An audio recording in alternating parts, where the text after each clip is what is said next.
songs of all time, and we will go to Chris and see if we can get an answer. Hey, Chris, good morning. Hey, good morning. All right, so what movie is holds the record for number one in the box office? E.T. E.T. is correct, sir. Yes, that is correct. Harry Ballsack, Harry Ballsack, Harry Ballsack, Harry Ballsack. I didn't know you were a fan of that song. That's how we greet each other on my planet, okay. yeah. So hang on the line. Chris, we just got you a family 4-pack of tickets to the 2023 Philadelphia Auto Show, January 28th through February 5th. At the PA Convention Center, it's over 30 indoor vehicles in motion at Camp Jeep E-Track, and for the first time ever, the Ram Track as well. You can experience the ride. Tickets at PhillyAutoShow.com. All right, we're gonna. I didn't want to save this for music news, and besides, there is an actor tie-in to this, but it was. I was heartbroken to see that Jeff Beck died yesterday, and I was like a medium Jeff Beck fan, but it just still kind of stung. Well, Jeff Beck had so many. He was a chameleon, and he would apply his incredible talent to so many other artists, and there's so many. There are things that I agree with you, Preston. Like I would never go, I'm going to put on some Beck, but I would be. I love stuff that he has done. Yeah. Stuff that he's made better. Amazing. 78 years old, and he died from bacterial meningitis. And it came on very quickly. Out of left field. Yeah.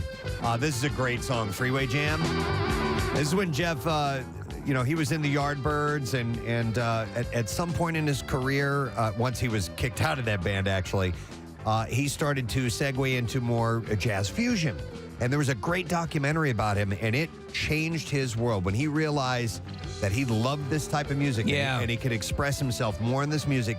He ditched rock and roll, and he went this way, and he didn't care. He just loved doing it, and it satisfied him immensely, and he became incredibly successful at it, too. Well, the thing also is that what he picked up at this time, when he reapplied it to rock, made it that much tastier. Yeah, Jimmy Page, his former bandmate, sort of, with the Yardbirds, said a while back that Jeff Beck's influence cannot be overstated. He said he was been instrumental in pioneering a whole blueprint that was totally unique for him, for everyone else to learn from. He said, no one ever equaled what Jeff's done, but he's really shifted the whole sound and face of the electric guitar music. Let's play a couple of other clips. Where do you want me to go? I have a bunch here. Let's play, here's some Yardbirds. Okay. This is the Shaker.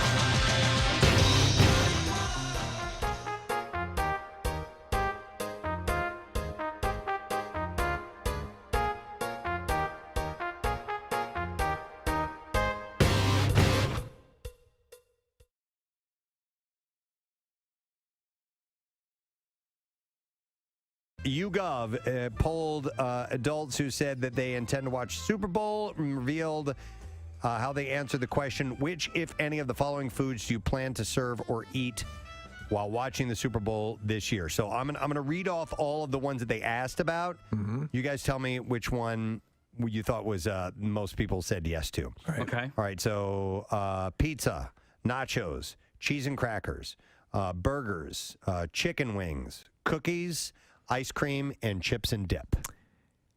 What was the number one of those? Yeah, what do you think? The one that usually gets I believe, is probably the wings. I would go, and then pizza. Yeah, no, really? I would go pizza less. I would probably, normally, I would have gone with you with the wings, but I think chips and dip is probably the number one. All right. Anybody else? Yeah, I think chips and dip, too. Yeah, chips and dip. It is chips and dip. Mm-hmm. Chicken wings is second. Pizza's third, Case. Wow. There you go. Pizza's way up there. We're very good at this. Now okay, and then it says nachos. That's chips and dip. That's kind of I count that as chips and dip. I mean, it's not technically a dip. It's a combo of chips and dip. Yeah, It's the worst list ever. It makes it, but it's its own category as a result. And I guess because nachos, it's like bronze. Yeah, it's like what? It's like bronze. It's like you combine copper and zinc, you get bronze. Are people eating bronze for Super Bowl? No, I'm making an really analogy. shouldn't. Yeah, that's what Transformers eat when they watch the Super Bowl. This is excellent bronze. Here, dip it in this aluminum. Honey, more platinum.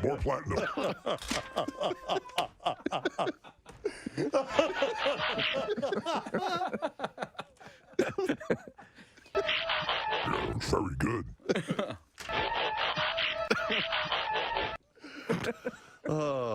Yeah, I didn't. Okay, I had no idea. I want to make a clarification going back to the bronze Please joke. Brass is copper and zinc. Oh, my God. Bronze is copper and tin. Are you sure this is bronze? It tastes like copper and zinc.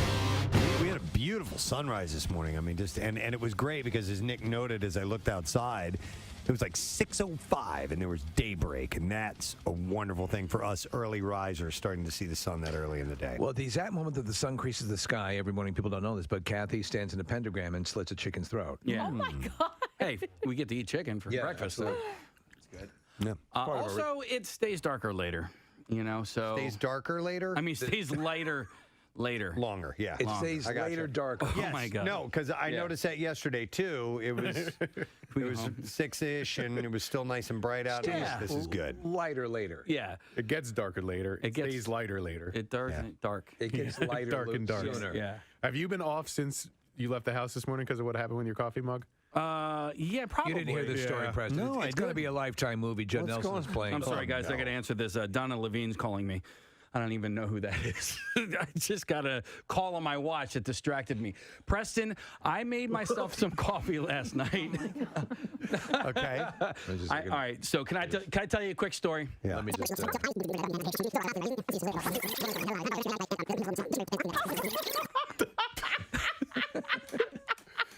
Were you laughing at how happy he was at himself for doing that?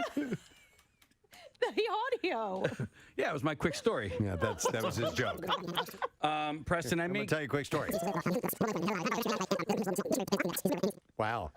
If only. I love it. Wow, I got to laugh at a cat. Partnered on this. It was called 18. They mixed new originals with covers by the likes of John Lennon, the Beach Boys, Dennis Wilson, Marvin Gaye, and so on. And Johnny was apparently by his side when he died. That's what I heard. They were that close. Yeah. Source also said there were other rock stars in attendance. I haven't heard who or anything of that nature yet.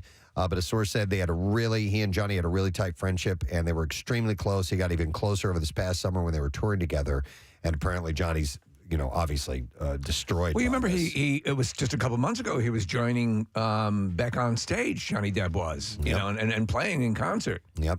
By the way, with bacterial meningitis, if you don't know what that is, it's an affliction of the brain and spinal cord via the bloodstream. Specifically, it's an infection that can cause immense pressure in those regions and essentially attack the surrounding membranes, and it can lead to severe illness and even death.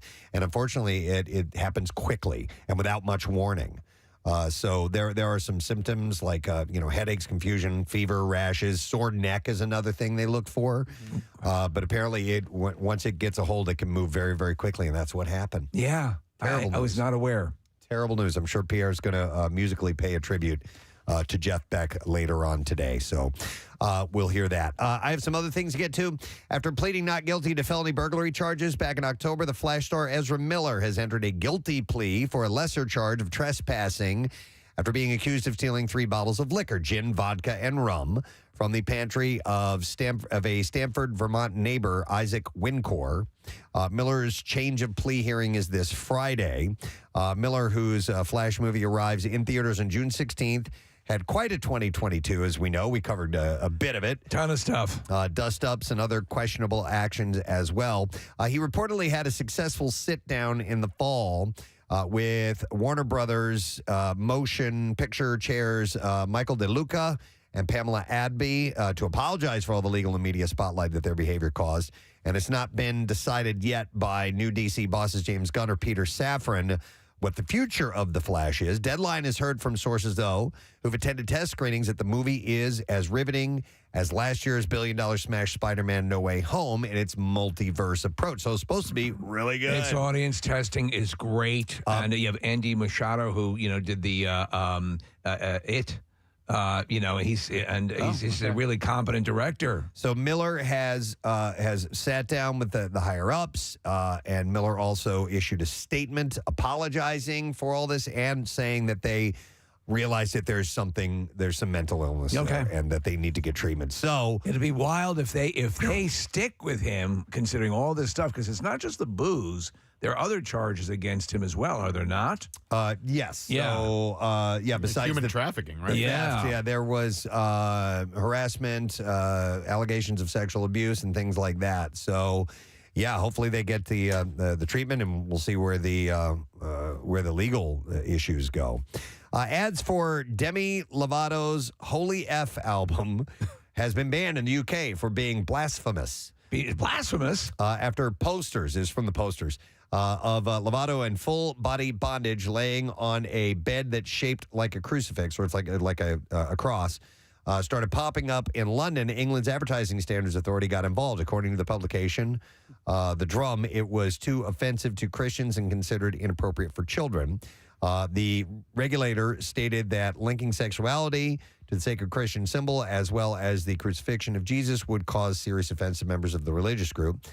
Humanist UK is challenging the ruling, stating that the decision was unacceptable, stifling the right to freedom of expression. So we'll see where that ends up going. I've not seen pictures of it yet. Oh yeah, we're looking at It's it now. not. It's not so bad. Yeah, it's not, Yeah. it's just, Yeah. it's meant to cause a little bit of controversy and Yeah. talk. Hubbub. The SAG Awards have found a new home at Netflix. You guys get your Screening Yeah. copies yet? The big thrill of getting advanced screener copies has diminished dramatically with them releasing stuff to streaming like on in 2 me. weeks anyway. Yeah. There are some services I don't have though. Right. So that's true. Occasionally, Steve, I'll get stuff. I know you have every service. Because I'm a moron. Yeah, but so there'll be stuff that I will get that we've talked about even, and that I haven't gotten around to watching yet. But last year we were still getting DVDs. I was like, where do I even play this? I don't know. Do you have a Blu-ray player? No. You don't even have a DVD player at all? No. Oh. No, that takes up room. I have one that hasn't been used in a long time. Kath, what I about use mine all the time. It's a Blu-ray player, but yeah, I have Blu-ray players. Yeah, Whether to I play got DVDs. rid of like I have no cable box. I have nothing. Like it's just no the TV. Xbox, PS4 or 5, anything like that? Yeah, you can play them in those. Yeah. You can play. Yes, you no, can. no, we don't. He has a gaming computer. Oh, you can play really? in that. Yeah. Wow. Okay. Yeah. All right. Well, anyway, so for the upcoming 29th Annual Screen Actors Guild Awards, Netflix will be broadcasting the winners live on their YouTube channel February 26th, starting in 2024. The ceremony will then be available to stream live around the world on Netflix itself. To be honest, it'd be great if they took a number of these award shows and put them on secondary streamers. Does might. Netflix have anything that streams live? I don't think so. Yeah, I don't think so either. So this a will good be the question. first. I want to Yeah, say yeah. there was one event that did happen, and I Yeah? forgot what it was, Nick, but I remember Knotfest. seeing it, and it seemed to be a bit of an anomaly, and I don't remember what it was. I don't think it was Knotfest. Emily in Paris star Ashley Park and The White Lotus Season 2's Haley Lou Richardson announced this year's nominees on Wednesday, yesterday. Everything, Everywhere, All at Once, and The Banshees of Inisherin lead the film nominees, scoring 5 SAG nominations each, including the ensemble category. I watched the wrong movie last night. I watched The Banshees of Ed Sheeran, and it was totally convoluted and like, what's going on here? Oh my God. I watched it. I enjoyed it. I Wait, really did. When he said that the other day, I was like, did he say Ed Sheeran? I'm not going to say anything. Supermodel Tatiana Patzitz. She could pick up a bus. Well, she's dead. Oh. Oh, jeez. Yes, I saw this. This is horrible. Supermodel of the 1980s and 90s died. She was 56 years old. You probably would recognize her, I mean, obviously from being on the runway, but she was in George Michael's Freedom video. Yes. Which Yeah. had several supermodels in it. She To be honest, that's the only thing I remembered her from, but I did remember her. she died of breast cancer. She was survived by her son, her sister, and her parents. She was born in Hamburg, Germany, but grew up in a seaside town in Sweden, and it was there that she got her modeling start in a 1983 contest where she won 3rd place, though she didn't work for a year following the competition. According to the outlet, a photographer pushed her career forward by including her in a famous 1988 photograph called White Shirt 6 Supermodels Malibu. And then that led to her being on British Vogue's cover. And George Michael saw that issue and cast her in his Freedom 90 music video. There's a number of models in that video, are there not? Or is she? Oh, yeah. yeah. Christy Turlington and Cindy Crawford and trying to think who else. After her breakthrough, Patzitz walked the biggest runways in the world. Her fashion credits include Perry Ellis, Valentino, Fendi, Donna Karan, and Chanel, among others. So that's sad news. Linda Evangelista. Yeah, she was one. I think Naomi Campbell. Yeah. There were a couple of supermodel videos that he did. I think. yeah. I think Faith might have had some in it too. If I remember correctly. I want to double back too, by the way, about streaming on Netflix. Craig Legans, who is my source for everything, All things pop culture. All things pop. He says Chris Rock's stand-up special is going to air live on Netflix in March. That's what I remember reading. Yep. Okay. So they're going to dabble That's in the pretty live cool. stuff. Yeah, I wonder what that does for them business wise. I mean, obviously they're all about subscriptions, so doing stuff like that really works that way. We at least you have a Chris Rock concert, people are going to sign up. Yep. So another Hollywood long-timer passed away. Carol Cook was her name. She died on Wednesday in Beverly Hills. Her husband, actor Tom Truppett, announced this.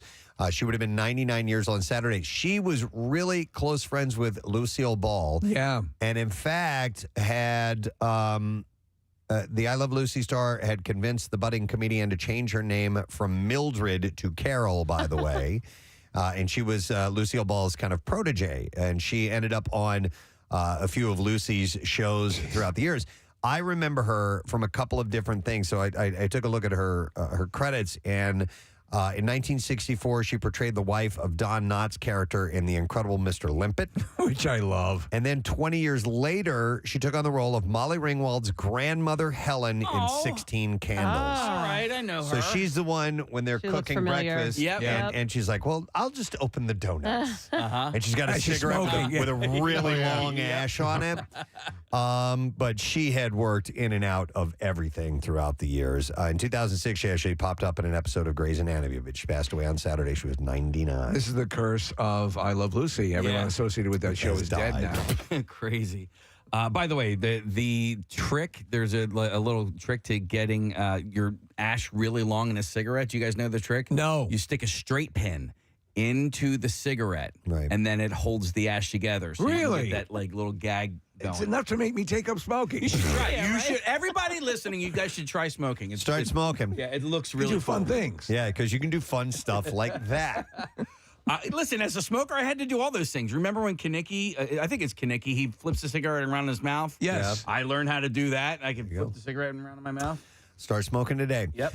Jeremy Renner reportedly facing long road to recovery following his New Year's Day snowplow accident. A source. I said snowplow. Sorry. It just caught him. I love say enough watching words. Eventually, I'm going to mess something up. Oh, man, okay, horse dammer and snowplow and Albright. Okay. They're just going to make me laugh for the rest Added of to my it. life. Snowplow. If you look at it, that's actually how it's spelled. Yeah. Snow.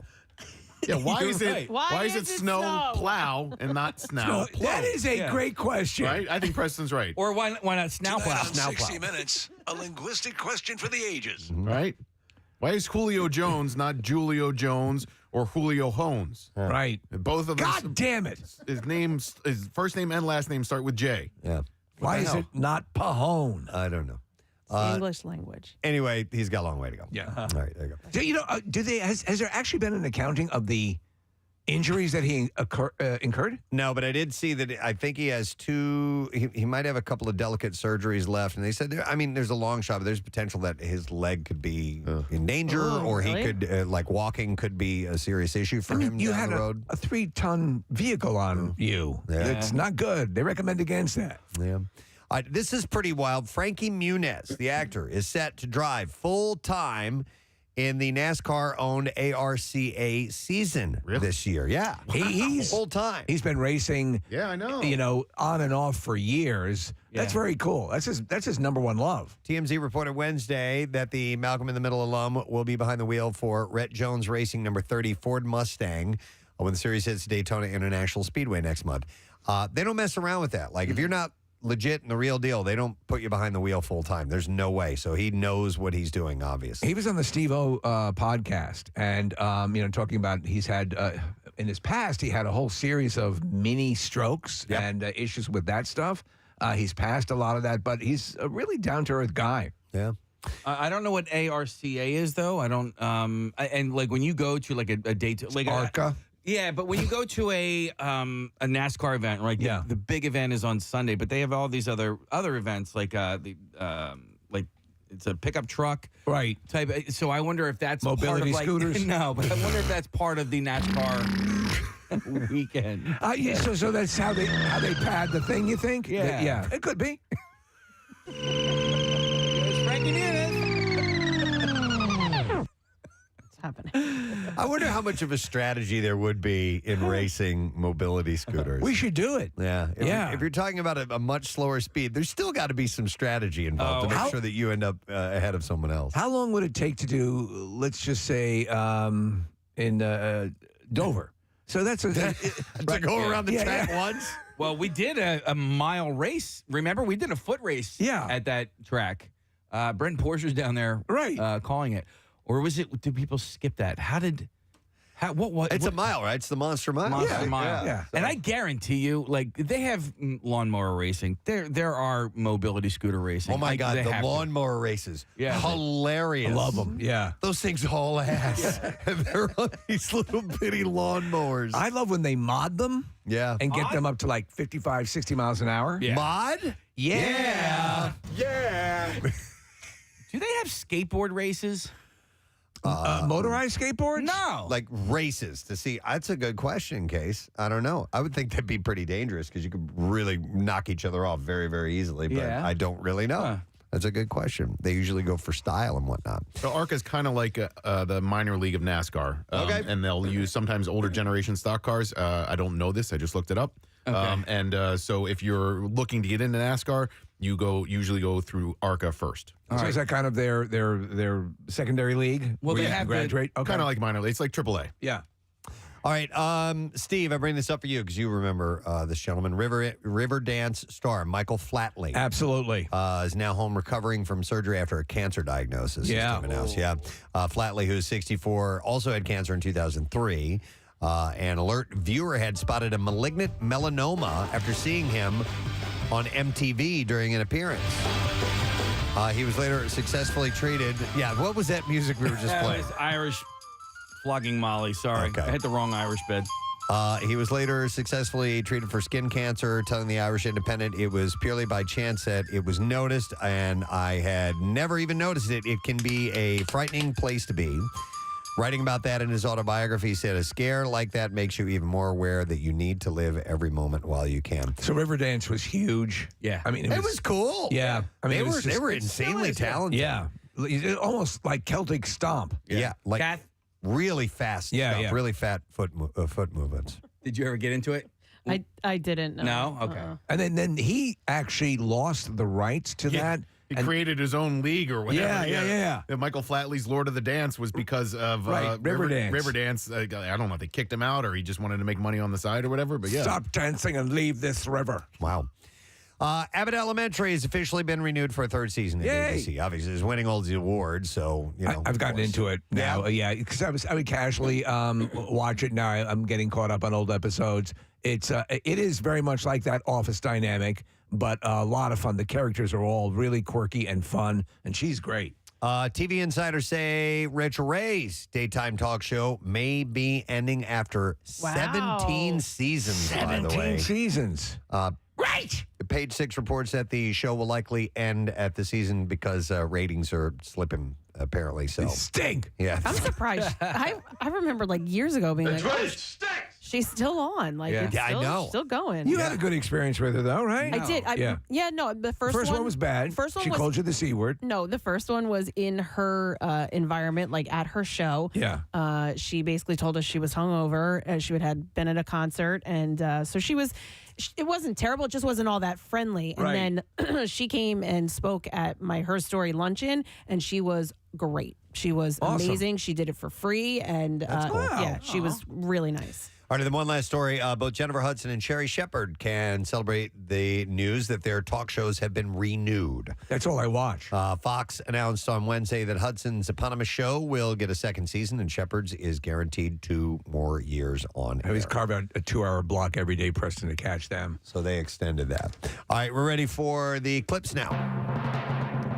In England, tensions between the descendants of the Vikings and Native English reach a bloody breaking point in Vikings Valhalla Season 2. And in this clip, stars Sam Corlett explains why enjoys meaty dialogue. Okay, so say why he enjoys meaty dialogue over a crazy action scene. Here we go. This show has such pace and amazing action, but to have that moment of stillness where we get to express what's actually internally going on with our characters, and Leif and Harold certainly show a part of themselves to each other that they don't show anyone else. I don't give a Vikings Valhalla season 2 is out today on Netflix. All these shows always have one character that's like the you know, the guy heavily made up, and Right. And in this show, and I've seen a little bit of it. The guy who is that guy, the makeup looks terrible. So it's like everything else looks pretty authentic, but it's just horrible. Why do they always only have one of those characters? Why not? Well, have two. Can't he have a wife? This is a Mrs. Nice to meet you. All right, here we are for the next clip. Velma is the animated origin of the sleuth and member of Mystery Incorporated gang, Velma. And here, star Mindy Kaling describes what drew her to this character. Here we go. Growing up, I just was one of the only people, or only animated character I could really identify with. You know, she's obviously not Indian, but I felt like she was like really pretty, but in an untraditional way, like super smart and unafraid of being smart. Velma comes out today, and that is on HBO Max. So this is not meant for kids. This is this is more adult fare. No kidding. Yeah. All right. And I always liked Velma. I think this will be. I love Mindy Kaling, so as well. So she's it'll be fun. It's from people who did her show and did SNL. Glenn Howerton's playing Fred. That's right. Oh, that's awesome. All right. And that's it in the entertainment report for you this morning. We're going to have David Tell on the program around 9 o'clock today. So hang out for us if you don't mind, and we'll spend some time with him. We have some other things going on, so we'll take a break, come back in a second, and we'll move forward on a Thursday morning. Stay put. Preston and Steve on 93.3 WMMR. And the very first sip tasted off. And I was like, there's something going on here. Yeah. And so I gave it a couple of more sips. It just tasted like dishwashing liquid. It was like Palmolive. So yeah, I've had that happen. And it just, and I need those 20 ounces to wake up on my way into work this morning, and I didn't get that. Oh, so you tossed it out and bailed on it, didn't make another cup? I thought maybe I was going to die from poisoning or something like that, so I decided not to drink it. Don't ever finish a cup of coffee that you feel has been poisoned. Right? Yeah. Yeah. It's remarkable, though. Like, little things can set your day in the right direction or in the completely wrong direction. And that one set... I mean, I'm sure the rest of the day will be fine or whatever, but like a little thing just like that, it puts you in a bad mood, and like I get it. I totally understand where you're coming from, man. It's frustrating. I haven't picked up on any out of the ordinary. No, you've been fine. You seem the same as usual. You've been faking it all day? Yep. Fake it till you make it, bro. Good job, man. You know what I'm saying? He was tweeting about this yesterday, posting on social media. It's amazing that he was making a film, and it's based on a very well-known story. If you know Bert, you know the story. And what we didn't know is that Mark Hamill is now involved in this project. Amazing. Please welcome Bert Kreischer to our program. Morning. How you guys doing? Good, man. Hey, I have no idea what time it is in Serbia. What part of the day you are in now? What's the time? It is 1:15 in the afternoon, but I've been sleeping all day. Okay. All right. Fair enough. When did you get in? How long have you been there? You know what? It's all a blur. Okay. Like, we got in, I think, yesterday morning, and by the way, I slept on the flight. Like, I've just been sleeping nonstop. Was, in fact, Mark Hamill on that flight? He was. Oh. Yeah, there's a great video that Mark posted of him talking about this secret project that he's a part of, and you can see Bert comes around the corner with his shirt off, drinking wine. It was so well done. How did you get Mark involved in this movie, Bert?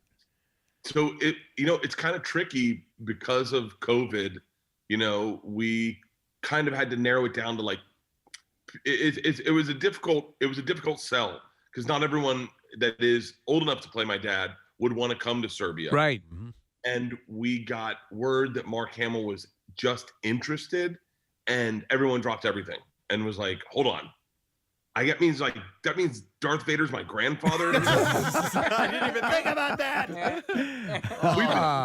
We lost it, and we took a meeting with him, and he was, it's amazing. You forget, like, actors really know what they're talking about. Like, he had read the script, he had questions about it, he didn't like certain aspects of it and wondered if we could change it. And we were all like, Mark, we'll turn this into whatever movie you want it to be. Yeah. No, it's so cool. One thing since the beginning of the exposure to Mark Hamill in interviews, even for way back when the first Star Wars movie came out, one thing was clear. The dude has a really good sense of humor.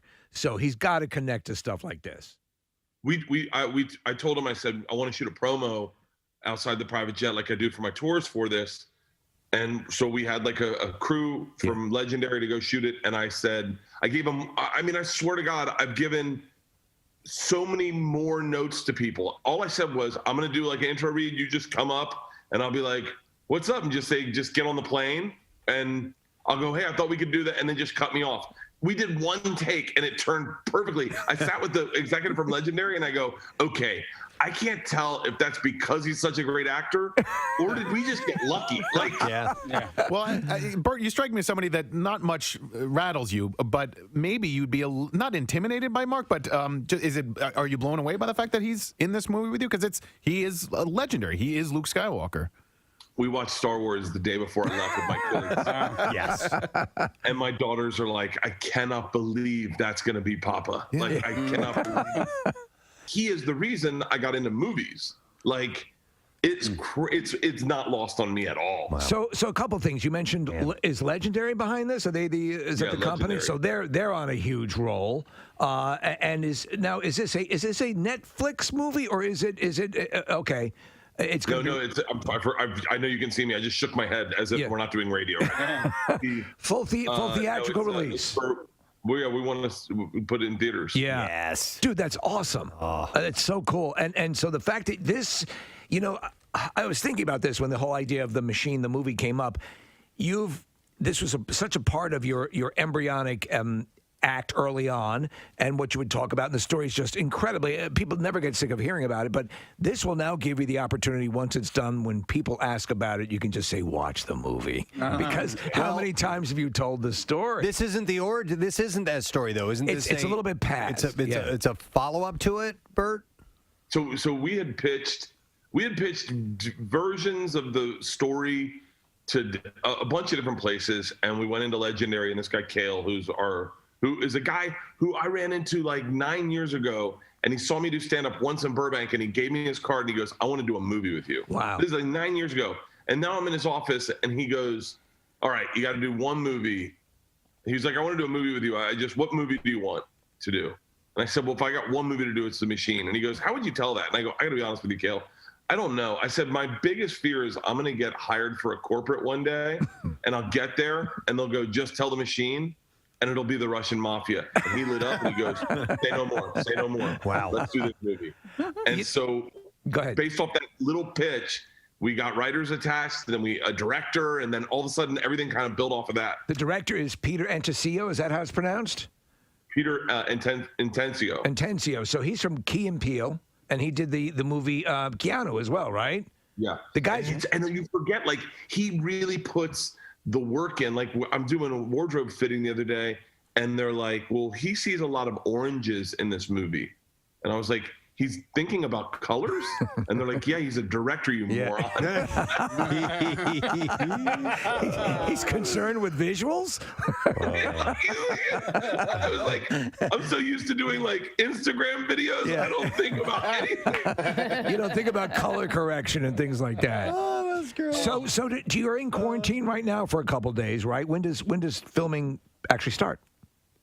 Filming, we have rehearsals for a couple weeks. Okay. Filming starts, I think, May 4th. May 4th. May the 4th be with you. That's right. Really? You gotta be kidding me. Excellent. Yeah, what's hilarious is we put out the video and it's got a lot of traction, and like everyone hit me up. Like even like people who don't get fazed by it, like Rogan was like, dude, Mark Hamill's your dad? And then and then I went on the news and my news Google feed, and I was in my own Google feed news, and it said Bert Kreischer is not going to rehab. Yeah, Bert, I got an email from someone who was like, hey, since he's your godfather, I thought I'd reach out to you. Is Bert really going to rehab, or was that a joke? I was like, there's no way. There's no way. Yeah. I said it to Casey. Yeah, we were doing Two Bears, One Cave, and Segura wanted to say, congrats on the movie, and we couldn't talk about it yet. Right. And he goes, tell everyone where you're going. And I go, I can't. And he goes, just say it. And I go, I can't. And he goes, say it. And I go, I'm going to rehab. And it made us laugh, and we just kept talking about it. And then we forgot to say, I'm not going to rehab. Angela, everyone sent me these really heartfelt messages like, this is a new step in your journey. Oh, my God. Bert, have we spoken? More believable that I would be going to rehab than shooting a movie. Yeah. Have we spoken to you since the whole Jennifer Aniston thing happened? No, you have not. Okay, so for our listeners, explain how that all came, how that all happened. So Segura and I were doing Two Bears, One Cave, and he made up a lie, and he said he met Jennifer Aniston. and I really fell for it. And it was a funny story, a funny lie. And then I said, we should make a pact. If we ever meet Jennifer Aniston, we've got to bring the other one with us. And he's like, okay. He's like, well, let's set up the scenario. You pitch it to her. How would you want to meet? I said, I want to meet at her house. And he's like, that's a little aggressive to say, I want to meet at your house. And I was like, well, we can't do it at my house. We can't do it at your house. And he's like, should we bring our wives? I'm like, no. And then I go, can she bring someone? He goes, yeah, probably for safety. And then he caught himself and he goes, maybe that's not the message we want to send out. You're going to need protection. Laughing at the idea that we were pitching that she should bring safety to a meeting with us, and we laughed probably for 10 minutes. Literally just laughed for 10 minutes. And then one night I'm getting ready I get done working out. I'm at the new house. I'm getting ready to have a cocktail, and Segura calls me and he goes, have you checked your DMs? And I was like, wait, what? And he goes, check your DMs. I checked my DMs, and I got a DM from Jennifer Aniston. Wow. And we lost it. I mean, it was like you guys are the funniest guys. And then we're like, do not let her watch any of the Reese Witherspoon stuff we've done. I don't think she'll think we're funny anymore. Right, yeah. That's awesome. Yeah. Wow. It was crazy. So going back to the movie for a second, Bert, Mark Hamill's the only name that's been announced associated with this. Is there, can we leak a little information here on the Preston and Steve Show? Anybody else that we might know is involved in the project? I don't know. I don't know how to say their names. Are you using a lot of local actors or actors from Europe that we might not be familiar with? Yeah. Okay. We're using a lot of them. The guy playing Igor is awesome. I mean, if I send you his video, I'll send you his video. Yeah. If I can get it today, I'll send it to you, and you will fall in love with this dude the second he says the machine. Okay. That's my favorite casting probably that I've seen. Actually, everyone's great. The girl. I don't know who I can say, but by the way, I can't even say any of their names. So. Yeah. No, it's so cool. I would love to see like Boban. How do you say his last name? Basketball player, 7'5". He's in Bobby. He's in John Wick 3, Parabellum. Yeah. That guy would be great. I don't know. But anyway, that's not what I wanted to ask you. So you do Two Bears in One Cave. You're also doing this podcast with Bill Burr. We're actually going to have Bill Burr on the show tomorrow. So why do you giggle like that? I bet that guy makes me giggle. Has he ever told you? Has he ever told you about the time he was at the Sistine Chapel? No. Should we ask him about it? Or is he going to get mad? No. He's like, I'm such a moron, Bert. He goes, I'm at the Sistine Chapel with my wife, and we're looking up, and I'm thinking, this is great. You know what? If someone was smart, they'd open a bar right outside here and call it the 17th Chapel. 17th? The 16th Chapel. That's fantastic. Giggle so hard. We did a podcast with Stan Hope. That's great. And all we did was talk about day drinking, best day drinking scenarios. And Bill hasn't drank in like 2 years. Yeah. And I swear to God, all of us almost fell off the wagon. By the way, here's a connection. You're going to be related to Mark Hamill in The Machine, and Bill Burr's on The Mandalorian. You're all now living in the Star Wars universe to some extent. That's pretty wild. WMMR. All right, thank you very much, Kathy. Saw this story that was pretty interesting. It was an Amtrak train. I'm sure you guys saw this as well. It's from going from Virginia to Florida.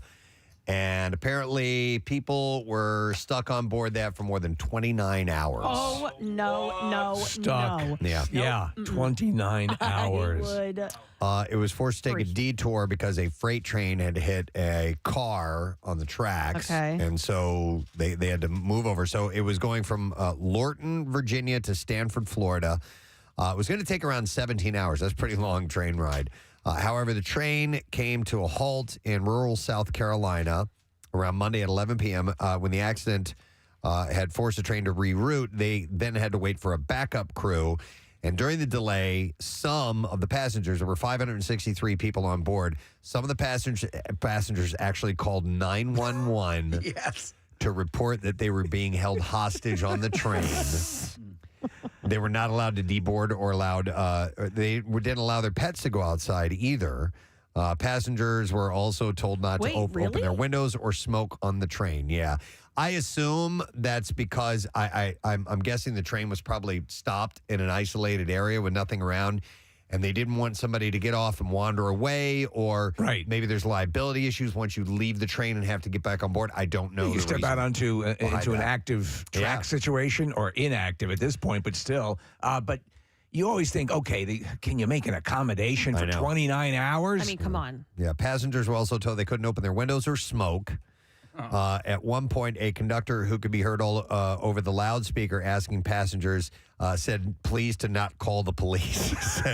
He said, once again, for those of you that are calling the police, we are not holding you hostage. We are giving you all the information in which we have, and we are sorry about the inconvenience. We're not holding you hostage. I'm going to go into some more detail about this, but I am curious to hear stories of people who have been stuck somewhere for a really long time, and you had no choice but to stay right where you are. It can happen on planes, can happen on trains. And it effing sucks. And I'm curious, 215-263-WMMR. But they've changed. They put more rules into effect on the planes. Like, they can only keep you for a certain amount of time. Remember, it was sort of like open-ended, and you just passenger Bill of Rights. Wait a second, though. With the passenger Bill of Rights, aren't there workarounds? There are always workarounds that the airport or the airline can do. Is it... Do they have to let you? Can you check the specifics on that? How, if you are trapped on a plane or you are waiting for your flight to take off or whatever the configuration is that has you sitting there on the tarmac, how much time can elapse before they are mandated to get you back and allow you to walk around? So I thought it was about 3 hours, but I'll look it up and see what it says. By the way, we had, speaking of trains, the handful of lengthy train rides I've taken, Rochelle and I were going to Boston for the weekend, and we decided, well, let's take a train rather than drive or fly. I dig trains. And on the way there, we had to stop. All right. And stop in the middle of nowhere. Really? Yeah, because another train had broken down, and we were picking up the passengers. Wow. So already on this fairly full train, we had to bring a whole other group of passengers on board. So they stopped. People boarded the train in the middle of nowhere. Like another full train. Yep, and got on, and we took them to the next station. And so they were train hiking. And let them off. Oh. Yeah. Which was pretty wild. I'd never heard of that happening before, but yeah. And, you have to, though, right? Yeah. I mean, it makes sense. Yeah. All right, so I have the information. So for flights, this is for departing and arriving. For flights from U.S. airports, airlines are required to begin to move the airplane to a location where passengers can safely get off before 3 hours. Oh, domestic kidding. flights, 4 hours for international I flights. was unaware of that because I have had near 3-hour sessions on a tarmac waiting for the plane to depart. And there was like a period of time where flights were getting delayed, and like it was like a constant. Yeah. And people were sitting for hours and hours and hours, and then so this went into place. I forget how long ago. I've had both delays at either end of departure and arrival, where you get on the plane and you sit there for like an hour for whatever reason, it's a weather issue or whatever, right, and wait, or even sitting on the tarmac waiting in line to fly. But I think the worst is landing, Yep. getting to the gate, And then they go, oh, by the way, there's no one here to let us off. What does that mean? Just open the door. Yeah, exactly. Let me out! Open the door and let me out. And one time we sat there for being held hostage by American Airlines. One time we sat there for like an hour. No, see, I'm with you. That's infuriating. For a while, it like happened regularly here in Philadelphia to me. I haven't had it happen in years, but it happened like 3 times in a row. I'm like, you've got to be kidding me. Where is the breakdown in communication here? Like when we went to London, we walked on the tarmac and then walked up steps onto the plane. I mean, so why that exists. Why can't we do that here? We did that in Philadelphia. We did? Didn't we? I can't remember. No, we did it in London. Maybe in London, but and we didn't in Philadelphia because I was with a guy who we were in the lounge and he'd been drinking a little bit and he sprinted down, so he did not have to go outside and come back up. But Preston, this train in where it stopped in South Carolina, a lot of people are texting in, and I did a little bit of research. It was the auto train.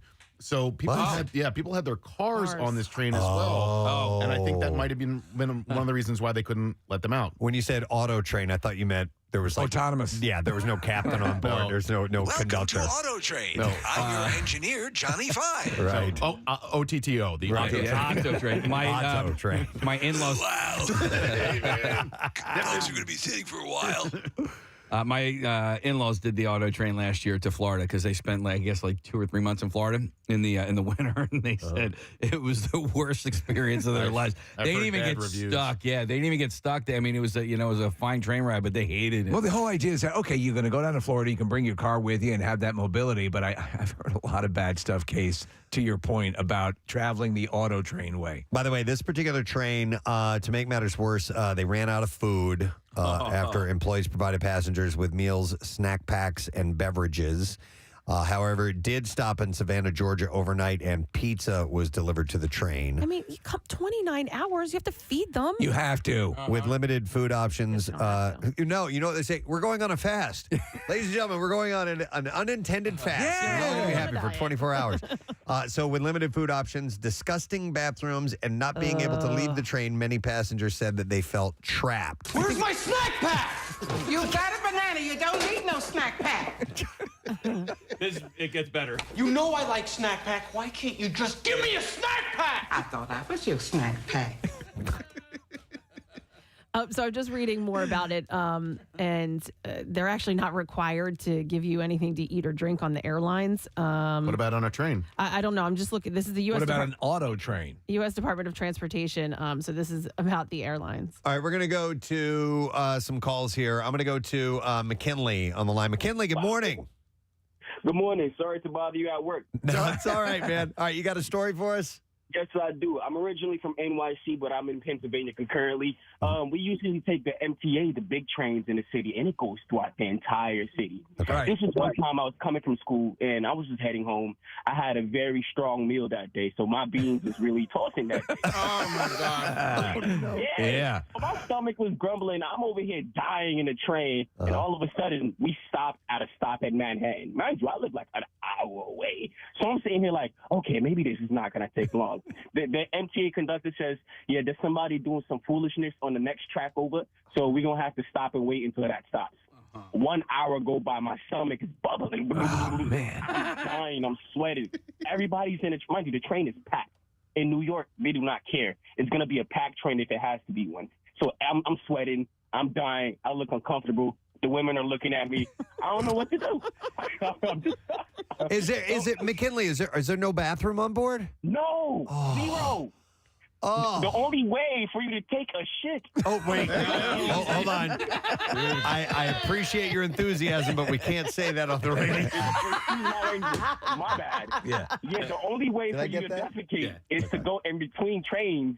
And you might have to let that go. He's right. He's right. There are no. It's a nightmare. There's nowhere. You've got to wait till you get to the next station. I definitely waited till I got to the next station, guys. Oh. I appreciate y'all. God bless y'all. We appreciate you. Thank you, McKinley. He brings up a good point. You get stuck in the subway, and that happens often in the city. Oh, man. Oh, my God. I think you're talking about your claustrophobia? Oh, my God. That'll kick in big time. I don't ride the subway often, and I've never had to go to the bathroom while being on the subway. I just assumed that there would be a bathroom, but no. That's crazy because those get stuck sometimes. Yes. And you're in a tunnel. I'm going to go to Doug. Doug, good morning. Morning. What's up, Doug? Back in the late 80s, early 90s, I was going from Philly to Sanford to visit my parents. And they stopped the train somewhere in the outbacks of Georgia for 12 hours. 12 hours. 12 hours. But we did have a smoking car, and we had the lounge car. So there was about 7 or 8 of us. We ended up pulling our cigarettes and our money, and we just basically drank until the bar was empty, and pretty much we were out of smoke. So I made a phone call to my mom because she was picking me up, and I said, "Listen, you need to stop and get a pack of these, a pack of these, a pack of these, a pack of these," because a lot of people were staying on. So my mom met us at the train. I ran out, grabbed the cigarettes, ran back in the train, gave everybody their cigarettes, and took off. You were like Morgan Freeman in Shawshank Redemption. Yes! You were the guy that got the stuff for everybody.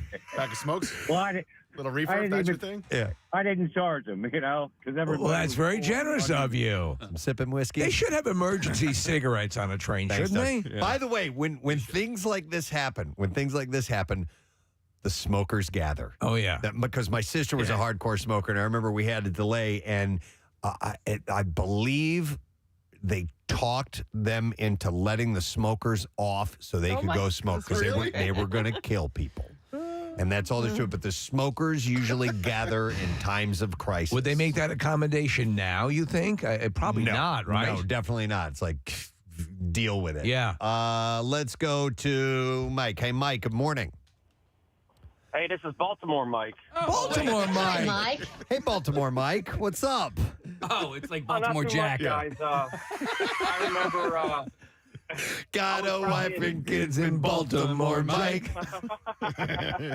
Go ahead. I'm 40 years old now. I was probably in 7th grade. We were flying back from Orlando and into Newark. We got into a bad snowstorm in Newark, and I think we had to fly. I think we hovered around D.C. for about 2 hours, which I know isn't a lot of time, but my mom was freaking out, and to this day I'm scared to fly, and I think it's all because of my mom freaking out when we had to fly around D.C. for 2 hours. When we finally landed, the whole plane was dead silent. We hit the tarmac, and everybody went nuts. So right. It was pretty wild. Yeah, when they put you, so that used to be a classic situation to deal with, where they'd have people in a holding pattern, and you would be talking, now depending on their fuel situation, obviously, that's something you have to take into consideration, but it'd not be uncommon for 2-3 hours in a holding pattern flying around an airport. And it's weird because I've done it before too, and I remember one time particularly we made a right turn, then we made another right turn, then we made another right turn, and then we made another right turn. I'm like, okay, something's going on, and so we ended up, and then the captain eventually makes the announcement. But we just circled for like an hour, just waiting for whatever. Look, it's the capital. But I mean, it's, and I started after a while that banking and turning over and over and over again. I started getting just a little queasy, a little funky from that. We'll go next to RC. RC, good morning. Hey, you guys suck. Thank you. What's up, RC? So, probably. A couple of years before I got married, my future wife, my future in-laws decided we were going to Key West the week between Christmas and New Year's. We flew into Miami, and we wanted to drive the bridge, so we drove all the way. But there was an accident on the bridge, and we sat there for 4 hours. All right, so this is coming out of the Keys, right?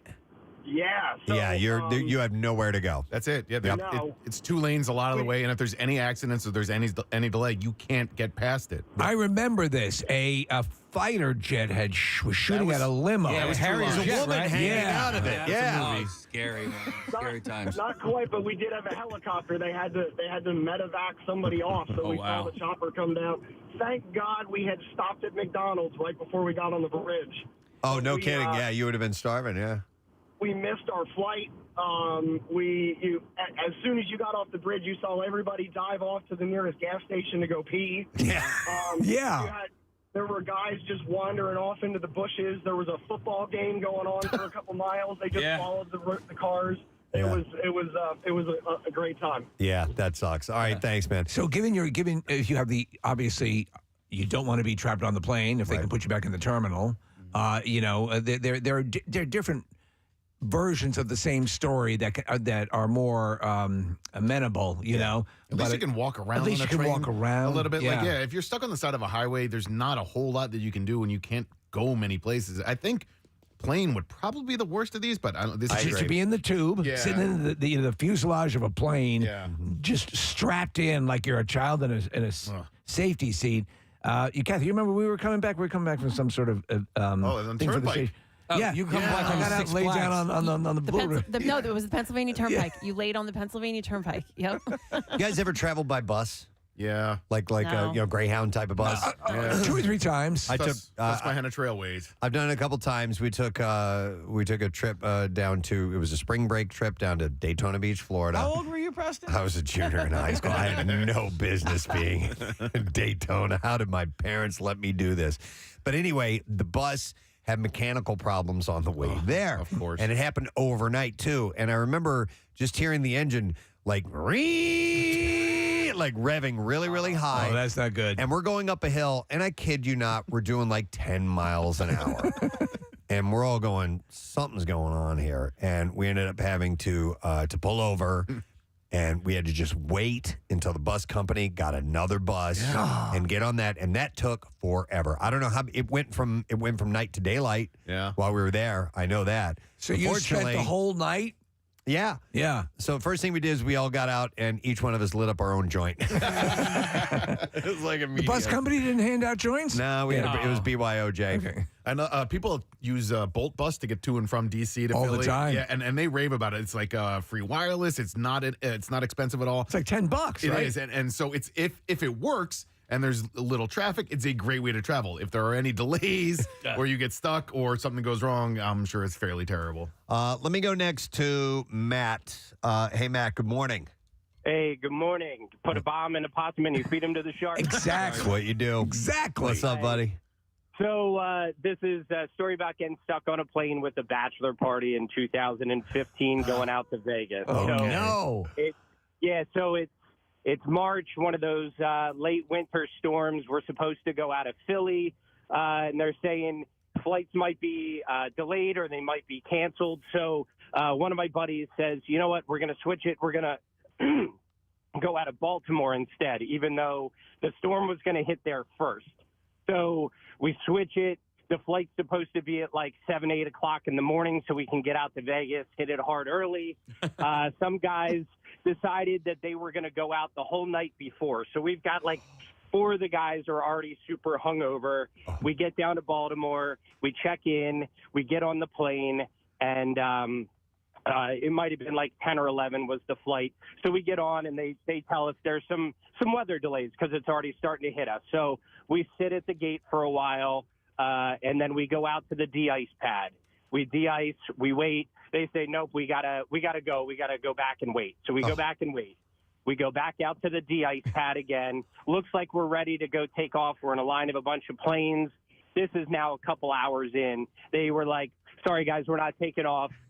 Flight crew timed out. So we need to go back and get a new flight. Oh, my God. So now we do that, and I've got some super hungover guys, but you've got a whole plane full of people that are just really, really not happy. Yeah.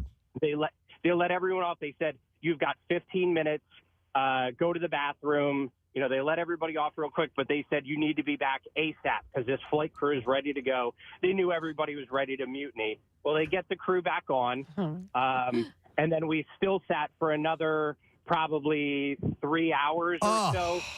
People were ready to bust windows out. I was waiting for like an air marshal to stand up and say he was going to shoot somebody in a second. Dude, that's just inhumane. Were you allowed to acquire food when you got off?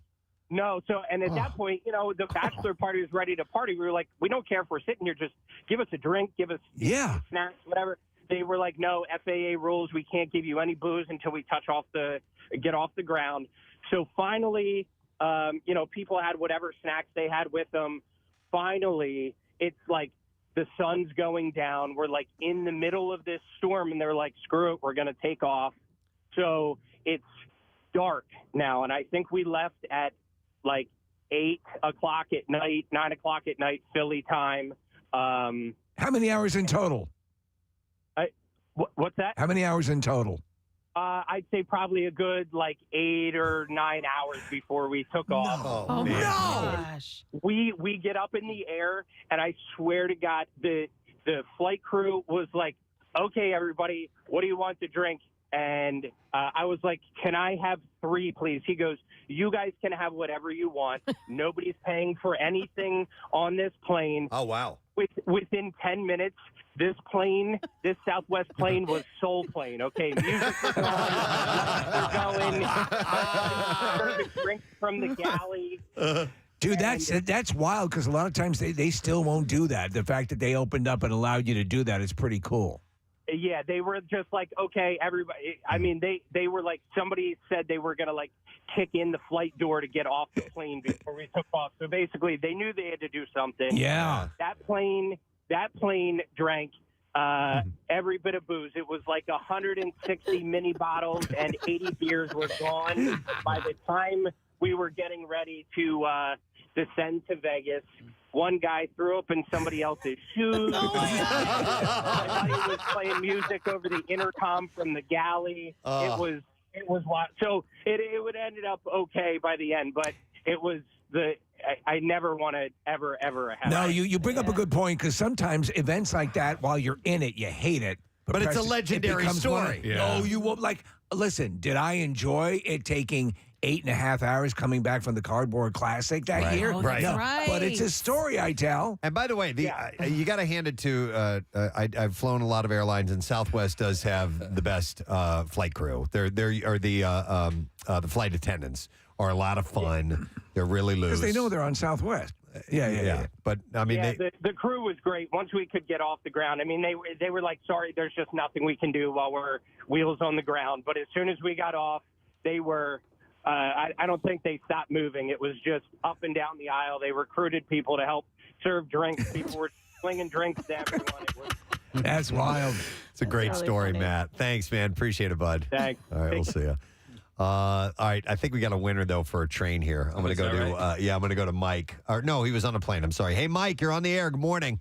Hey, what's up? You guys are rock. Thanks, bud. Hi, All Mike. right, so just to reset before we go to you, Mike, there was a train that was from Virginia to Florida. It got stuck because there was a crash on the tracks from another train. It took 29 hours before they got to their destination. It was ridiculous. Wow. How about you? What's your story, Mike? So back in 2021, I was in the military, and we were deploying to the Middle East. And when you fly in the military, you fly on these charter flights. They're not terrible, but they're small planes. So you have to land every 6 hours, let's say. We couldn't deboard at any stop because of COVID-19. And we were stuck on the plane nonstop for 24 hours. Oh! Wow. It was the worst experience of my life. I was lucky. I had an exit seat, so I had extra leg room. And I had people offering me like $300-400 for my seat. For the leg room. Oh, and I said no. I was like, absolutely not. How many times did you entertain the notion of going AWOL?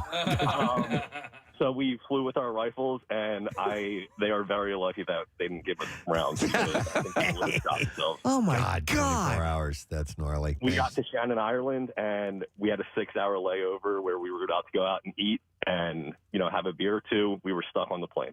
Oh, man. Because of the COVID restrictions. Because COVID restrictions. Yeah. That God. sucks. Brutal. Right. Thanks, Mike. Outside of delays and stuff like that, my dad, the longest flight he ever had to take was to Singapore.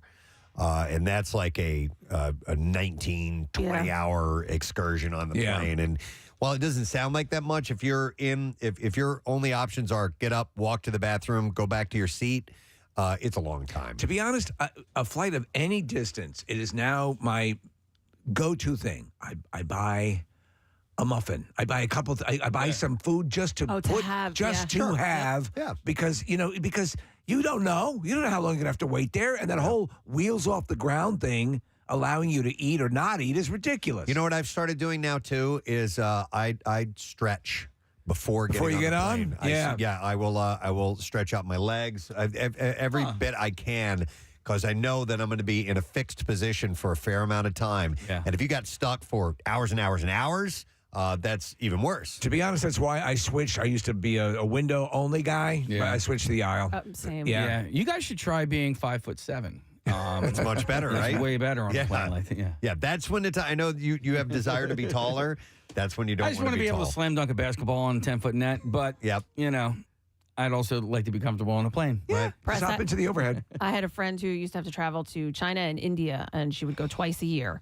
Wow. And but she didn't. She said for her, like it was fine. She didn't mind. She was used to it at that point. She'd have to go every 6 months. Yeah, my buddy went to. He goes to. He goes to China. I think twice a year. And I never knew that they like. I just always thought you would go around the Earth, and he's like, no, you go over it. You go over the North Pole. I was like, oh, well, that makes a lot of sense. We have a couple of calls of people dying on the train. Oh, my God. Or on the tracks, and that was their delay. I'm going to go to Dave. Hey, Dave, good morning. Good morning. Hey, Dave, how you doing, bud? When I was probably like 12 or 13. When I was a kid, me and my parents used to take the auto train down to Florida to see my grandparents. Yep. And I forget exactly where we were, somewhere around Georgia or something. But the train pulls to a stop, and everybody's wondering why. And you can just barely look out the window, and you see cop cars everywhere. Well, apparently somebody had hung themselves directly above the track. God. Oh, my God. Like a piñata. Yeah. That's We crazy. were And stuck for so about 10 hours before the train was allowed to pass because it was directly over the track. 10 hours. because it was a crime scene. Wow, 10 hours stuck on the train. Did they let you off at all? No, because of all the police activity, they couldn't have everybody. And you were all suspects. Yeah, right. All right, thanks, You know Dave. what? Let me ask you a Orient question about the Express. auto train. How old does your car have to be before it can travel by itself on the auto train? That's a good question. Yeah. Yeah. As a It's a minor, certain they may age. not let it. Meredith said she texted me, and she used to have to travel back and forth to New York, and she said they got stopped a number of times for suicides on the train, and they would just have to sit and wait. And she said, I guess it makes sense. She said you'd be so angry that you're having to wait all these hours, but like you knew somebody was dead on the outside, so you're, you know what I mean, kind of dealing with that too. Steve, I got a text from a friend who did the auto train last year down to Florida, and she said that she had a great experience. She booked the cabin with a bed and a bathroom, and she's like, in that way, we didn't have to deal with anyone. So and they spent a little bit more, but for her, it was a really great experience. Well, let me ask you, what if you have a luxury vehicle? Why don't you just stay in your car? Well, I was wondering why right? people on this train in South Carolina, like, couldn't at some point they get access to go back to their cars and at least find a little comfort there? Probably not. I guess not. I took that ferry, the ferry in Delaware once, and they won't let you get in your car. No. I did. Yeah. I got a little seasick, and so I snuck down there, got in my car, I put the seat back, fell asleep, and when we were leaving, the guy was like, "You're not supposed to be in your car." Oh. I'm like, "I know, but I got sick. Like I was either getting sick up there, or I had to come down here and close my eyes." You should have responded. I was just pricing out. I was curious to see how much those sleeper trains cost. They're pretty expensive. But people think that the train travel is going to be more cost effective. It can be very expensive. Agreed. But you know what? I love those. Like I watch Bullet Train. You don't have to. It does remove. Again, if it goes well, it removes stresses of travel because you're down there and you have your train, and like so, if you don't have a 29-hour delay in South Carolina or whatever, it's a great way to travel. And comparably, can I have the one without the 29-hour delay? Well, I mean, if you're going to fly to Florida, then you're going to have to rent a car, and you're going to have to, so like this, if you bring your car down with you, it saves costs in some respects. One more call. I'm going to go to Jake. Jake, you are on the air. Good morning. Gadzooks, guys. Gadzooks, bud. What's up? Hey, so about 10 years ago, I was taking the train across country from New York to San Francisco, and middle of the night, 2 a.m., in the middle of Utah, just north of Arches, a little south of Salt Lake, the train got stopped, halt all of a sudden, and we found out woman decided to park her car in front of the tracks, get out, and commit suicide in front of our train. my goodness. That's effing crazy. And so we're sitting there for 12 hours, I think they had to do to clear everything up, and the train, they were able to get us going again, but we're sitting there in the middle of the desert. Jake, question did your train hit her car and her? No, she parked it next to it, and then she just got out and got in front of our train. Okay. All right. Well, so it was the train that hit her, but not the car. I was curious when that happened. The car! So it's not like we can get out and just go to the local 7-Eleven. We're in the middle of the Utah desert. What are we going to do? That's crazy. You know? Thanks, Jake. By the way, there was a text that came in from someone who works for Amtrak, and they said, sorry for the delay, but they can't let people off because it could turn into fatalities possibly from another train coming. It's just dangerous to let people out on train tracks. If you're in a rural area, right, and the train stops, like you say, it was in a wooded area where they were, couldn't they pass out hunting rifles and let them go? Go get Forage, some stuff and get find some their food. own, Here's some weapons. Yeah, big game only, guys. Big game only. Yes. Yeah.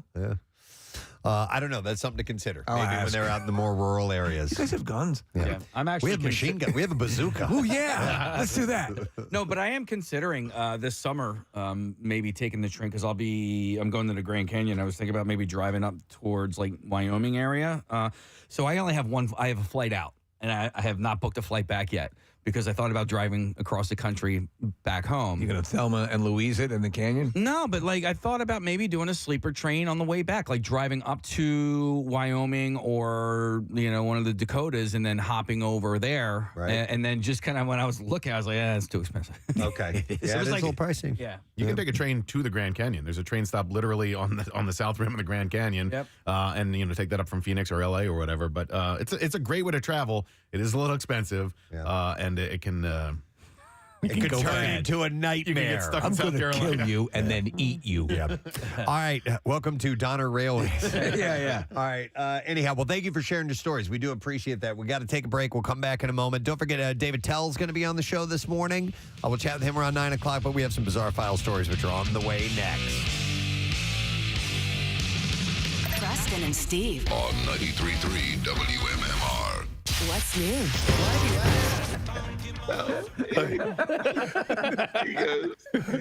He was like, I'm such a moron, Bert. He goes, I'm at the Sistine Chapel with my wife, and we're looking up, and I'm thinking, this is great. You know what? If someone was smart, they'd open a bar right outside here and call it the 17th Chapel. 17th? The 16th Chapel. That's fantastic. Giggled so hard. We did a podcast with Stanhope. That's great. And all we did was talk about day drinking, best day drinking scenarios. And Bill hasn't drank in like 2 years. Yeah. And I swear to God, all of us almost fell off the wagon. By the way, here's a connection. You're going to be related to Mark Hamill in The Machine and Bill Burr's on The Mandalorian. You're all now living in the Star Wars universe to some extent. That's pretty wild. Yeah, what's interesting is I got an offer to be on The Mandalorian like 2 months ago. They hit me up. They sent me with this role, and they're like, hey, you interested? And I was just like, I'll pass. What? And my daughters lost it. They're like, why? What are you doing?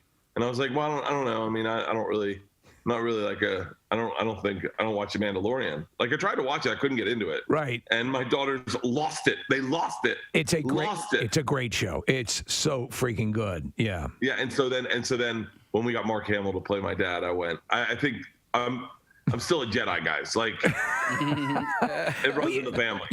Bill's whole thing is he's always made fun of the Star Wars universe. He's always, and here he is, and he jokes, he talks about, you're friends with him. And here he is square in the middle, and now he's having to sort of sheepishly say, okay, I kind of get it now, Oh, yeah, wait, that's a great one. Ask him to tell you about all the stuff going on in season 1. Say, hey, Bill, the seasons you did, tell us about the story. Oh, he has no idea. He hasn't watched any of them. All right, yeah, we'll get him on that. Bert, it was years ago. We had done this live broadcast. Basically, it was from like a trash company, right? So it's a place. Yeah. They won an opportunity. They did a charity drive, and they won an opportunity for us to broadcast live. And Bill Burr came out, and we actually flew him out to this live broadcast in a helicopter. Yeah. I don't know if he's going to remember that, but it was so funny because that was like the first taste of the real Bill Burr that I got because we wanted to play. We played this game called Crack Shot, right? And Crack Shot is listeners call up, give us trivia questions. If we get it wrong, we get shot with a BB gun. And so we wanted him to be the shooter, and he's like, no, I'm not doing it. No, I don't want to do it. He's like, I was like, oh my God. I'm like, this. I think we just offended Bill Burr. Like, this is like shooting people with a BB gun is beneath him. He's like, I'm not doing it. Yeah, we weren't shooting him. No, he was wanted going to shoot us. Yeah. But still, he didn't like it, so that was fine. Yeah, it apparently didn't hurt his career, so he's doing fine. Yeah. So how long will the shoot be taking place for the machine, Bert? 3 months. 3 months. Okay, wow. Is your family coming out at all? My wife is. Yeah. She comes out in like 2 weeks, and then I wanted the girls to come out, but everything's still kind of weird with COVID. Yeah. I wanted to go through Europe with them. I was like, we're never gonna get this opportunity again. Did she get the Gulfstream 550 treatment too, or will she be flying? You're laughing. Lufthansa. Lufthansa. Yeah, there you go, Coach. Take the Lufa, honey. Should be flying standby. If you think about this, Bert, listen, this has been a traumatic, horrible year for the planet as far as, all the stuff that's been going on. But you have been on a career high. Yeah. You have been on fire. It started with your Netflix special, the Go Big show, the Cabin show. Every time you turn around, you got something out. Now you're in production on the machine. Have you had time to pause and process how things are going? In light of all that's not going right, you are the one shining beacon. I had a great 2020. I don't know what everyone was I mean, I wouldn't be surprised if Harvard Medical School actually called you to give a talk on how to properly set a bone in somebody's arm based on what you did for Tom Segura. Yeah, Tom blew out his knee and broke his arm. I had a great game that day. I don't know what he's talking about. Casey references all the time and just starts cracking up at you going over. Just because you didn't like the way his arm looked, you're like, you shouldn't do your arm shouldn't be like that. Let me do that. And then you gave him a little tap, on the, hey, good job, buddy. Dude, sometimes I just think about it and I laugh. That was so funny. Yeah, I did a tour. I did 4 tours. I did the vet. I had a fun 2020, man. Everyone's complaining about it. It seems like 10 years ago that we were in the parking lot and you were doing the show. And but here we are. Yeah, but at least the general consensus and feeling is that we're moving out of this, which is good. The last thing that we did as a show collectively with listeners involved Bert at the Cardboard Classic. Yeah. I mean, that was a little more than a year ago at this point, but Bert was there for that, and then the crap at the fan, man. Yeah. Everything stopped. And then the Buccaneers won the Super Bowl. That's your team. This has been a really great year, man. Things are looking up and up. Wow. All right. Well, listen, man, it's exciting news, and this whole thing with Mark Hamill it's just the coolest. So it's unbelievable. We'll hope that that filming goes well and everything runs its course, and hopefully we'll be talking to you soon, man. But we appreciate you checking in all the way from Serbia this morning. Well, thank you, guys. I love you guys. I really do. Thank Likewise. You very much. Excellent. Yeah. All right. We love you. Later. Bert Kreischer, guys. Thanks, man. Take care, bud. That's awesome. All right. So, Jesus. wow. So cool. He's living the life, dude. Now, He's living the life. And I hadn't thought about that until you pointed that out, Steve. Yeah. That the world has gone to hell and Bert Kreischer's is just on top of everything. The pinnacle of his career. Well, good for him. Hard to take an instrument that's been around for so long and give it a new sound, and that's what I think our next guest has done. And he comes loaded with accolades and is well vetted, just a bit, in the world of jazz music. And I know that us being a rock station, you may not be familiar with him, which is why we want to have him on this morning. Turning you on to something, ladies and gentlemen, Mr. Antonio Sanchez. Is here this morning. How are you, man? I'm good. Thanks for having me. Nice to meet you. My pleasure. It's wild. I'm nervous talking to you because we have 2 drum kits set up in here, and by the way, it's their idea that you and I play together, and we've done it a few times. We've had some pretty big names in the world of drums here. I've played with Mike Portnoy. I like that. Mike Portnoy, Questlove have done it, and but I'm not more intimidated in sitting down playing with you than either of those guys. No, don't worry. I'll go really easy. No, don't worry about it. I don't want to have a battle. It's not a drum off. It's a jam. You, like me, I remember it was actually the look of drums themselves that first got my interest. I was like, what is that stuff? You know what I mean? Yeah, and it it's just gorgeous. seems, it seems so cool to me. Now it's a royal pain in the ass because you got to lug that crap around and put it together. As Antonio was getting set up, I'm like, one of the burdens of being a drummer is having to set up the drum kit. You have people that do that for you now, I would imagine. On occasion. On occasion. But yeah, so you learned from the world of rock. So you came up with that music, and then at some point, jazz had to have caught your ear. Exactly. Yeah, I mean, basically, I was into Copeland, Neil Peart, John Bonham. We've talked about this, Preston, that there's this impenetrable jazz wall that people they have a perception about it. And I love fusion jazz. I love Pat Metheny. I love and I love John Coltrane, and I love all the different. To talk about that improvisational thing, and people say, "Oh, it's too complex. I don't understand it." But I think in many ways it taps into that the artist expressing themselves in a way that I think it can connect with you in a way that's maybe more profound than a lot of people think. Do you know what I'm saying? Because there seems to be this, a lot of people perceive it as, it's not my thing. But I think on a visceral level, you might find that it's a little bit more intense. Well, the thing is, I hate when jazz is too brainy. Yeah. And when there's no really a story telling, when jazz doesn't really tells a story, it becomes really boring, and it just becomes about people just kind of showing off. When you listen to fusion jazz and really intense, super duper fast swing and bebop and stuff like that the average ear, some of it, like, we don't know where you are. I don't know time-wise where you guys are, but you guys all do, and I find that fascinating. When I get lost in a song, and by that meaning I don't know where 1, 2, 3, 4 is, and all of a sudden you guys come back together and bang, you're right on top of it.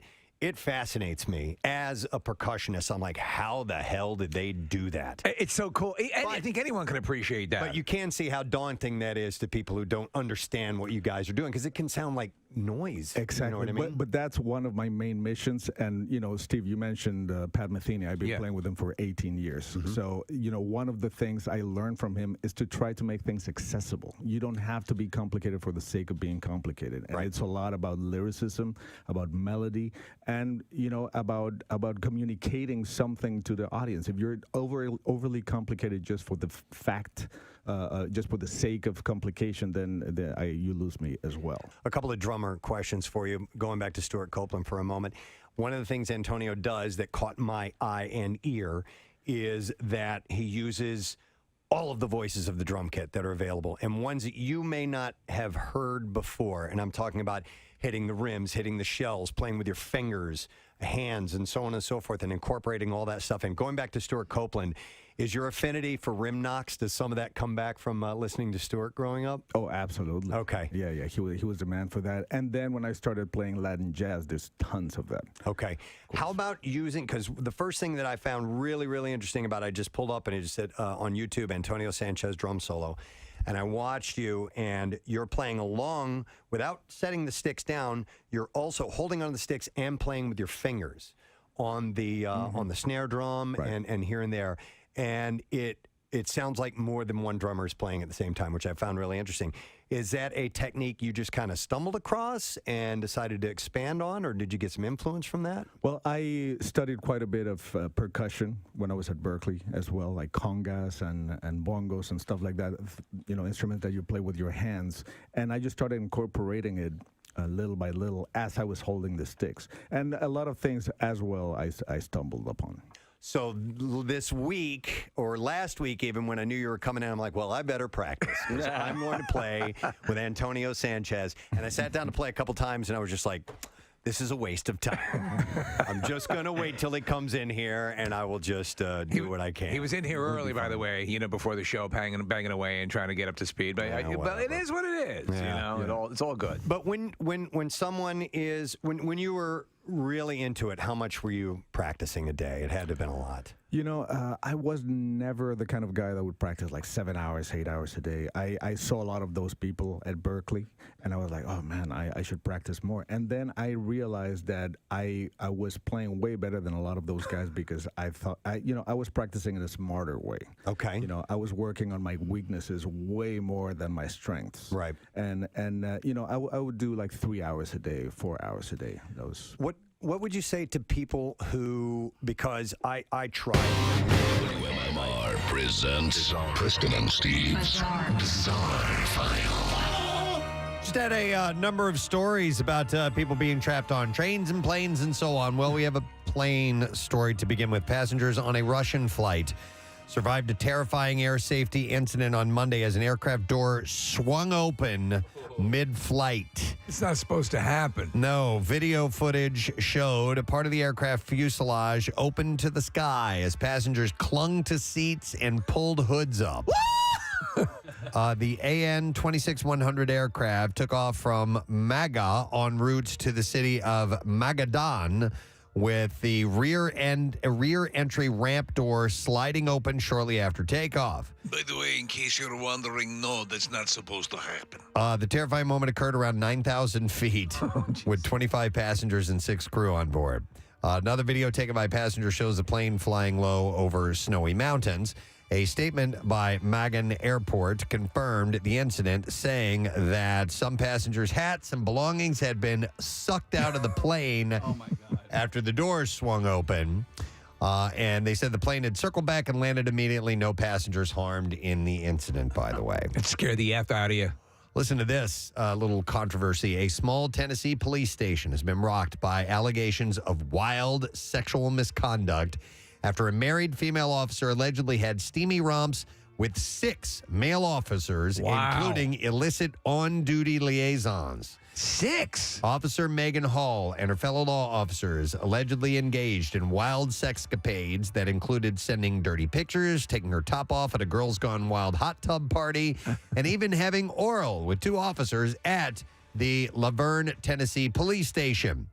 The shenanigans, in which Hall allegedly bragged about the size of one of her partner's genitals and claimed to be in an open marriage, not only led to Hall being canned, but led to firings of Sergeant Lewis Powell, Officer Juan Lugo, Sergeant Ty McGowan, and Detective Seneca Shields. So they tend to frown upon orgies, correct? They do. Yeah. 2 other officers who allegedly had romps with Hall, Patrick Magluko and Larry Holliday, kept their jobs but wound up suspended.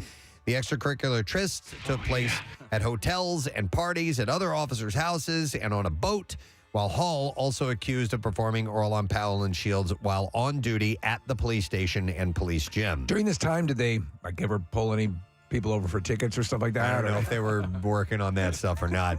Officials began to look into the swinging personal lives when Mayor Jason Cole had received a tip that Hall was sleeping with several fellow cops and had a threesome with Magloco and his wife, among other claims. It goes into a lengthy description of all the stuff that happened, but it's pretty crazy. They were having a blast. They were having a good time. Absolutely.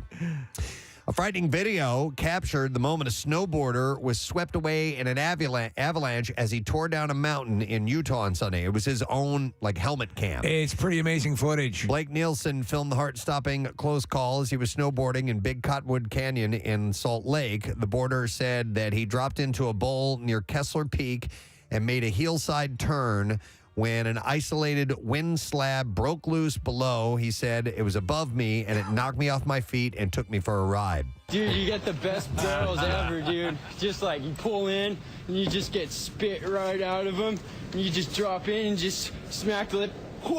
In the helmet cam video he shared, Nielsen can be seen cruising down the mountain when the snow underneath him suddenly gave way, and he shouted to his boarding partner, Logan, I'm sliding. Over the radio, he said, I'm staying on top, but I'm sliding. He did exactly what you're supposed to do. Nielsen was able to stay above the snow and make it out unscathed by making swimming motions with his arms and kicking out his board. He was carried away with the rush of the moving snow for about 300 feet, at which point he was able to slow down and come to a stop while the rest of the snow continued sliding down the mountainside. He slid about 1,300 feet, or the snow slid about 1,300 feet. He said that he and his snowboarding pals had tested the stability of the snow, dropping into the Greaseball Collier, and found no deep instabilities in the snow structure. The wind, however, was more unpredictable than they imagined. He said, respect the wind. Even a small, manageable wind pocket can break out and carry a long way in steep terrain with long runouts. 2 skiers also reported being swept away in avalanches in Salt Lake caused by the wind in separate incidences on Sunday, and no one was harmed. The amazing thing is that he was able to avoid trees on the way down. Well, what's crazy is watching the snow move faster. The snow normally, you're moving fast and the snow is going the other way. Well, it turns into the opposite when an avalanche hits. Pretty amazing. In North Carolina, a mom is calling for safer labels, tamper-proof packaging, and warnings after her son ingested some harmful chemicals, mistaking it for candy. So Connor Taylor rang in the New Year's a few hours early. He and his young cousin celebrated, and they finished the night with games and prizes. And Taylor explained, we were doing these games and earned prizes, and one of our family members bought some Pop Rocks. The 9-year-old grabbed a packet, but the Pop Rocks weren't doing what they normally do. Said, I ate it and I got no flavor. And they're supposed to pop in your mouth. When I didn't get flavor, I just put more in my mouth, and that's when it started to burn. Connor's mother, Laura Taylor, noticed that her son was in distress. When she took a close look at Connor's candy wrapper, she realized it wasn't candy at all. Instead, Connor had eaten Lucky's Mystical Dragon Flames. Oh, man. Which is a chemical you use to throw into a fire to change the colors. I've used that. Yeah, the package for Lucky's Mystical Dragon Flames is like Pop Rocks in size and shape, and the contents inside are similar, too. However, instead of sugar, the flame is made of dangerous chemicals. It contains chloride, polyvinyl, and copper. She said, we called poison control, and they immediately called a physician who consulted with toxicology. Taylor received an urgent call back from the toxicologist telling her to quickly get them to the hospital. Doctors admitted Connor at Children's Hospital, where he spent the night after lab results indicated that he had been poisoned. The liver-specific lab results were all elevated, so it showed that there was some toxicity in his body. He was okay the next day, but they're concerned about the chemical's kid-friendly looking package. It has a cartoon dragon blowing out flames. There was nothing alarming on the front package that would make a child, or even in all fairness, an adult say, wow, what is that?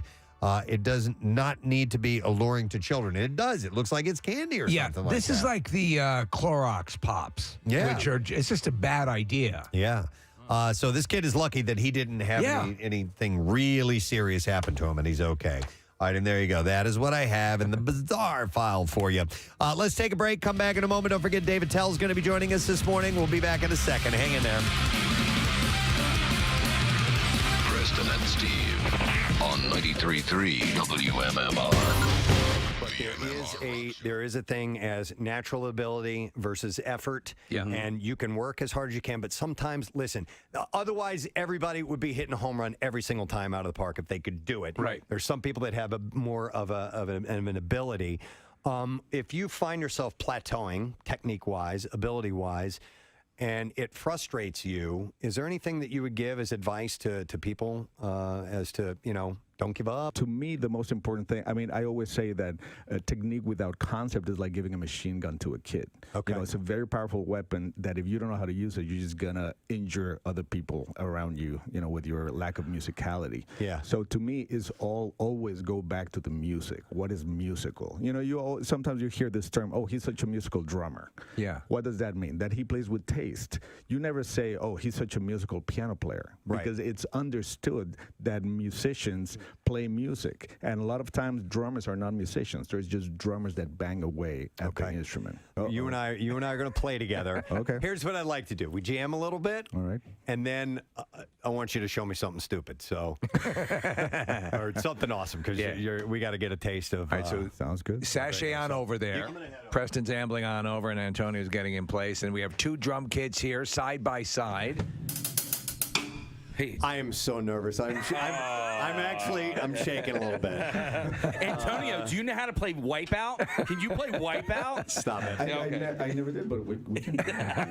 Why don't you want to trade 8? I'll start a beat and we can trade 8 on a little solo one or something like that? Yeah, sounds good. All right, who's going to start first so we know? Well, we'll start together. All right. Oh, you start. Oh, okay. Well, you know what? Here's the deal. I'll play a rhythm, and Antonio will sync up with me because he may start playing something I can't play. Yeah. So let me start. That's probably inevitable. Okay. Yeah. So and then at some point I'll do like a little 8-beat riff, and then he'll do it, and we'll figure it out, right? Yeah. All right. You'll figure it out.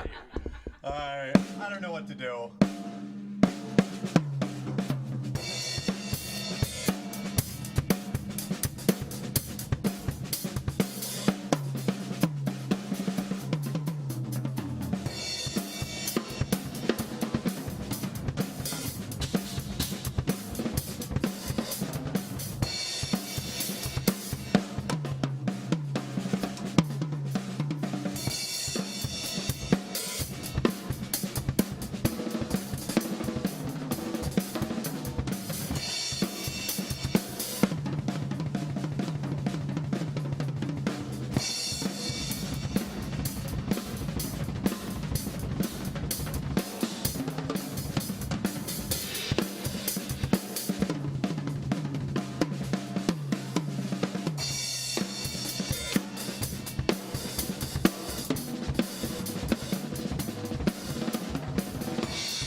That's awesome. I'm sorry, I have to say, man, come on, what are you talking about? You sound great.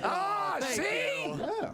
So Chuck was standing back here, and he goes, he points at Preston, he goes, he's a rock drummer, and then he points at you, Antonio, he goes, he's a jazz drummer. He said there was a difference, and so I can't tell. I'm not a drummer. I can't tell the between the. Yeah. To begin with, the sound of the drums is very different. You know, yours are tuned like a rock kid. Yep.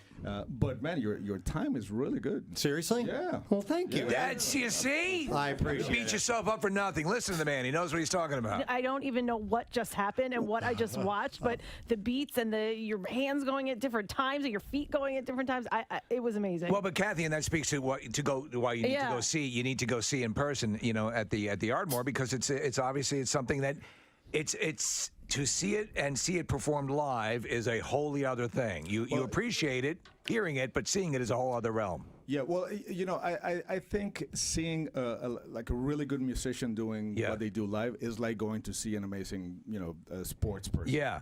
Is the only place where you can actually see somebody do that at that level. So I think it's really interesting. Can I ask, and I don't know if this, listening, and Preston, obviously was going on about the Birdman soundtrack and everything. Were there any things that jump out for your composition for the movie that you're super proud of? Anything you could sort of demonstrate for us? Was there any sort of thing that you created or a passage or something that you were especially proud of? I mean, to me, the most amazing thing about having been part of that project is that I only had the drums to do everything that I needed to do. Was that per your idea, or did the director himself? No, the director. Okay. The director was, because he's a drum fan. He was a big Pat Metheny fan, actually. Right. And he's the one that really wanted just drum set.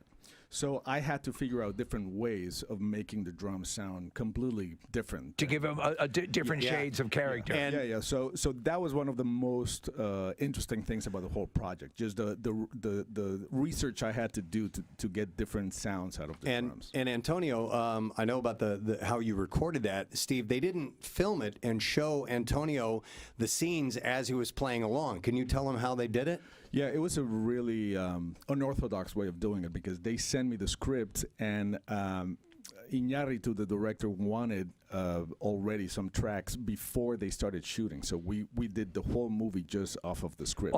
Without ever seeing any imagery, you're just going off the written words. So he would just sit in front of me, and I would ask him, this is a very long scene, so I would ask him to explain the scenes to me, and then he would just raise his hand whenever he would see the next phase of the scene happening in his head, so that I would get the timing right. Yeah. So then he was just sitting in front of me, and I would just be improvising, and then he would raise his hand, and I would think, okay, somebody opened the door. Wow.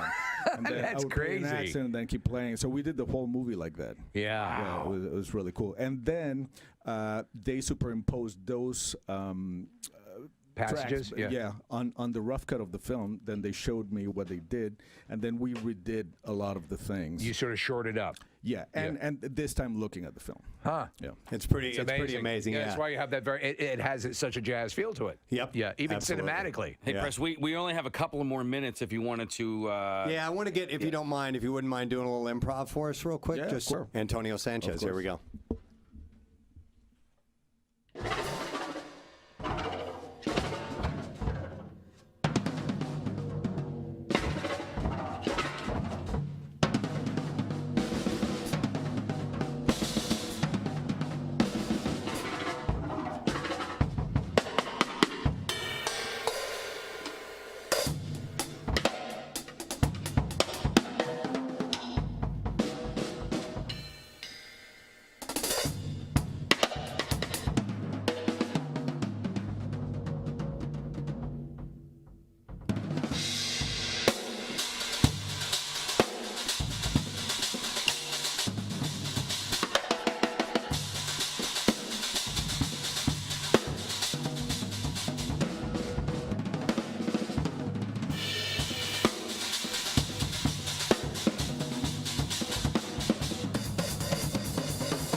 Oh my God! Holy hell!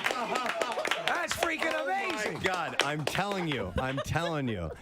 This guy brings out voices of the drums you've never heard before. That squeaking at the end there. I thought something had fallen because he was kind of reaching down, but you went underneath the drum? He was playing with the snares. Yeah, and also hitting not only the hi-hat with the edges of the sticks, but the snare drum with the butt of the sticks at the same time. Playing the whole drum. That's massively impressive. Oh my God. Unbelievable. Thanks for having me. You kidding me? It's an honor of mine. Thank you so much for being pleasure, here. man. Thank Ladies you. and gentlemen, Antonio Sanchez. Thanks for being here, Antonio. Thank you. Thanks for having me, guys. And this, and then the next thing. Okay, what is the next thing? The next thing is there's another Philadelphia legend. I don't see the phone line. He's zooming. Yeah, we're zooming. Oh my zooming. God! All right, real quick, you have about 3 minutes left to enter the word flowers for the money clip. So you got to do that now. Flowers. And that we will get a winner a little bit, $500. Yes, he's a Philadelphia legend, and we love him. Going to be performing on, let's see, Saturday, yeah, at the Hard Rock in Atlantic City. And I'm telling you, I told you, I got a Twitter alert this morning that he was tweeting about us. And it was ridiculously early. We hadn't even started the show. It was like 5:30 this morning. Yeah. So I don't know what he's doing up at that hour. But ladies and gentlemen, the one and only Mr. Bob Saget. And before we dive into anything, yesterday we had Tommy Davidson on the show. Yes. And while he was here, he was playing a gig last night, which was comedy and music because he's a singer. And Kyle Mack, our video guru, is also in a band called the FM Band. Yes. And he's a soul singer. And we had mentioned it to him. And Tommy invited Kyle to get up and play with him last night. That's so cool. We have some audio of that. Yeah, I want to hear if you it. want to hear when Yeah. he got up on stage. So what are we going to play here? Because I haven't listened to all of this. Well, I mean, This first one says Tommy helping out a young talent. Yeah, so I guess this is when he initially introduces Kyle to the crowd, and this is why. Play Tommy Want Wingy first. Okay, hang on a second. Let me get Tommy Want Wingy. It's going to take me a second. Here it is. Tommy Want Wingy. Okay. So we got that. But this one, this is Kyle and Tommy. It says them singing the chorus. So we can try this one. Here we go.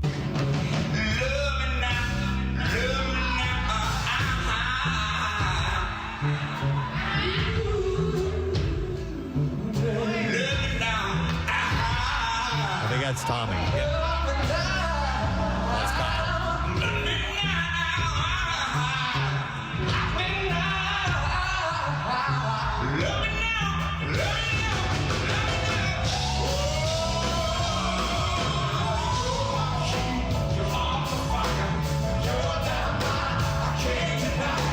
That's cool. Harmonizing with each other. It's excellent. All right. They never rehearsed. I mean, to be able to do that, to be able to harmonize like that without ever really even, sitting down with a person, that's pretty impressive. And this is a little freeform back and forth vocal stuff going on.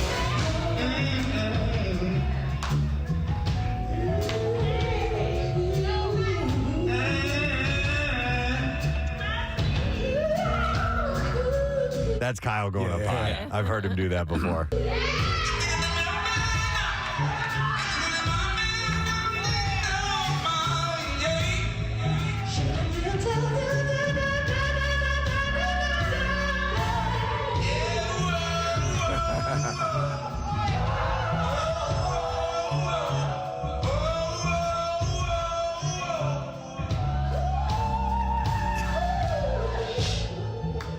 Wow. How cool of Tommy to let him do that too, right? Yeah. And you could see in the video, which I think Kyle might have also had someone, or he might have been doing some video work. But it's cool that it all came together this way. Yeah. All right. This is him setting it up, I guess. Yeah. In fact, we were witness to this in the studio because we had told him that, hey, by the way, Kyle's a soul singer. And then he said, invited him onto the stage, and he said, a lot of people helped me out, and he went through a list. He's like Chuck Berry, all these people that brought him along on the road. Stage, yeah. All right. We never sang together, okay? I saw him at the radio station. Brother said I could sing. I said, come on. Because a lot of people helped me. Bring it down a little bit. A lot of people helped me, man. Chuck Berry helped me. Patty LaBelle helped me. Kenny G helped me. And this before he never called, before movies or anything. It was like, you funny, let's get it. You know what I'm saying? So It'd be a damn shame not to pass it on, you know what I mean? It's just him setting that up, or does he sing? Does he sing at the end? A little bit. Yeah. All right. So cool, man. Where did Chuck Berry ever farted in his mouth before? He said no. When he helped him. I asked. Okay. Yeah. Are you sure? Because I thought he said, "Do you love me?" And then Open your mouth. Just hookers. Yeah. All right. Well, that's cool. I'm glad Kyle got to experience that, and he's got video of it on his Instagram, which is the Kyle Mack, and Mack is spelled MAACK. So I'm sure we'll post that video on our That's social awesome. stuff. So yeah, it's really cool. All right. We need to, you know what? The shelves are getting full, and we need to head to the store. Time to sashay on over to the odds and ends store where proprietor Preston Elliott will meet you at the door. Always with a smile and a handshake. Come on in. And then he'll give you a cheese curl. Haven't done that in a while. So there's some pretty interesting stories. We're going to start in the murderer aisle. They sell murderers there. Yeah, we got everything. Yeah. We have all the odds Listen, and ends. This is why we go to this store. It's incredibly comprehensive. A woman says she went on a Tinder date with the Idaho Killings suspect in 2015. Yeah. Where apparently Brian Koberger's his name. He complimented her on her birthing hips and insisted on coming into her room. Yeah. Yeah, she said he really has game. She was still in college. She went on a date with him. They had matched on Tinder. They went to a movie together, and she said, but after he drove her back to the dorm at Penn State Hazleton, Willette recalled how he started being really pushy about coming up with her to watch another movie. Her name, by the way, is Haley Willette. And when she agreed, the two went to her room to pick out another movie. She said she started to feel uncomfortable when Koberger she said he was very polite and nice during the date. She said he completely changed gears when they were in her room. She said he just seemed very different, definitely felt uncomfortable when he decided that he needed to wait outside of the bathroom for me.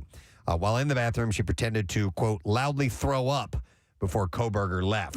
So she wanted to get him out of there. Right. And so she pretended to get sick. That is effed up. She said after an hour or so of him being gone, he messaged me and said I had good birthing hips, and I just never messaged him back. And she said they never spoke again, but she said she only remembered the date after she saw his mugshot in the news recently. She said as soon as I saw his mugshot, I knew he just has an unforgettable face. How many times did the good birthing hips line work for you when you were dating? Just a handful. That's why I stopped using it. You look like sturdy stock. Yeah. How many murderers do you think you've ever encountered in your life? I keep a journal. No, it's had to have happened. Statistically. Listen, I'll touch on this. I'm not going to give too many of the specifics, but recently we found out someone who has actually been in my house before was arrested for potentially bank robbery and maybe a lot worse. Like this hardcore Nazi. Like American History X stuff. Yes. It's insane. Whoa. Yeah, crazy. Whoa. And the reason that the person was in my house was our kids were involved in the same organization. Right. A sports organization in our area. And seemed normal to me, but had this person ever gifted you with the home brewing kit?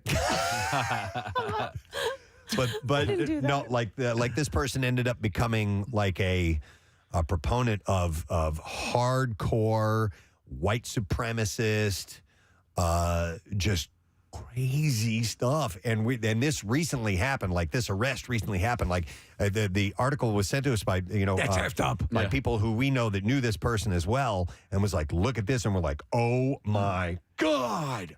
Well, unbelievable. But I'll bet you, listen, especially for as many people as we encounter, the thousands in being in public, we had to. Oh, we've met tons of criminals. Yeah, we know people who had a whole GoFundMe scam. But no, remember the one guy who went to jail, I think, for some sort of sex assault? Yeah, but Casey's talking about a murderer. A murderer. It has to be statistically. The odds are you have no idea that someone was a murderer that's in your life. Chances are you would report him if you thought they were. But it's statistically. I wonder if anyone's done a basic calculation odds-wise. They can say how many people, the average distance the average American lives from a McDonald's, right? Statistically, could you crunch the numbers and get your likelihood of encountering a murderer during your time as an American living in the continental United States? We also did a whole, I'm not going to say what it was, but we did a whole promotion around someone, and they had a lengthy record. And we didn't know it till afterwards. Yeah, I think I vaguely remember that. Can you write that name down? I don't know the name. I'll write the event down. All right. Yeah, I think I remember that. Hang on, I'm going to go to Heather. Hi, Heather. Good morning. Hey, good morning, Ed. Hey, good morning. What's up, Heather?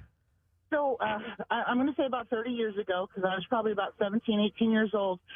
I had a party at my house, and it was one of those, unfortunately, some people told other people, and I ended up with a bunch of people who I didn't know that were local. I wasn't really aware until about 2 or 3 years later. I found out that one of the guys that was at my house, you guys maybe remember about 27 years ago, there was a guy in Philadelphia that was killing prostitutes regularly. Oh. I don't know if you remember that story. That's a serial killer right there. Yeah, absolutely, like 4, 5, 6 people, and he was in my house. Wow. It was scary to find out. After the fact. Why was he in your house? She said she had a party and other people invited other people and people invited others. A prostitute killing party. And there were lots of prostitutes there. No, but they ended up uninvited and they were there. But that's crazy, man, Heather. I mean, and then like us, when we realized that, we're like, whoa. Yeah. Had no idea. Passively, again, the odds are at least decent. Yeah. All right. Thanks, Heather. I was Appreciate trying it. to find the news story of who she was talking about. Oh, okay. I have a friend of mine who she lives up here now, but for a number of years lived in Raleigh, North Carolina, and she was just telling us a story in the summertime that she had a group of friends that would get together on Sundays for football. She loves football, and all these people would come to her house. And there was one guy that was part of this crew. He was a little bit off, but seemed nice enough. And so he would come over and hang out. And as it turns out, he didn't show up for a few days and weeks, actually. And people were like, oh, I wonder what, just call him Jeff. I wonder what happened to Jeff. Is Jeff okay? So they ended up doing a wellness check on Jeff. And as it turns out, he was dead in his home, and he had been dead for maybe a week or two. Had he been murdered? No. His mother, however, was also dead in the house and had been there for years. And so he had been coming over and hanging out with these people all the while his dead mom was living in the house. And and she still got on his case. And his story, was that, he worked for UPS, never worked for UPS, and was just collecting her Social Security for years and years. You never know what goes on behind closed doors. Did they ever find out if he had killed his mother or if she had died of natural causes and he just hid it? I think it was that. I think she had died of natural causes. Okay. I don't think he murdered her, but she was, she was dead. But could you, because no one was coming into the house. That's why he died alone. Yeah. Yeah. Yep. Okay. I mean, he purposefully did that. Well, imagine being this gal, or like Debbie Harry, who you remember the story. She felt that Ted Bundy, she's pretty damn certain that Ted Bundy had picked her up one night and she just barely got away by the skin of her teeth. Like, he didn't attack her or anything, but his mode was in full operation with her, and she got out of there. Imagine looking back and saying, I was alone with this person, like this gal that went on a date with this guy. He could have, you never know. Maybe he was going to get laid, or maybe he was going to try to something else. Kill someone. Yeah. He's in court. He's in court today. It's just a status conference. They said usually it just deals with scheduling and stuff. But in Idaho or still in PA? No, he's back in Idaho. Okay. Wow. All right. Anyhow, I thought that was kind of interesting. So we're going to leave the murder aisle. And now let's move on to the aeronautics section. We have aircraft. This story is just enormous. It's huge. Elvis Presley's 1962 Lockheed 1329 Jetstar aircraft just sold for $260,000. That's right, man. To be honest, I thought it would have sold for more. Yeah, exactly. I mean, it's the king's plane, man. It was sold at the Meekum Kissimmee Collector Car Auction. It's a plane, man. It's not a car. Florida, but they had it for some reason at the car auction. That's a weird-looking car. It's got big wings on it. The King's 88th birthday. On hand for the sale was Priscilla Presley, who stood alongside the Mecum auctioneers during what turned out to be a decidedly lackluster bidding session. Yeah, I'm surprised, especially with all the new energy involving Elvis and the movie and Austin Butler winning the award. Elvis is always, his stuff is always selling for big money. She told the auction house Elvis loved planes, and this was one of planes, them. Man. This is my first auction, and I'm excited to be here. Today would have been Elvis's 88th birthday today. Bidding started at 100 grams, jumped to $150, then at 200 it settled. What am I being, And only with plenty of coaxing did he get up to 240, where it stayed for a number of minutes. Finally, 260 came in from a telephone bidder. And the reserve came off, and the hammer fell on that. Who else has been to Graceland in this room? I have. Okay, and did you tour the plane that's there, the TCB? No, I did not. So across from the mansion, Steve, there's an Elvis museum, which is really cool. And there's a road right in front of the mansion. Then you go to the other side of that, and the museum houses one of his other planes, one of his jets, and you can. I never made it. Yeah, it's also part of the museum, so you can get a tour of it. It's really cool, and it's got the TCB lightning bolt on the outside of it. And it's a neat thing to see if you ever go to. Very Graceland. impressive, huh? Yeah, very impressive. TCB man, taking care of business. What's the yogurt place? That's the country's best man, yogurt. that's good too, man. Yeah. Elvis, put some bacon in it. It's delicious, man. Somebody just put a big Y on the end of the TCB. By the way, it didn't help that the 61-year-old jet wasn't on hand at the viewing. It's currently parked in the desert, gathering dust at the Roswell International Air Center in New Mexico. Oh, I was going to ask if it was still viable. No. Okay. It sat there for close to 40 years, and in fact, I fix that thing up, man, and fly it.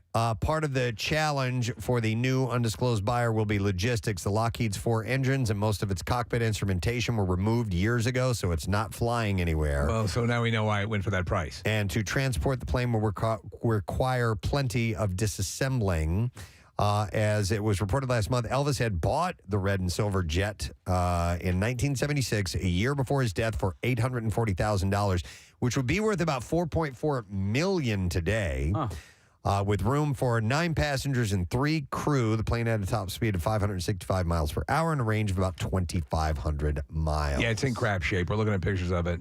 Yep. It's all falling apart, and it looks like there's a hole in the cockpit window. Despite the sun-bleached exterior, the interior looks to be in excellent shape, though. In Elvis fashion, it features acres of red velvet upholstery. That's my favorite color, upholstery. Red? No, that's not a color. Oh, man.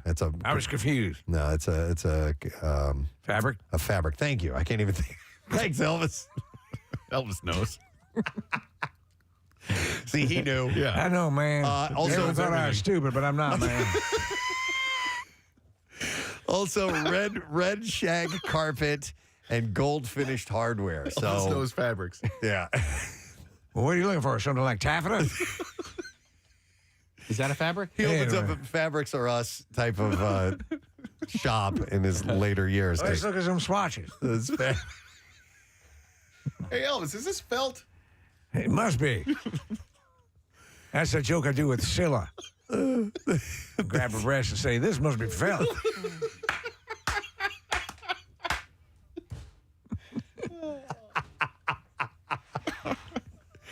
And when you do that, you go, you make that noise.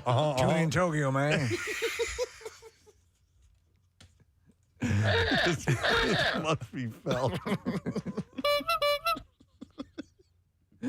Elvis knows fabrics. As to whether that $260,000 selling price is a bargain, consider that just last November, Mecum sold Elvis's 1971 Stutz Blackhawk Sports Coupe, which he eventually gifted to his physician for $297,000. That went for more than the plane did.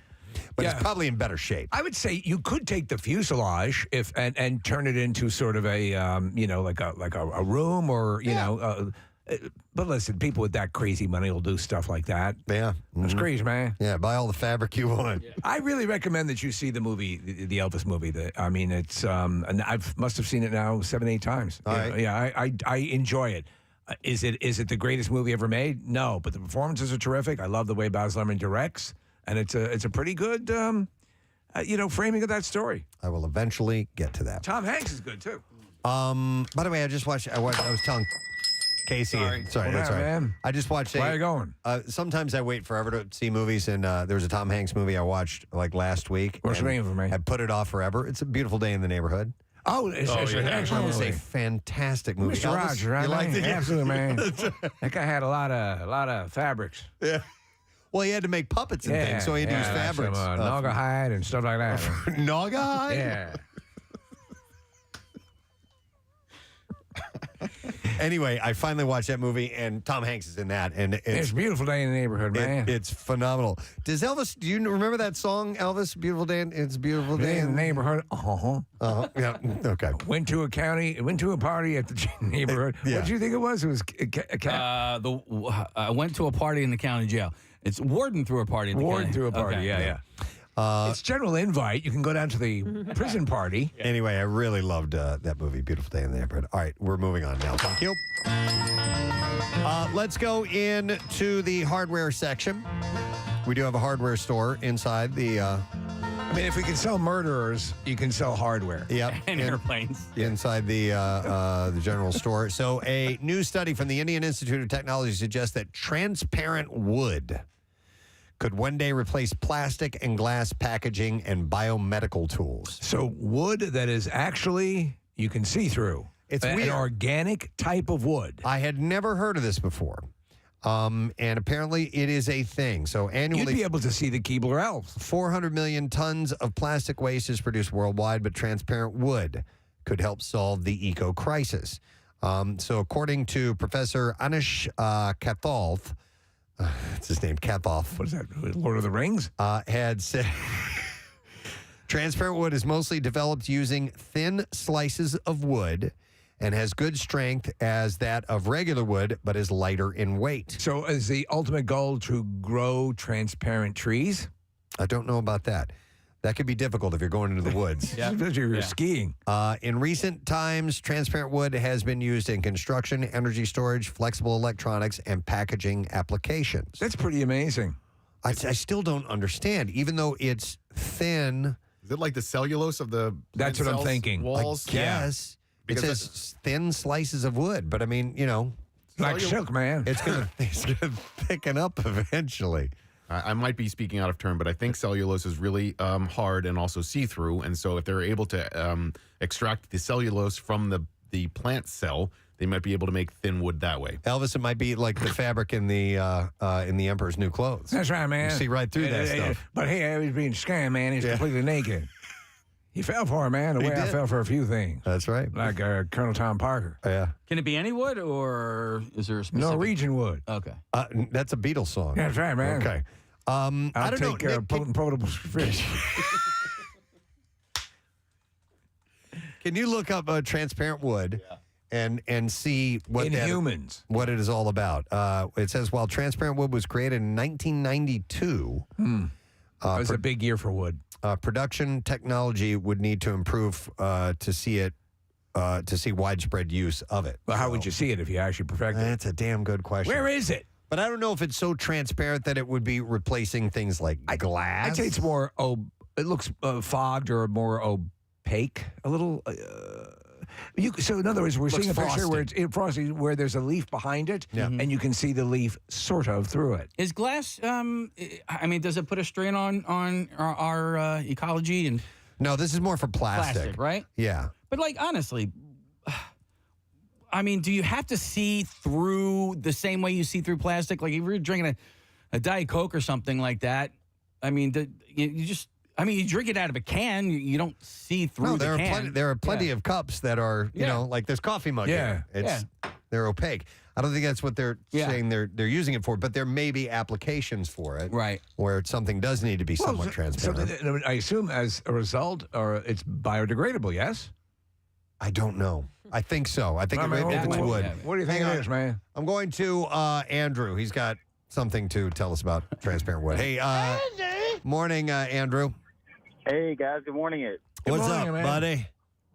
Hi. I just wanted to tell you guys about a YouTube channel called Nile Red, Nilered.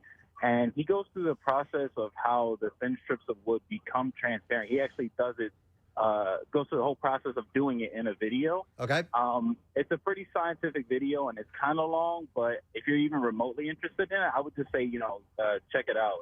It's actually pretty interesting. I think Nick's Nile Red. We'll check that out. Thank you, Andrew. I think, Nick, your take about the cellulose, that seems to be the most logical, right? Because I was in the neighborhood. Okay. Yeah, so here's the... Mr. Rogers. Do we that guy over there works with him. Mr. Rogers theme, we It's like gotta have invisible trees that guy's working on over there in that house. It says here, transparent wood is created when wood from the fast-growing, low-density balsa tree. Balsa wood, man. Is treated, that stuff's really light. Really light, man.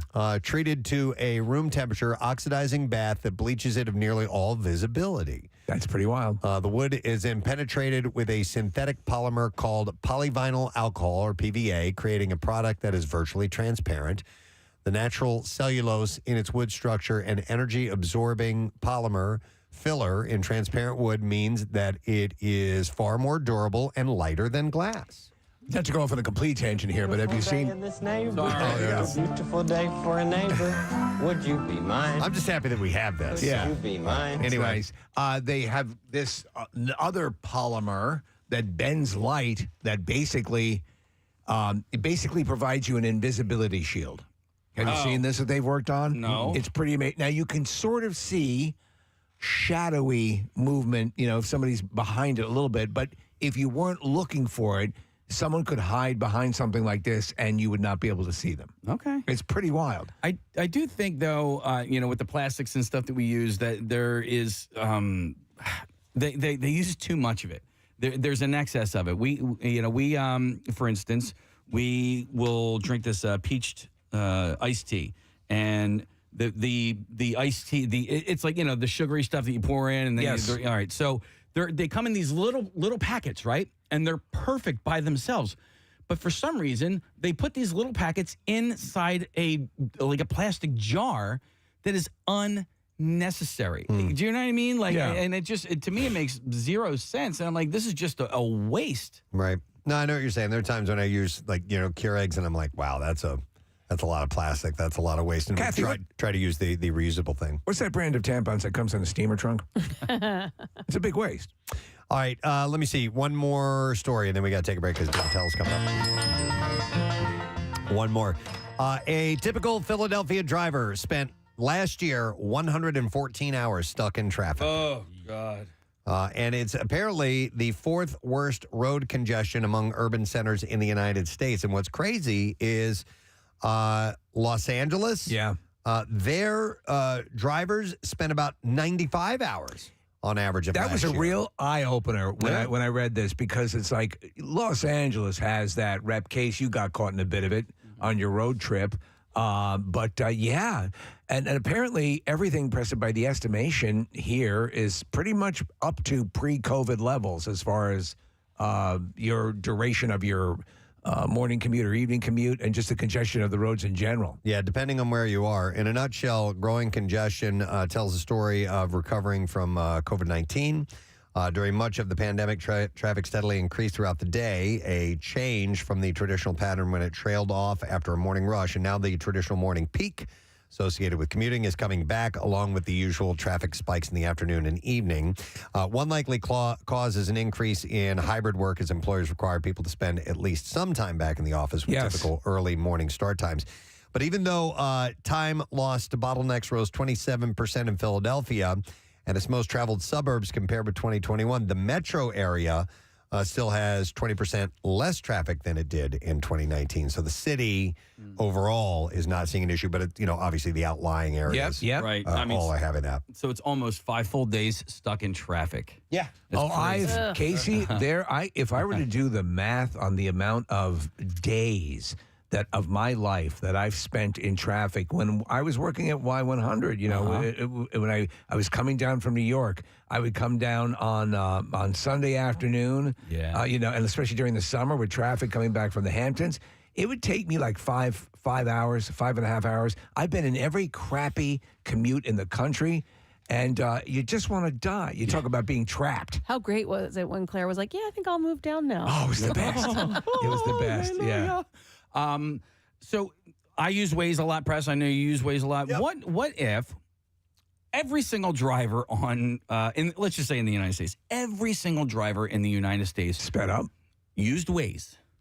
Do you think the technology, I don't know if it's AI or whatever, the technology in Waze could then, because everybody that's in their cars is using this, would be able to basically figure out a way to not bottleneck everything? Do you know what I'm saying? I don't think so. You have the variables of all last second decisions and stuff like that, and you're always going to get that. Yeah, and there's obviously accidents and people who drive at different paces, but that's why the idea of autonomous vehicles that communicate with each other would help relieve some of that flow problem. Well, I think one of the most interesting, but like in Minority Report, right? They have a depiction of what that might be like.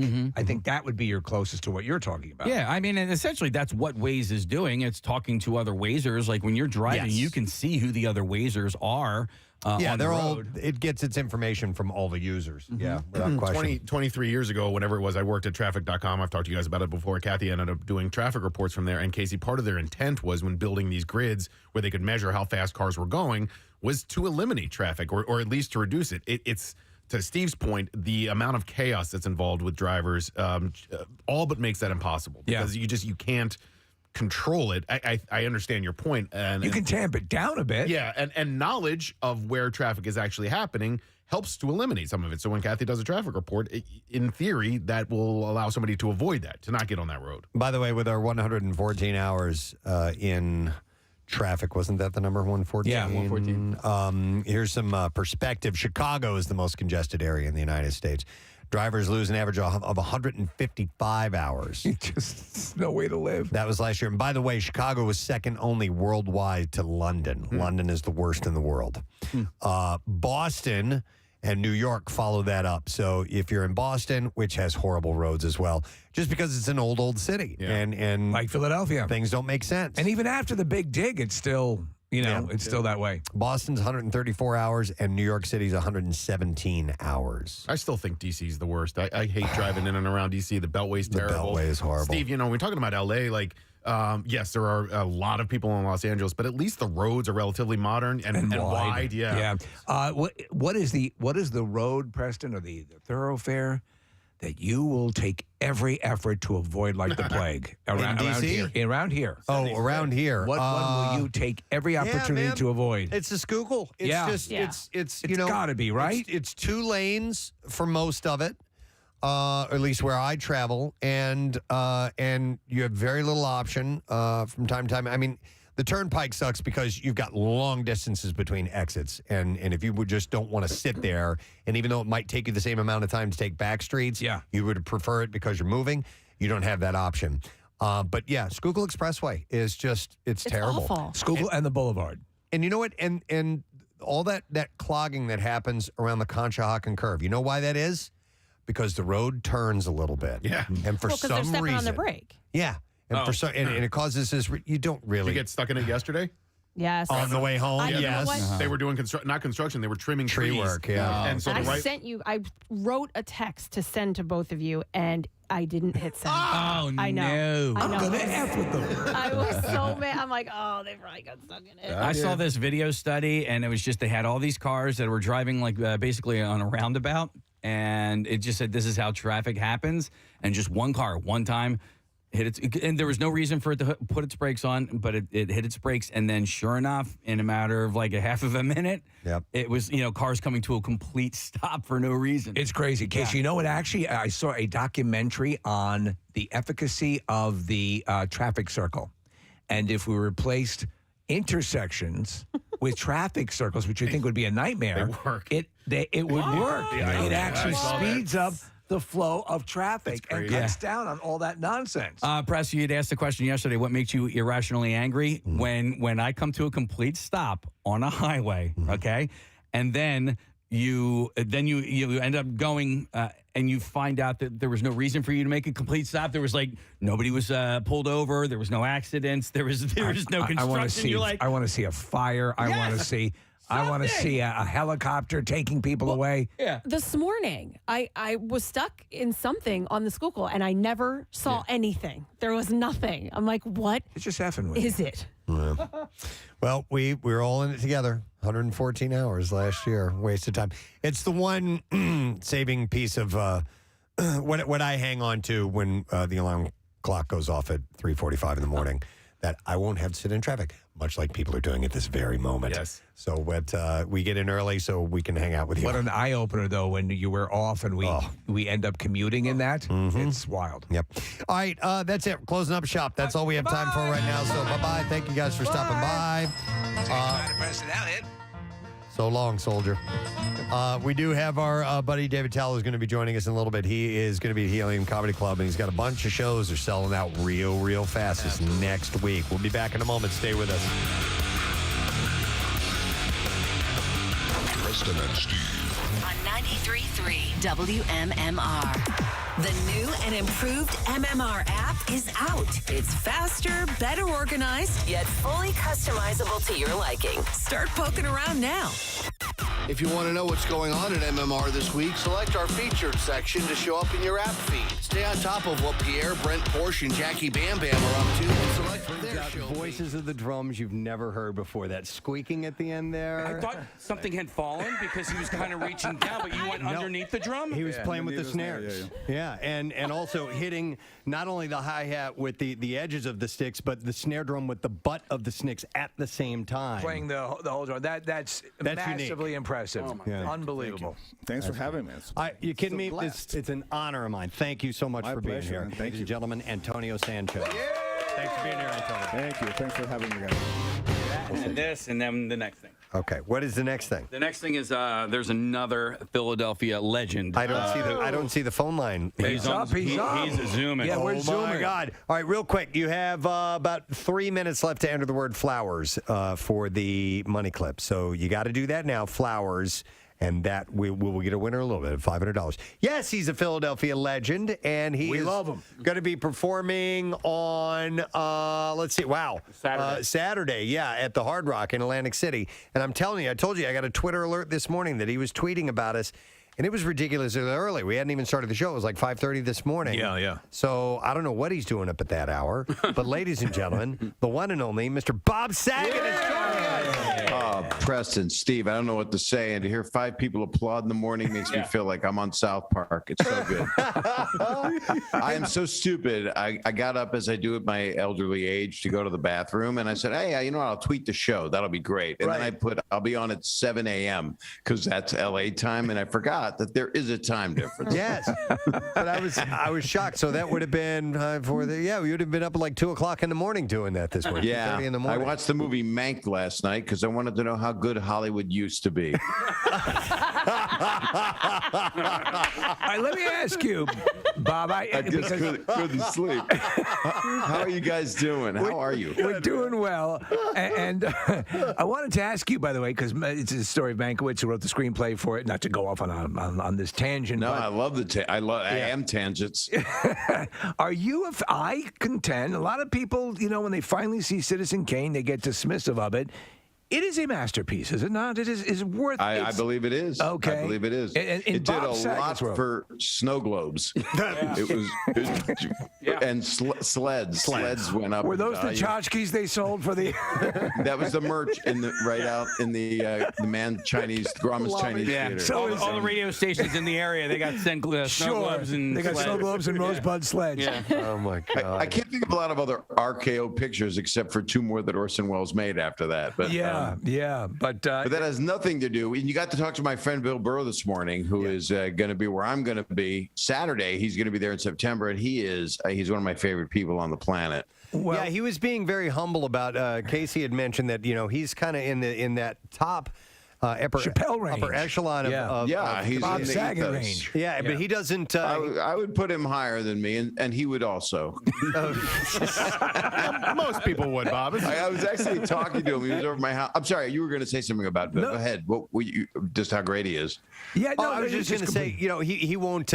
He doesn't accept that he's at that level, which is healthy, I think, for somebody in the entertainment industry, in any industry, to realize that you can always be better and so on. But he was kind of humble about that. Yes, that response. self-deprecating. But he's one of the best, man.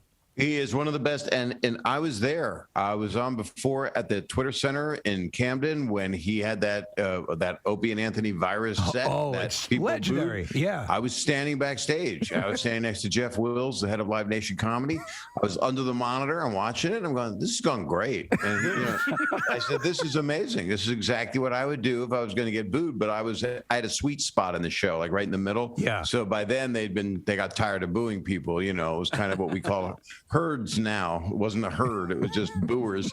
And he got off stage in a cold sweat. He said, did you see that? That was terrible. I said, Bill, you literally just made history. That video is going to roll forever. I saw you. I think you're on Rogan describing the whole situation, and that like the comedians all actually something that was promising to be so cool and fraternal turned out to be a nightmare, like Platoon. And you said in that moment he secured his legend and the fact that he was dissecting everything that we hold dear, and you could win over an audience by throwing it back in their face was just an amazing thing. He roasted them in the way that it was cruel what he did, but roasts used to be meant not to be televised, not to be recorded. They were recorded, some of them, but they, when I was roasted on Comedy Central, that should not have been televised. That should have been just for a bunch of people that want to hear that kind of language, because it was, it crossed the line. It was on after 11 or 12. Sure. When clips run out of context now, it's, but Bill basically said the worst things you could about my hometown people in my loving Philly. And it was hilarious because he was unrelenting. He would go 5 minutes, 4 minutes, 3 minutes. I'm doing all 15. You deserve it. And what I was going to say was he was over my house. We were smoking a cigar not long ago because that's the best way to get COVID. So we wanted to try that. And we're sitting there talking. And I said, I'm going to be 65 in May, Bill. And, it's so interesting. I got a lot of things starting for me now. I'm going to direct a movie later in the year. I was just in a movie. And it's things, I haven't even done what I came here to do yet. And he looked at me. He exhaled smoke and he said, well, you better effing hurry up. Like I said, I'm not dying, man. I mean, I know Norman Lear. He's not. You're just looking for a nice little exchange with a friend and a heart to heart, and he basically says you're about to die. Yeah, telling him that I've got all this great work I'm about to do that I've never done. Because what I share with Bill is the love of stand-up. What I share with everybody, all the people that do it for the right reasons, and it's been hard on a lot of comedians that haven't been able to even make a living, but I'm very fortunate, and Bill is on fire. In fact, I've got to leave and put him out. But Bill is, because he played a firefighter in Pete's movie, but that makes no sense. See, it's not always good. Well, let me tell you this. I will tell you this, and everyone wants to ask you a question, but I will tell you this. I think things, you mentioned COVID and all that stuff. The things that everyone is sort of looking for as those flags that we're returning to normalcy. Rock concerts and music and stand up and going out to see stuff like that, live shows, and that's at the heart of what was so crippling for the comedians and musicians. And I feel, obviously you're proof positive as we're promoting your gig that we're turning around now. First thing, I didn't know I was positive. I was told I was tested negative, but thank you, and I'm glad I heard it from you on the air. But I am beyond thrilled. I have had 2 injections. I had them in my butt. Yeah. I actually did the drive-through. So I just put your ass stuck it out the window. Yeah, I did the whole thing. And there was a different cheek for each dose of the Moderna. But I'll just go on more about that. So what happened was I really know when to stop, don't I? Anyway, but to go back and to be able to perform, and it's not going to be loaded with people. You know, they have to do the CDC guidelines. So people are going to wear masks, and it's going to probably be half or less, a third. I don't know what the thing is. We're doing 2 shows. My buddy Mike and I have toured for 10 years, and he's doing really well. But we're on tour again because I haven't been this excited to do stand-up. I don't think ever. That's great. Ever, because they need it and I need it, and I get to make people laugh, and I'll be able to hear them through a mask, you know. So, Bob, in the world of social media, when you're posting on Twitter and Instagram, and you're posting these photos, you always have to be aware of what's going on in the background, because people like to zoom in and you left the toilet dispenser out, and or whatever. But now you're doing these Zoom interviews, and clearly you've given your background a lot of thought as well, and we've been doing this with other Zoom interviews. So I'm noticing the stuff that is neatly placed on the desk behind you, and I'm wondering if over your right shoulder, is that a Batmobile? I can't really figure out what's going on all the way over. It looks like one, but yes, you know what? I think it is. It is. Yes, it is. Oh. I would go get it, but I'm wired to the computer. So, Steve, if I leave, I drag the whole damn setup off the thing. But on the other shoulder is Rodney Dangerfield, a gold. That is an award from the UCLA Brain Society. Not society. It's not a society of brain people. It's the brains. It's the secret brain club. They're like the aliens from Mars Attacks. Exactly. It's Mars Attack people. But it's actually was given to me by the people that run the brain ward in the brain center at which is redundant because the brain. Anyway, you're right. You were right earlier. Tangents are not a good thing. I really should have listened when we started. But that was awarded to me by Joan Dangerfield, his widow, and a friend of mine, Joe Gray, at a big event. And he was a good friend. I officiated his funeral, and he started me out on the Young Comedian special when I was like 25, 24. I remember. Yeah. Bob, don't you have another piece of memorabilia from Rodney in your collection? Something I do. It's in the other room. There's a study behind here, and I've got Rodney's pot pipe, and that came out on the Bill Burr Bert Kreischer podcast, and I've got a box that he kept all of his pot in, and his actual pot pipe. And I'm afraid I got to hide just looking at it. Well, a lot of people don't know that he was a very active pot smoker, and that was his thing. And he was, I wonder now, Bob, with the strains and the potency levels, how do you WMMR. Thanks, Kath. Our next guest is going to be at Helium Comedy Club next Thursday, Friday, Saturday, and Sunday. Yeah. And only Thursday 9:30 tickets are still available. So the rest are sold out. Philadelphia loves this guy. We love him. We'd love to see him, but he can't work his Zoom correctly. Dave Attell is on the show this morning. Hi, Dave. Hey, how's it going? I apologize. I don't seem to be able to get the video going. It's no problem. We can hear you loud and clear. That's all that matters. You sound good. How you doing, man? I'm all right. I mean, it's been a while, so I'm excited to get back down there to the club. That's why I don't know what's going on, but we're adding the show. So how cool is that? Yeah, listen, people love you here. We love you, and the fact that you can fill up those shows, and the fact that you take time to come on with us, because I guarantee you that Thursday slot will sell out quickly. You never took really. Did you take any sort of substantive hit? I mean, obviously COVID, as far as a touring impact, but you seem to still do a lot of stuff even during that time. It's not like you lost a lot of ground. Am I right, or am I misperceiving that? Well, I had to cancel a lot of my tours overseas. Right. No, I'm kidding. You don't tour overseas. I used to do all those, all those airports and stuff like that. I'd say that the touring has never been better. Last year it started once they started opening everything up, and it was definitely this kind of almost like it was like one of those things where it was like running with the bulls, where the crowd was ahead of the comics, they couldn't wait to come out. Well, yeah, but also you do a ton of voiceover animated stuff. You're working on a number of shows. There's obviously film stuff, so your dance card is pretty full. Well, I don't know whose Wikipedia you're looking at, but I'm a club guy, and that's why I really like the Philly Club, because it's really classic. it's just the right size, and it's also it's downtown, and now like it's very rare to actually play a club that's downtown. So it's always fun to be actually in the town you're like playing, instead of like out on a route or like 3 counties over, Right. No, it's a fantastic club, and I always say it puts me in mind of Caroline's, which is closing, or has it officially closed now, Dave? Yes, New Year's was the last shows, and I was the last person, I guess, to headline, and it was very sad. It was really like very, very, very sad.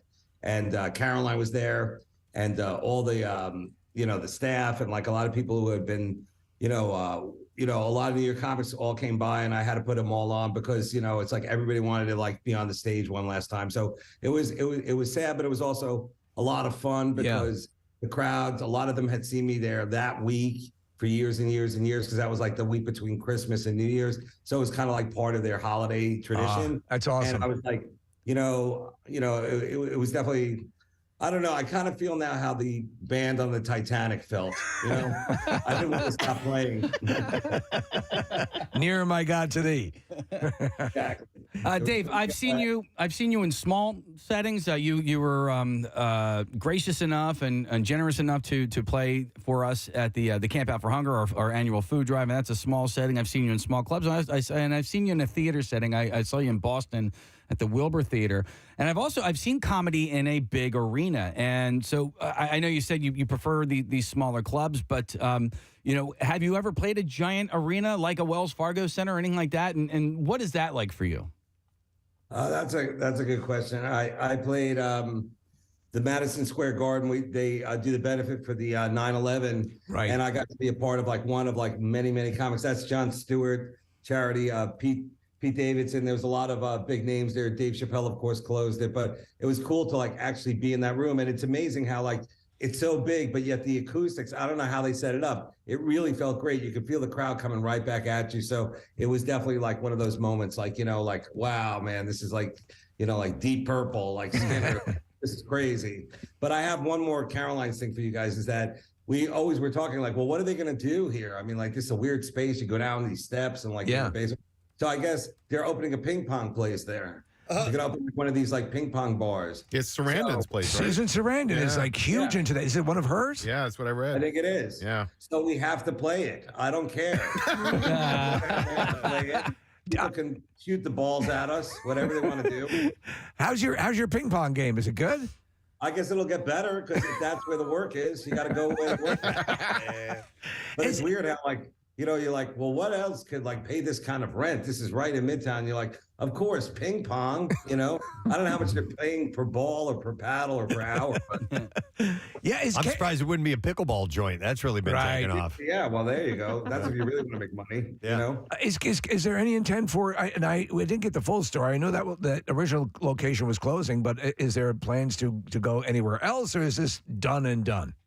I don't know. I mean, I'm sure, Caroline's put her heart and soul in the whole thing. And, for years and years, decades, actually, because I was like originally, when I was a young comic, I was on the Caroline's Comedy Hour. That was like their cable. I think it was on A&E. Wow. And we were all writers on the show. We got to do sketches. And the hosts were Colin Quinn, who's still a role model of mine, and Richard Jenny, who no longer is with us. But it was funny how like we talked about that on stage a little bit. And, she told us about, just so many great comics have been there. So, the memorabilia alone in the club, like that alone, like she should definitely, I think they're bringing some of it to the Comedy Museum upstage. So would it ever be worth it for you to open up a comedy club, Dave? I don't know. You got to get the right people involved. Do you have the number of that FTX guy? He's got funding. Yeah. He's got tons of funding. I don't know what I'm doing, and I'm too old to like. I wouldn't know what I'm doing. It's so easy to go in, like you take it for granted. You go in, the lights are on, there's heat, and like you do your show, and then hopefully you get paid and you leave. Whereas the people have to be there day after day. That's a whole different story. But when I was younger, I always wanted to open a bar. Who didn't? Yeah.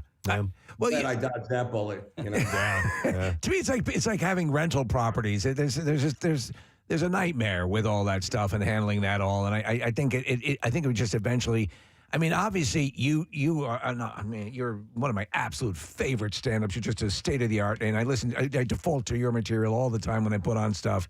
To me, you have a pure love of it, and anytime you get to, or you have to be involved in the nuts and bolts, it starts to extract the joy from it. Do you know what I'm saying? Yeah, I think I kind of know my place in the business, and there's some guys who like guys with way more money than me who open restaurants, and that usually kind of goes south pretty quick because you got to be there every day. You can't just go like, hey, I'll get a cousin to do this, or here's a friend of mine from college that seems to know what he's doing. You got to be there, but I still enjoy doing the shows, and I think that the crowds, especially since the opening of everything, the crowds have been way cooler and stronger on the road. I'd say that sensitivity factor, you get that in New York, maybe some West Coast, but the majority of the people, they're out, they get it, they want to have fun, my crowd's always particularly good that way, especially Philly, DC. I'll be in Magoobies as well, that's outside of Baltimore.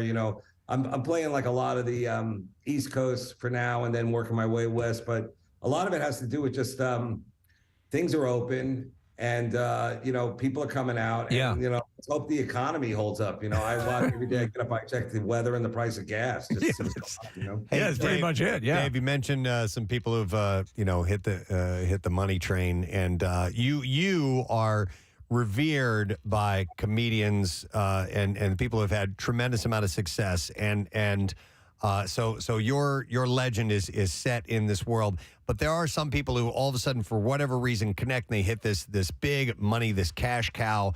And I'm curious what it's like for some comedians who don't quite attain that level.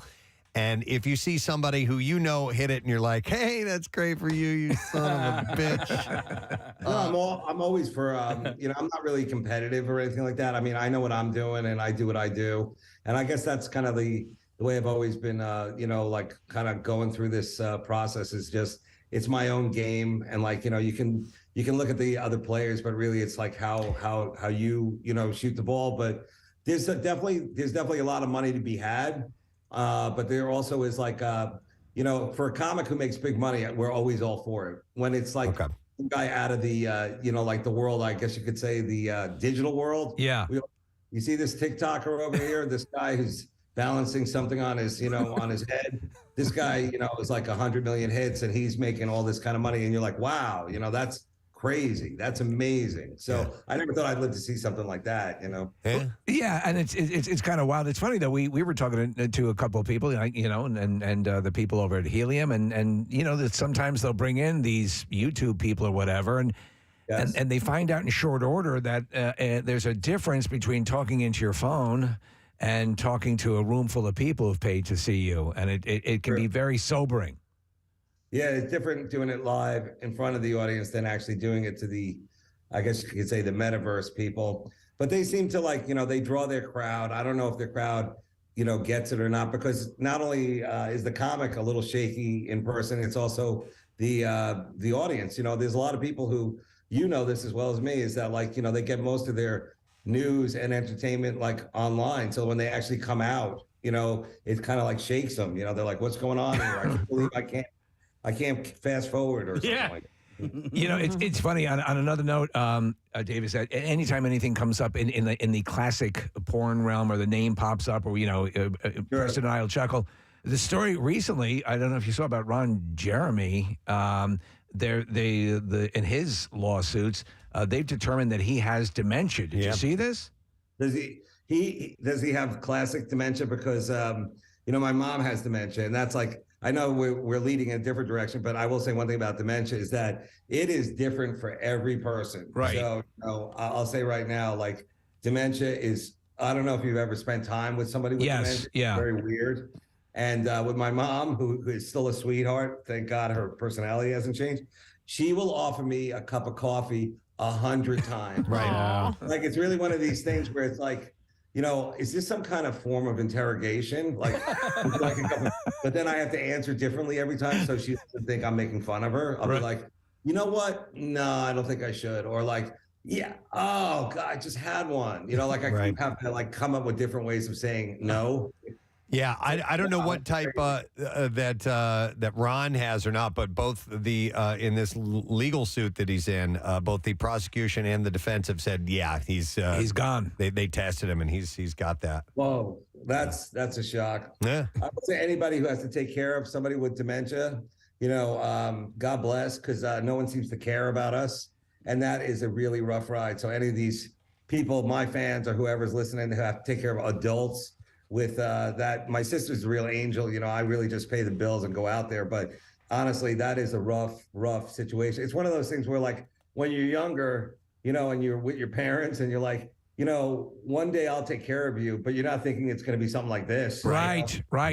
Yeah, no. You don't see that like when you're a little kid. You have no idea like what it is. So. No, I thank God every day. My dad's 94 and he's super sharp, and that really, above all else, if you can maintain that. That amazing. Yeah, I mean, his ability to recall things exceeds mine, and he's amazing. So that's what you always want. It's a quality of life issue. How old is your mom, Dave? She's well, now I'll put a joke out there. She's 48 now. She's 87. God bless. It's every day is a different day, but I will just say that you'll see if you come down and show, I do some jokes about it, but it really is like one of those things where like it really does blow your mind how like crazy it is to see what happens to people like that. So all I'm gonna say is and I'm sure you feel the same way too. As you get older, you're like, I think I got this, because like I can't remember anything. Like part of my job is to like see something and like put the facts in the joke. Like to make it real and all that. So I'll read something or watch a documentary. I'm like, oh, that's an interesting topic. And then I'll have to go rewatch it and like write stuff down to like, oh, that's what I wanted to talk about. Neptune, like whatever it was. Forgot Neptune. Really a time suck if you want to know. Yeah, no, forgetfulness is way different. My mom's going through it right now, so I know exactly what you're talking about, Dave. Well, they say they have some things for it, like these drugs and all that kind of stuff. And I told my sister, I go, no, they don't. They don't got anything. Right. They keep testing them. Like, it's really interesting to see like these weird, like I guess you could say snake oil things that are going on out there. Mm-hmm. And I'm like, she had trouble sleeping. She was wandering, which is weird. Mm-hmm. And like, you got to put locks on the inside of the door, and people know what I'm talking about. Yeah. That you don't want them to go out or anything like that. So, I said like, I'm not into weed or anything like that, but isn't this like a weed situation? And then, my sister's like, no, the doctor says you can't do anything with weed or, any kind of sleeping stuff because their brain. I'm like, really? I mean, honestly, like what more could it do? Right. Yeah.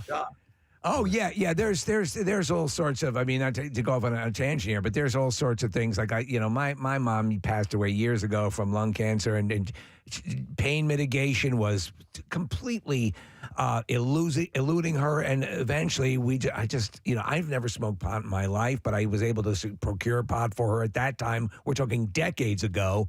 And it got rid of the pain. So yeah, it's a bizarre, these hills that they'll die on. If it's helping people handle their life situation, let them do it. For sure, I totally agree with that. And I also think that like, I don't know about you guys, but I'm sure Philly has like its dispensaries and things like that. Like New York was so far behind. Like I think they got one up now. Most of it is still like you go to a bodega and you have to know somebody, that kind of thing. But I would say that like there's money to be made in it, and if it can help people, then that's a great thing, And hopefully, what can I tell you? Like, it's a new year, so hopefully we'll get through it. There won't be any kind of decline or anything like that. Yeah, but it is a stressful thing. Like that's a lot of the reasons why, like when I travel, it becomes like a whole other thing, having to call and make sure everything's all right. Yeah, absolutely. You make any plans for the new year? Are you a resolution guy, or map out vacations or anything like that at the start of the year to kind of get prepared for it? Well, I don't know about you can't see me my camera, so I guess one of my resolutions is buying a new computer. It was really working. It's so funny how it's not working. It's like very mysterious Solomon Rushdie style, like I'm in a secret location. Right. But, I apologize to the fans because I think it's cool that we're doing it this way. But I guess my resolution is to like actually put some more content out there. I never do that, so put some more content out there and kind of get through the year where I can totally, start. I mean, it's going to be a lot of road work because that's what I do. But I would like to also have a couple of moments where take a break. So we'll see what happens. It's up. It's up to the interest rate. Your special road work is on Netflix, but you did that a while back, right? Yeah, I'm doing another one now. Okay. Well, I have trouble putting stuff out because I feel like jokes are never finished. So, I really am indecisive. Oh my God, I quote your stuff all the time. I mean, your stuff is brilliant, and I'll tell you this: I see it all the time. People bringing up, do you have? Let's just put it this way: do you have any desire to stay up all night and do another show? Because I stayed up for this. So I'm always afraid to I'm going to miss something, so I'll just stay up. But no, I have no desire to do any stuff like that. Like I did a couple of, I actually got to be on some interesting shows the last year or so, which Michael Che's sketch show on HBO. Yeah. That was fun. Amy Schumer's show. I've done that a couple times. That's a lot of fun. And Pete Davidson's show, Butkus, is just starting now too. So that was cool to work with the other comics, especially the younger ones, And I like that. I like, I'm like, anything you want me to do, homeless guy, weirdo. Well, I'll tell you this: anytime we have any comedian through here and your name comes up, there's so much reverence. But the thing they always say about you is that you're very, you're very encouraging, and you always lend a hand, and that's a good legacy to have. Well, I hope that's, you guys have been always really good to the comics, and I appreciate that too, because, this is I guess you could call this analog, as they say. This is how it used to be, where, the comic would come on and he would, talk to people who get it, and you guys are comedy fans and you guys know comedy. Whereas now, a lot of it is just basically rando, web, just tossing stuff out there. Yeah. So I like this too. This is the way to do it. And thanks for being so there for us, the comics. Our you pleasure. guys really when I did your benefit, I still look at that as one of the things of when you're gonna do something to help people, you got to make it fun and you got to make it big and you got to get a lot of people involved. And I think you guys always hit that. You always hit. Hey, when you did do that, meeting you, I was really, really nervous, and because I do, and I've loved your comedy for a number of years now, and because, and I know you're going to hate the way this sounds, because you're so revered in that world, when you do meet people, how do you receive that? Because I know you're kind of a humble person, right? When he meets fans? Yeah, when you meet fans or any comics that are coming up. You're saying, how does he process the adoration? Yeah. Yeah. What?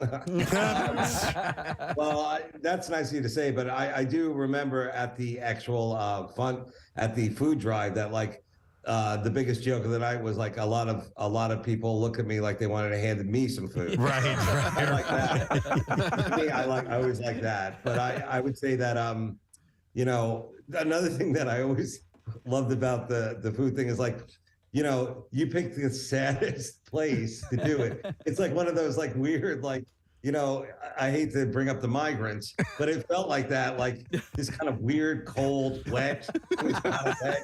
There's never enough light, or there's too much light. It sounds echoey and commanding. It's like Red Dawn. It's like the re-education camp. Then you have that little carnival to take some of the bean out of it. Which You're spot on. Yeah, the Ferris wheel helps. Yeah. But back to your question is there's so many new comics. I never know who's who, and for a while there, I would never engage with any of them because I really did think a lot of these people are just reporters. They want to get a book on or a magazine on about the comedy world, and they're going to pretend they're a comic and hang out. And now I get it that there's just a ton of new comics. And I'm the same as them. I don't think I'm any further along or better than them. We're all doing spots. And I still at the Comedy Salon in New York, and a lot of your fans come up to the city. I go on last. I usually am the last guy, the old man. I'm the last guy because, that's the hardest, and that's really, we got to earn it. So that's what I do. I'm not, to be honest, every day I'm trying to get better like anyone else. Well, speaking of new comics, one of your openers is Ian. Is it Fidance or Fidance? I'm not quite sure how to pronounce his last name. Ian. Yeah, yes. I've become a real big fan of his. We had him in studio a month or so ago, and he's a Philly guy, and he's opening for you at Helium next weekend. How did you guys end up hanging out, and how many times has he opened for you? Ian is not really an opener. He's a headliner. Yeah. And he's out actually in Denver, Colorado right now headlining. So he'll do these gigs with me. And like sometimes it's for like, the fun of it. Sometimes it's like a new club and he just wants to get in the door. But I'm lucky to get these guys to come out with me, and we have a lot of fun.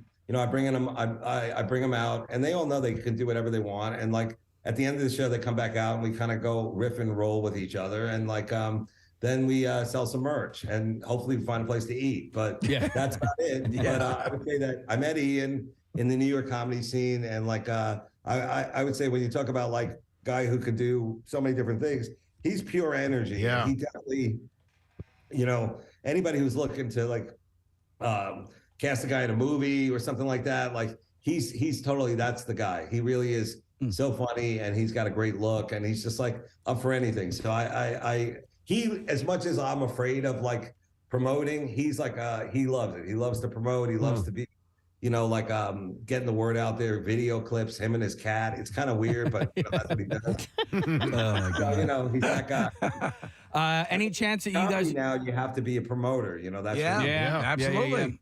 Any chance that you're going to bring back bumping mics? Is that going to come back anytime soon? Oh, I'd love to do more dates with Jeff, but Jeff's so busy too. Jeff was actually, it was really funny because as I was at Caroline's, he was there weeks earlier, and he did the same thing. He brought on as many comics as he could, and we both said, "Oh, that would have been cool if we both were in town at the same time, because we would have went on each other's shows, but we were on the road." But Jeff had like the ultimate gig. Jeff always does these crazy great gigs. For New Year's Eve, he was with Bill Maher in Hawaii, and they were playing, I'm sure, like a really cool theater, like in a great place. And I was like, New York, you're in Times Square, and like, you're just basically, bobbing and weaving through COVID as like, a million people are walking by. And I was like, wow, Jeff always knows how to do it. And when he doesn't do that, he like goes to Europe, and he'll do like amazing shows with Chappelle. And like, he's great. I really think Jeff is a guy you got to see live, whether we're together or not. But yeah, to answer your question, I'd love to do more gigs with Jeff. That whole story blew my mind with Russ. Jeff did that prison show that, he did the show in the prison. And now apparently during the show, one of the prisoners he talked to revealed something about a case. I didn't get the specifics, but I think they reopened the case based on what that prisoner said. Did you know anything about this? I don't know. It's very Lindbergh, baby, if you ask me. I don't know if this is a red flag operation or not. But, he's put in there as a plant, yeah. But it's, I think that's kind of like, like of all the people that he could have talked to, that's the guy he talked to. Right. And knowing Jeff, they'll probably pull him into like a Senate hearing and have to that'd be great. Senators or something. So you've been up all night, and so I wanted to ask about like sleeping during the day. Do you need like blackout curtains, or can you sleep in the broad daylight? I'm glad you brought up that blackout curtain thing, because the first guy I knew who ever had them was Jim Norton. And I was like, Jim, how do you get these blackout curtains? And he's like, yeah, man, I can sleep during the day this way, because, he also has like a weird schedule. He's a radio guy too. Yeah. So, he's up all in the morning and then he wants to sleep. But I would say that now it's like, I've kind of gotten used to just like sleeping without the blackout curtain. I think it's from being in these hotels all the time, because sometimes they have it like total, like you can't, no light. Sometimes it's like, you got to put a sock over your eyes. You got to Iranian hostage it. Yeah. And a lot of times the curtains that actually block out the light, you pull that stick to move it across, and it doesn't go all the way. Yeah. Yeah. No, I really think that my calling would have been like reviewing these hotels, because some of them are amazing, some of them are not. And now there's these boutique hotels. Have you seen these ones? Yes. Yeah. They're the new thing out there, and I'm sure Philly has plenty of them, because Philly's always like hey, it's an old factory. Let's turn it into like an art gallery where you can also get a colonoscopy. Right. So there's a lot of that going on out there, and it's weird that it's creepy. You're coming home late at night, you're walking in a hotel lobby, and there's like all this like erotic art, and you're like, this is really creepy. Yeah. It's very Phil Spector, if you ask me. I think we found your next, YouTube. Absolutely, yeah. Reviewing the boutique hotels around the country. All right, well, Dave, it's great to check in with you, man. Thank you so much. Wonderful to have you on. Anytime you want to chat, let us know.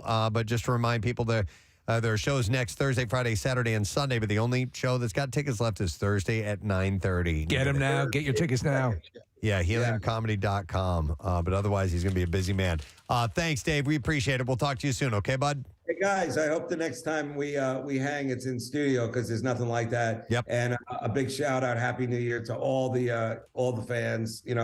For first of all, for listening and supporting, and just can't thank you enough. So thank you. All right, you got to take care. David Tell, guys. HeliumComedy.com to get the tickets. He's right about the boutique hotels. There was a time where I thought they were kind of neat. Yeah. Fun to check out. Wait, why? Yeah, because I still do kind of think they're neat. They're usually the bed's uncomfortable. They're not- The room yeah, is small. They're not as good. So they kind of, I guess they use the whole, it's a boutique thing. Yes, exactly. To kind they of decorate it, make it look kind of kitschy or modern, or have a different look than your standard kind of homey feeling hotel.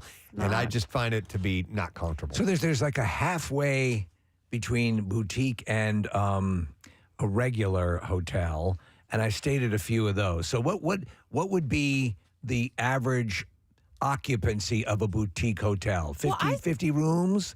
Yeah, I mean, I think rooms? they're typically smaller. I Right. stayed in one in Nashville, and it was a Marriott. It was owned by Marriott, so it was not as nice as probably the nicer Marriott that was in the area, but like it had cool amenities that actually had blackout shades. Yeah. And I don't know, it just had like little cool things in there. And actually the beds were not uncomfortable there, but I have stayed in them where they're not great.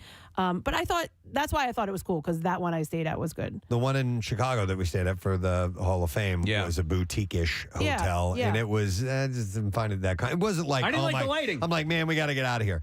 It was kind of just not crazy comfortable. Yeah, and I think that wasn't cozy. It was a W, and I think we stayed in a W in London as well, and it was like really dark and I didn't. One in London was dark. Yeah, I'll tell you the one, really dark. the W we stayed at, Preston, when they had us come out to L.A. in Hollywood. Jeez, that's a W. I enjoyed that's that for one. win. Yeah. Hey, was it Matt Damon? It was some A-list actor who, I guess, when he got married, he ended up like he bought a bed from a hotel, because whatever hotel he stayed at, that bed was so comfortable. I will tell you the problem that we encounter, and this is the God's honest truth.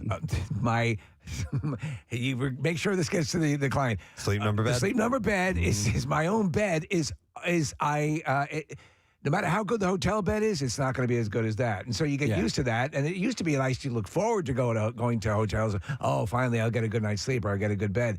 And that's the issue. So I have a certain standard when it comes to a hotel bed. There was a bed that showed up on my Instagram feed that it's essentially a dog bed for humans, and I saw it.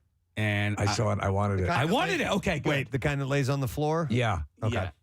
So it looks like it might even be like inflatable, but it's like real furry and fuzzy. It looks almost beanbag-ish. Yes. But you just, Preston, you just like disappear into it. You saw it. Yeah. I love it.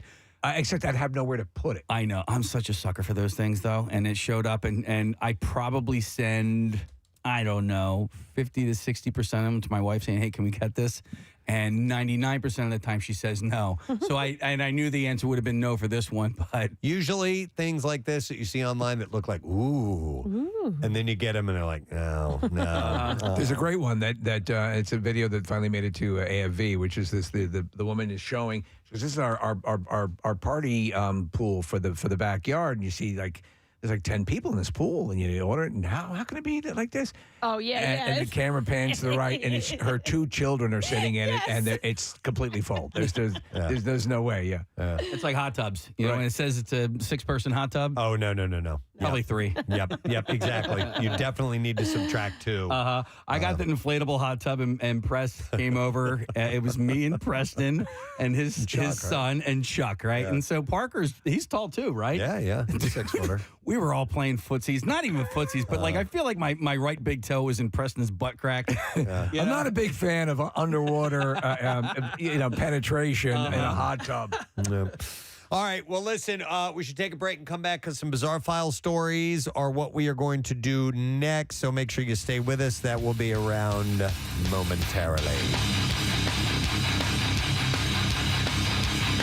Preston and Steve on 93.3. WMMR. What's new? I think literally he could have gone out a little more peaceful because it was elective brain surgery because it was something that was going to happen to him. All right. And I'm not big on elective brain surgery, just me personally, because that's why I stopped practicing brain surgery. But he was like, man, I'll tell you, I'll smoke pot every day. I don't care who knows it. They're going to put it on my epitaph. And I'm like, I don't think you want that on your tombstone. but well, actually on his tombstone, it says, there goes the neighborhood, because he's next to like Billy Wilder and Dean Martin and stuff. That's sensational. I wanted to just bring up something because you were mentioning directing and getting onto some projects you're doing. Dirty Work was on the other night, and that you directed that, and Norm Macdonald is in it. Yep. And to me, that, and I know a lot of people feel this way, that is a cult status level movie. Do you ever get a chance? I want to marry you. I want to marry you. I am married. My wife's out of town, but if she comes back on Sunday, if we can get married right after I do the Hard Rock Saturday. It's just Norm Macdonald is, to me, is just one of the greats. And I hold you in that rare status as well as far as what you do, but the union of you two, and it's so wrong in all the right ways. Well, it's really nice to hear you say that, and I will have something I'll be able to say in the months ahead that is damn exciting if you love that movie. All right. And it's not a flip book. You know? No, I would not be as excited. We're coming out with a Viewmaster from Dirty Work. I used to love Viewmaster. It is something that if we're doing what we're planning to do with who we're planning to do it with, it's going to be one of your favorite things that you've seen in a long time. So awesome. It's been a couple of years in the making, but it would. I'm really not subtle. We know what I'm talking about. But we can't say it for legal reasons. No, I can't. But I love Norm, and when I call him and when we talk, it's just like I'll try him for like a week, or I'll text him, and then all of a sudden I'll get a phone call. Hey, Saget, why don't you ever call me? It's like, he's always the good one to blame other people. And I'm always just a total sucker for his comedy. He's one of the smartest people I've ever known that does comedy. But I got to tell you, I've been going over.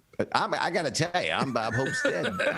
I've been going over a stand-up that I want to do. It's oddly, before the quarantine happened, before COVID, I was becoming more responsible in what I was doing. It would just seem to have more meaning. There were more stories. There was more. It wasn't politics or religion. I'm not there to do that. I'm there to entertain everybody, but yet have some actual human context of the things I grew up with. Yeah, more human, and it just started happening. So I'm a different. People are now just right before quarantine. They were going, "You're not as dirty as I want you to be." I'm like, I'll throw in another word for you. I don't know what to do. We change as we do this. You don't do just one speed, one thing. So, well, I think I can't wait. Just a quick observation is that your material's always been able to stand on your. I think there used to be for years an initial shock that the Full House guy was for people who were unaware. I happen to be aware that you were great with that, but the material isn't predicated on the expletives. The material was always there. You're always a smart comic. Thank you for knowing that, because that's the truth. I don't know. I'm out of context, and all they do is take a scene from The Aristocrats, which can't be made or shown.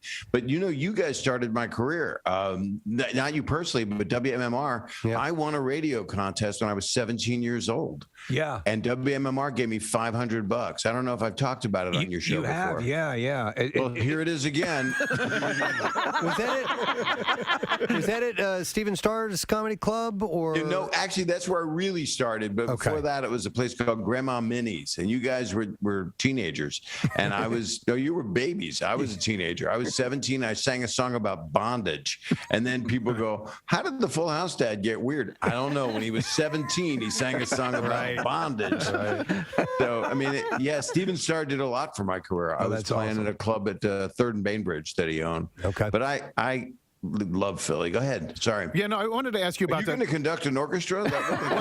That's how we know we hold up we're our going to fingers so that we don't talk over one another, and so that but I wanted to ask you about Comedy Central roast because you mentioned them earlier, and they've been airing them a lot lately, and I think that they're great, but they also get cut off. In particular, there was one where Bill Hader came out as the president of Hollywood, and I don't remember if you were there at that roast. No, I've only been to one. I've actually hosted real roasts that weren't televised, like the Jack Black roast for 2,000 people in New York. Wow. That was for the Friars. So that was for charities. The other charity is Comedy Central. But please continue. So Bill Hader got cut off? I guess my question is, you probably prefer to do the ones in private because the ones on Comedy Central really are just tailor-made for TV. They're chopped up, they're edited a lot, and to me, it's not really pure comedy. It's more just about... Yeah, and mine was particularly because I had a edgy bluer stand-up because I don't know. I did an HBO special shot at NYU with 20-year-olds, so I just became a chameleon for the audience. I should have chosen a higher ground, but that's who I was as an artist. But that was particularly foul with my friends, and Stamos hosted. It had famous Cloris Leachman kiss on it. That was great. May she rest in peace. And then Gilbert, who I want to sue for the rest of my life for what he said. And unfortunately, people see that and they think if people are joking about it, it's true. That's how herd mentality works. Yeah. It's like, what? And I didn't say anything. I just sat there and eventually laughed. Sometimes there was actually, when I was doing it, Joel Gallen, the great Greg Giraldo, who I loved so much. Oh, he's one of the best. You guys loved him, right? Yep. Did you used to have him on? We had him on the show, and he's again in that. The economy of words and the execution of the concepts were just unbelievable. What a loss. So there are a few times I've been nervous when people have come into the studio.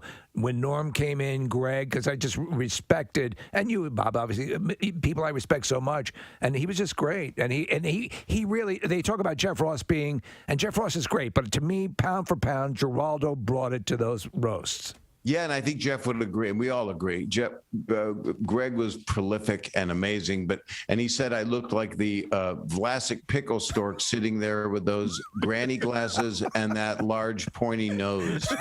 So that, of course, is something that I memorized. But the point is, he shouldn't be gone. And I talked to him like 2 weeks before he passed, and he was fine. You know, it was just a horrible thing that happened, and he caved at a bad time. Yeah. And it's very, very sad.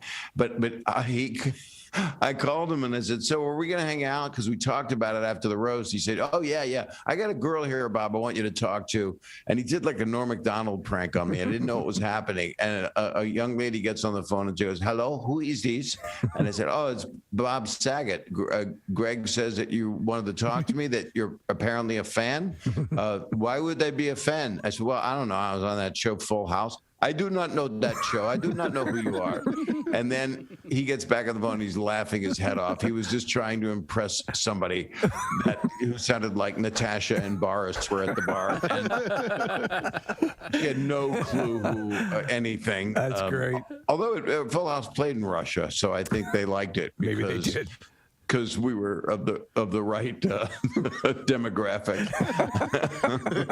That's a nice thing to say in the morning. Hi, everybody. Have a great day. But I want to come into the studio next time I'm in there when I'm playing Philly, whether I play wherever, maybe the Tower again. Is the Tower going to open up? I don't know, man. We're hoping for everything. You know this town as well as anybody, Bob, and there's just so many great venues and the amount of people who are devastated by this, just on that level, and it's not even just the performers; it's the people behind the scenes and the sound people and all that. There's been so much stuff, and we've got to do, and we're trying to do. Everybody's sort of trying to vigorously do everything they can to get everything back up and running, because the charm of this area is that you always had so many shows and comedy venues and all that stuff, and the Tower is historical. So we hope. I'm hoping a lot of theaters, a lot of us are doing clubs because you can't get into a lot of theaters. But I'm playing a bunch of theaters and a bunch of casinos. And I mean, the Hard Rock wanted me, Live Nation called, said we want you to be the first person to open it because we want it to be a festival that people can bring their kids to. I said, well, it's 21 and up and it's a casino. So right. Unless you got a 15-year-old with a mustache and a fake ID, it ain't gonna happen. Are you just gonna be in and out to AC and then back, or are you gonna be able to spend some time in Philly? I mean, it's still restricted. No, I wish I could. Yeah. I've got to come back because I'm doing a show on a rooftop in San Francisco on 420 with a bunch of stoners. Nice. With Jeff Ross and a bunch of really, really funny people and proteges and friends of Dave Chappelle. So I'm doing that. And then I go back to Irvine, California. They're opening the Irvine Improv. But again, it's like a 500-seat venue. It's going to be 190 capacity. So but it's not a drive-in. It's not a drive-in. It's not a drive-in. And 25% becomes 50%, becomes 75%, and we get back to it. And so it happens. Getting out there, man. I can't. It's hard to explain. I know Bill must have been excited. We have the same publicist, and Bill is over the moon. Going back, did he exude that, or was he exhausted from the press? We've had longer with you than we had with him. He had to get to duck quickly. He was like, "Yeah, I gotta go. There's another guy I gotta call Detroit, and I'm really angry about this guy. I don't know who he is, but I don't like him. I don't think he talks like Joe Pesci. It was a good. He's literally. Please go ahead. Sorry. No. Yeah, that was spot on. But in fact, that's kind of the way he talked. But he's great. He's always been very, and with you again. Let's people be reminded that you were been a participant in the Camp Out for Hunger, and you've been generous with your time and just donations and stuff like that. So you whatever you ask me to do, I will do it. I try to do everything I can to help as many people. You've been phenomenal. Yes. We appreciate I have been, and I will continue to be, even though Bill thinks I don't have long to live. Apparently, he has the best drive-in story because he said he did a drive-in, and instead of heckling, the lady drove off. He just drove off. Who was talking about that?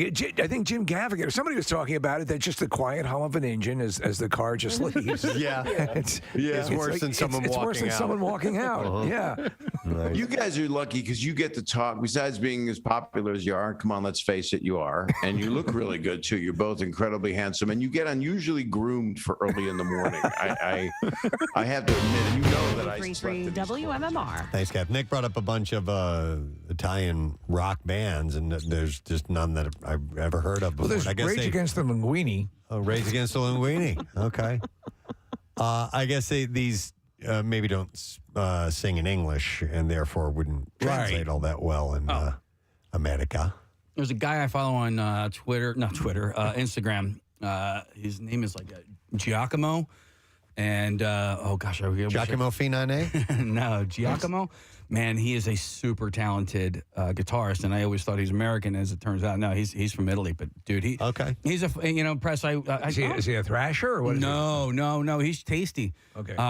But I found him on. There's a handle that I follow called Coffee Music. Okay. And I think I've floated that across your bow as well, Press. But Coffee Music. Well, they just kind of find these independent musicians that are really talented, and Okay. Very good. We have some bizarre file stories. Let's dive into them. WMMR presents Preston and Steve's Bizarre File. All right, we'll begin with a story in Egypt. The balls on these guys. Egyptian authorities have arrested 3 people for trying to steal a millennia-old 10-ton statue of Pharaoh Ramses II. Yeah. Yes. There's a ton of looting there. Like, you're going to go to a pawn shop? Yeah. I mean, what are you going to do with this? So the defendants were... You can use it to hide your weed. Caught in a... Put your weed in there. In a quarry south of the city of Aswan with manual digging equipment and a crane. They are suspected of planning to lift the Colossus out of the ground and to excavate antiquities in the area, the prosecutor's office said, adding that it had ordered 3 defendants held for custody for 4 days pending investigation and asked the police to quickly investigate others who were involved in the crime. An investigation of the suspects' cell phones revealed that they had sent video clips of digging operations and what appeared to be ancient statues via social messaging apps. Ramses II, one of the most famous pharaohs of the 19th dynasty, ruled for 67 years. He was known as a great warrior and prolific builder who ordered the construction of temples across Egypt. And Egypt has lost countless antiquities to looters, both individuals and foreign governments. Yes, I watched a documentary on it, Preston, the elaborate. In fact, even back then, they would go to great lengths to foil people who were doing this. That's why King Tutankhamun's his mausoleum or his crypt has a couple of diversions in it that will confuse people. It's to foil all that stuff. Yeah, and they said that back then they didn't have enough people to protect all those sites. And now what's happening, this is completely different than the Bizarre File. A lot of these countries are starting to return these artifacts that were taken. From the Valley of the Kings. There's one called the Marbles from the Parthenon. That's being returned, and it's these huge statues that were just taken. They were just actually crazy. lifted and taken. So it's really interesting stuff. A snowboarder caused chaos after he crashed into the skiers behind him. I'll explain how it happened behind him. The 18-year-old from Hungary was riding the Rosenkranz ski tow at Austrian ski resort last week, when the seat he was using slipped out from between his legs, and then he desperately tried to hold on to his seat and stop him from falling, but soon he lost his grip and began sliding down the slope into skiers using the lift behind him. So he's just knocking these people out of the way. I guess it was kind of like a T-bar or something like that. It sounds that way. So he then wiped out the skiers behind him one by one, leaving a trail of destruction. They were knocked off their seats as the snowboarder continued to gain speed, leaving them behind. One victim suffered injuries serious enough to warrant a rescue from a helicopter. Wow. While 3 others also needed treatment at a nearby hospital. But instead of staying to help the many fallen skiers, the snowboarder apparently just took off and snowboarded down the slope. It's bad cricket, man. So it is a T-bar, right? That's what he's being pulled on right there, right? Yeah, it's like some type of tow cable. Yeah. And so he has been arrested by the police. They found him, and he's knocking these people out on the way down. Oh, jeez. He's watching the footage. And yeah, a couple of them got hurt pretty bad. Wow, so. I'm surprised that doesn't happen more often. Yeah. Frank Norviel had for months harassed his gay neighbors by standing along the fence separating their property or riding his bicycle past their home, shouting slurs, shining lights, and making homophobic remarks to them. Sounds like a prince. Norvell allegedly would scream, "It's not Adam and Steve," while squeaking a rubber chicken.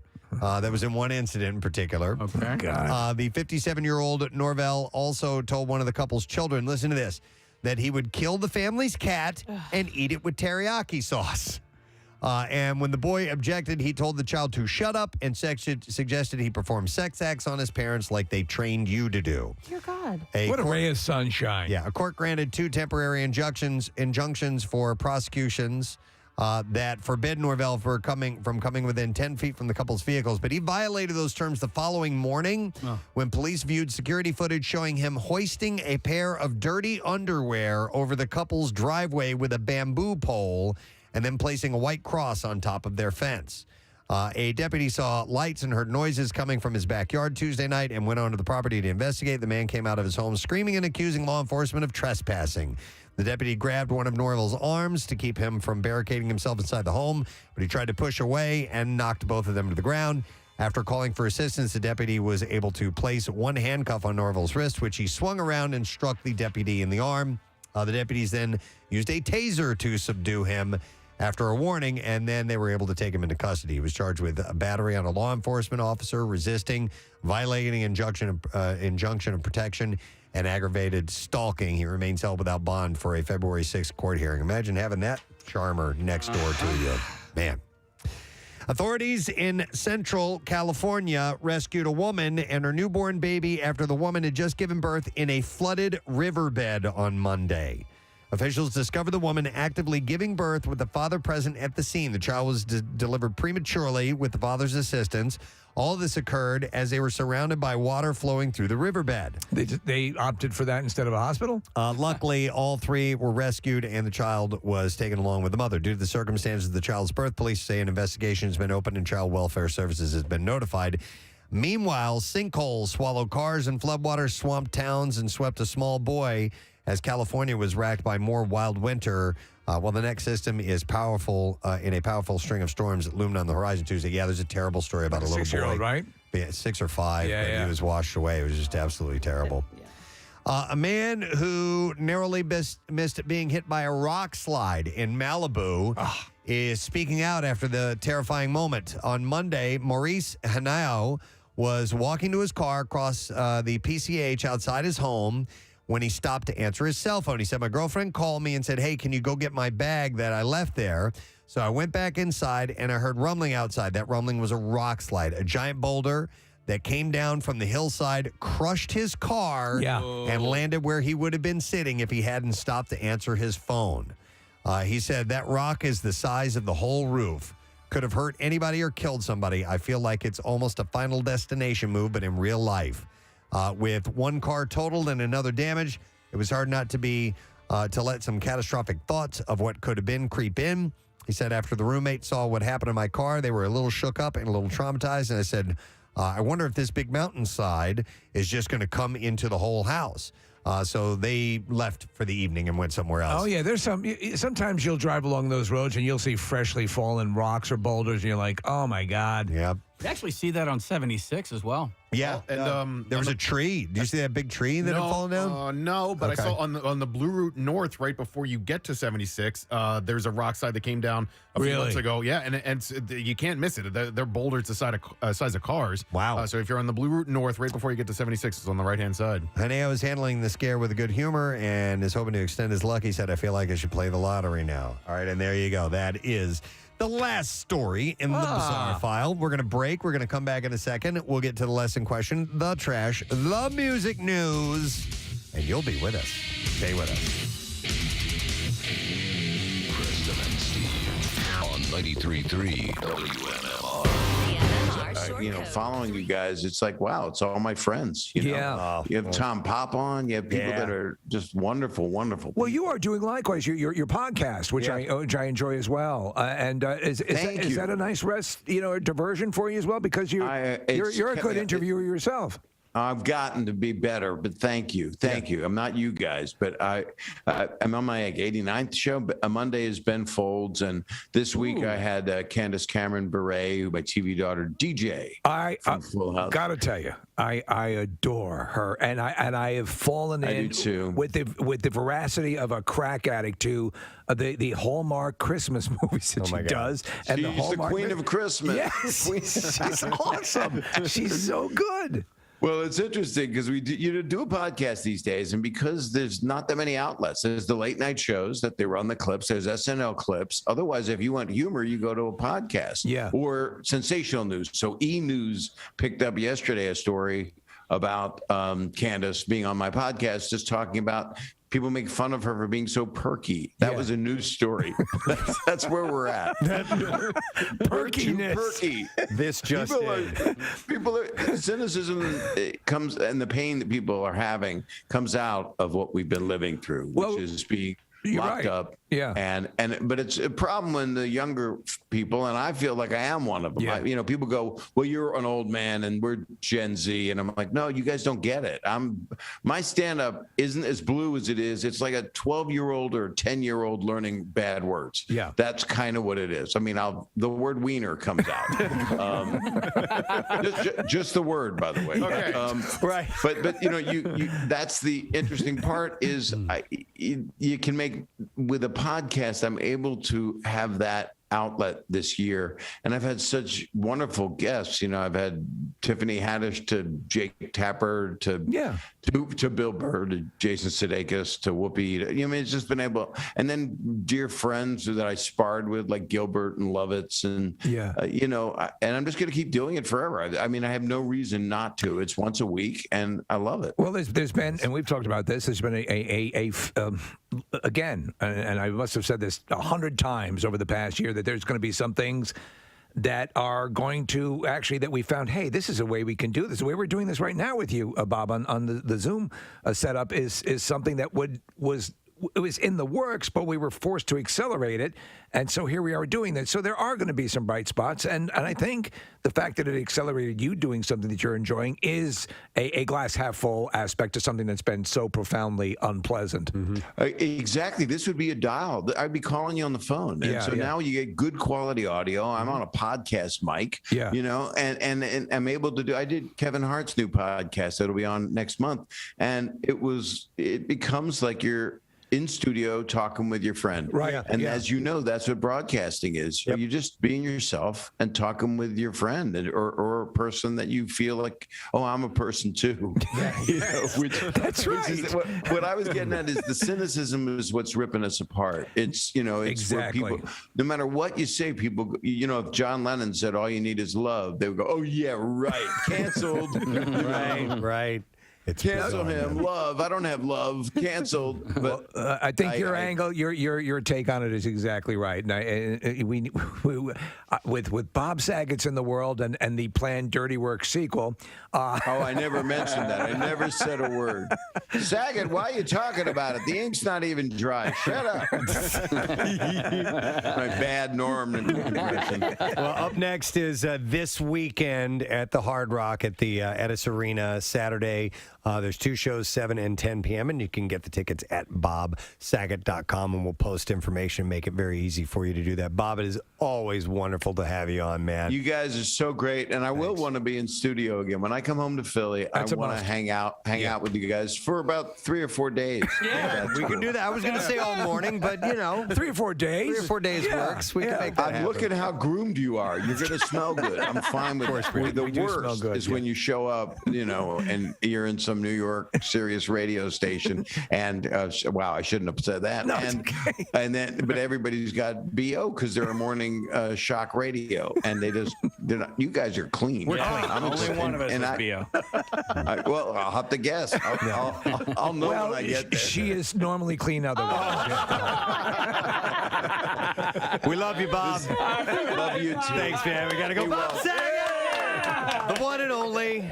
God, I love that guy. You could talk to him for hours. He's one of the most naturally funny guys that I've ever met. He's just the best. His stand-up is so freaking funny. Yep, it's sharp. YouGov polled adults who said that they intend to watch Super Bowl and revealed how they answered the question, which, if any, of the following foods do you plan to serve or eat while watching the Super Bowl this year? So I'm gonna read off all of the ones that they asked about. Mm-hmm. You guys tell me which one you thought was most people said yes to. Right. Okay. All right. So pizza, nachos, cheese and crackers, burgers, chicken wings, cookies, ice cream, and chips and dip. What was the number one of those? Yeah. What do you think? I mean, the one that usually gets I believe, is probably the wings. I would go, and then pizza. Yeah, no, really, I would go pizza less. I would probably normally I would have gone with you with the wings, but I think chips and dip is probably the number one. All right. Anybody else? Yeah, I think chips and dip too. Yeah, chips and dip. It is chips and dip. Mm-hmm. Chicken wings is second. Pizza's third, Case. Wow. There you go. Pizza's way up there. We're very good at this. Now it's set. Now, okay, and then it says nachos. That's chips and dip. That's kind of. I count that as chips and dip. I mean, it's not technically dip. It's a combo of chips and dip. Yeah, this is the worst list ever. It makes it, but it's its own category as a result. And I guess because nachos, it's like bronze. Yeah, it's like what? It's like bronze. You know, it's like you combine copper and zinc, you get bronze. Are people eating bronze for Super Bowl? No, I'm making an analogy. Yeah, that's what Transformers eat when they watch the Super Bowl. This is excellent bronze. Here, dip it in this aluminum. Honey, more platinum, more platinum. Yeah,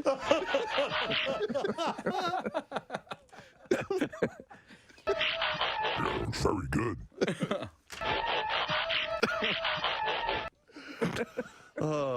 I didn't. Okay, I had no idea. I want to make a clarification going back to the bronze Please joke. Brass is copper and zinc. Oh my God. Bronze is copper and tin. Are you sure this is bronze? It tastes like copper and zinc.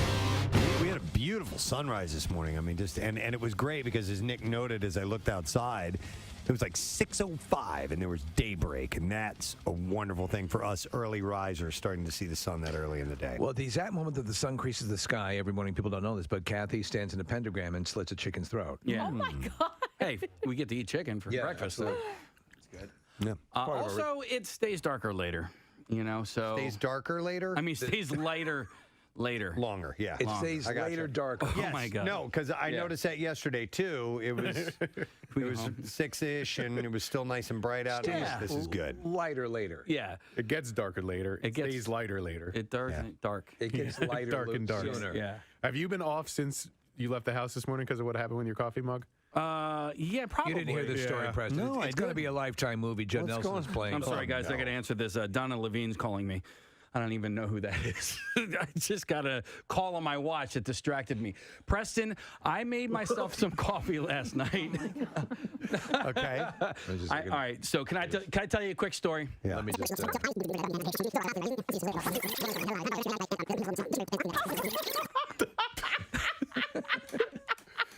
Were you laughing at how happy he was at himself for doing that? The audio. Yeah, it was my quick story. Yeah, that was his joke. Preston, I'm going to tell you a quick story. Wow. If only. I love it. Wow, I got a laugh out of Kathy. I set my coffee I timer. didn't have to listen to the story. every night. You were free. Coffee. And so I was on my way into work this morning, poured my coffee, and the very first sip tasted off. And I was like, there's something going on here. Yeah. And so I gave it a couple of more sips. It just tasted like dishwashing liquid. It was like Palmolive. So yeah, I had that happen. And it just, and I need those 20 ounces to wake up on my way into work this morning, and I didn't get that. Oh, so you tossed it out and bailed on it, didn't make another cup? I thought maybe I was going to die from poisoning or something like that, so I decided not to drink it. Don't ever finish a cup of coffee that you feel has been poisoned. Right? Yeah. It's remarkable, though. Like, little ththings can set your day in the right direction or in the completely wrong direction, and that one set... I mean, I'm sure the rest of the day will be fine or whatever, but like a little thing just like that, it puts you in a bad mood, and like I get it. I totally understand where you're coming from, man. It's frustrating. I haven't picked up on any out of the ordinary. No, you've been fine. You seem the same as usual. You've been faking it all day? Yep. Fake it till you make it, bro. Good job, man. You know what I'm saying? He was tweeting about this yesterday, posting on social media. It's amazing that he was making a film, and it's based on a very well-known story. If you know Bert, you know the story. And what we didn't know is that Mark Hamill is now involved with this project. 93.3 WMMR, Blind Melon, No Rain, Preston and Steve show. Thursday morning. A little bit of rain, actually.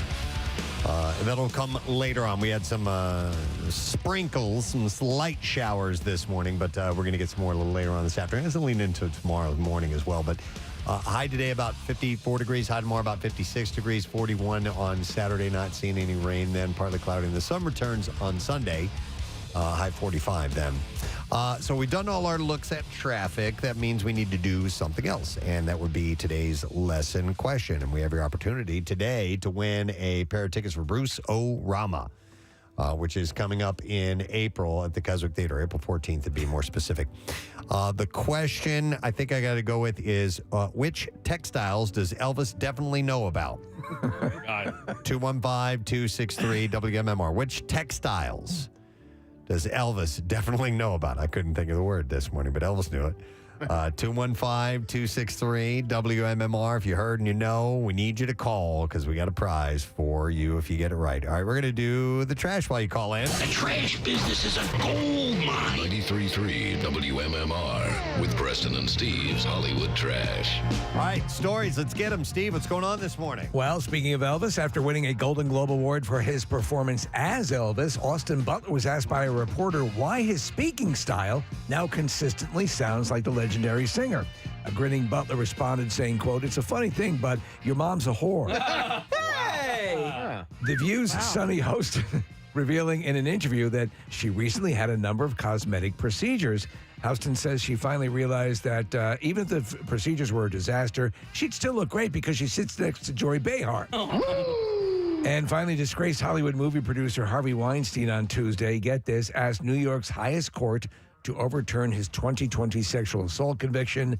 Once the judge was able to compose himself after his laughing fit, he thanked Weinstein, saying, "Thanks, I needed that." And that's your Hollywood trash. All right, we're looking for a winner, someone who knows the answer to this question. Which textiles does Elvis definitely know? 215-263 WMMR. We will go to Bill and see if Bill Billy. indeed knows the answer. Hey, Bill, good morning. Oh, Billy. Yes. All right, Billy, what textiles does Elvis know? Fabrics. Fabrics. Yes. Especially felt. Hang on the line, Bill. We're going to set you up. You just got yourself a pair of tickets to see Bruce Arama. 2 events in one fun night hosted by cult film star Bruce Campbell. Friday, April 14th at the Keswick Theater. Part 1 is a last fan standing interactive trivia question for fans of fantasy, horror, sci-fi, superheroes, and gaming. Everyone in the audience gets to participate. And then part 2 is called a Groovy Bruce movie screening, including a Q&A with Bruce. Tickets go on sale tomorrow at 10 a.m. via AXS.com. Now, Preston and Steve's Music News on 93.3 WMMR. All right, we have some sad news to report in music news. We covered it earlier in the entertainment report this morning, but legendary, groundbreaking Jeff Beck, guitarist, passed away at 78 years old. It was a sudden illness. He had bacterial meningitis, and it came on very quickly, and he passed away. Sir Rod Stewart and Ronnie Wood have led tributes for the groundbreaking Jeff Beck, one of the greats of all time. The pair said that Beck, with whom they conquered the U.S. in the late 1960s, and the Jeff Beck Group had been on another planet. The Grammy-winning musician rose to prominence with the Yardbirds and went on to front along with the Jeff Beck Group, but Beck, Bogert, and Appice, and have successful solo careers. Beck died peacefully on Tuesday after the diagnosis with bacterial meningitis. Johnny Depp was one of the people that was there with him. It was bedside. Yeah.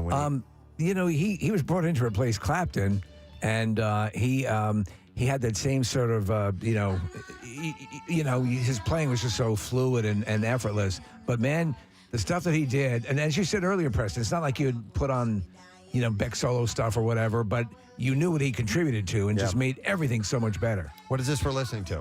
This is Live in the Dark, Alive in the Dark. Here's the deal. I will say this. I don't know anything about Jeff Beck. Okay. And so I know that he's revered in the world of rock and the world of music, but I couldn't tell you anything about him. So when I put this song in there, because I know Freeway Jam, but I was like, I've never heard of or heard this song, so I couldn't tell you if it's Live in the Dark or Live in the Dark. All right. And according to Rod Stewart, he wrote, Jeff Beck was on another planet. He took me and Ronnie Wood to the USA in the late 1960s in his band, the Jeff Beck Group, and we haven't looked back since. He was one of the few guitarists when playing live would actually listen to me sing and respond. He said, Jeff, you were the greatest, my man. Thank you for everything, R.I.P. Watch the video of People Get Ready because there's a moment at the end where they're just bear hugging each other. They're having such a good time. Ron Wood, also known as a key member of the Rolling Stones, shared pictures of them together along with other famous faces, including Johnny Depp and Slash. He said, now Jeff is gone.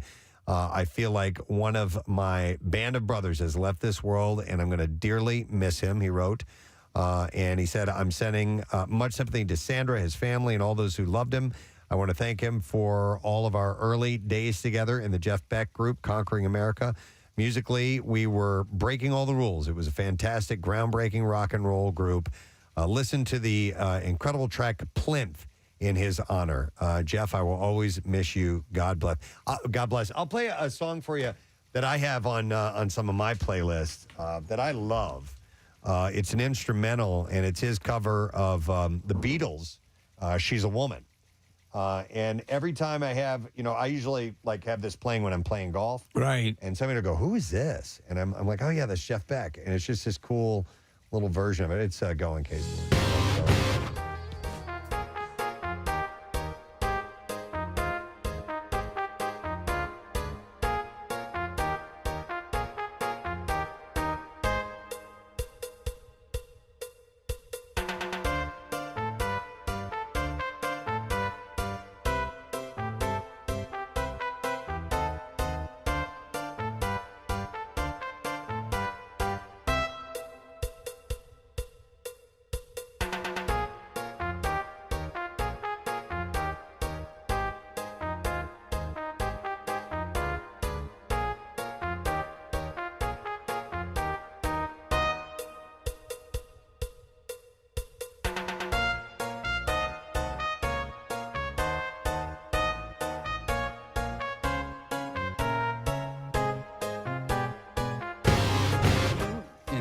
next couple of months, right? Usually, yeah. It's in the first quarter of the year. I wonder if he'll probably make it into the in memoriam. It's not too late. Yeah, right? yeah, Okay. definitely. Do we have some freeway jam here? Yeah. That's such a cool song.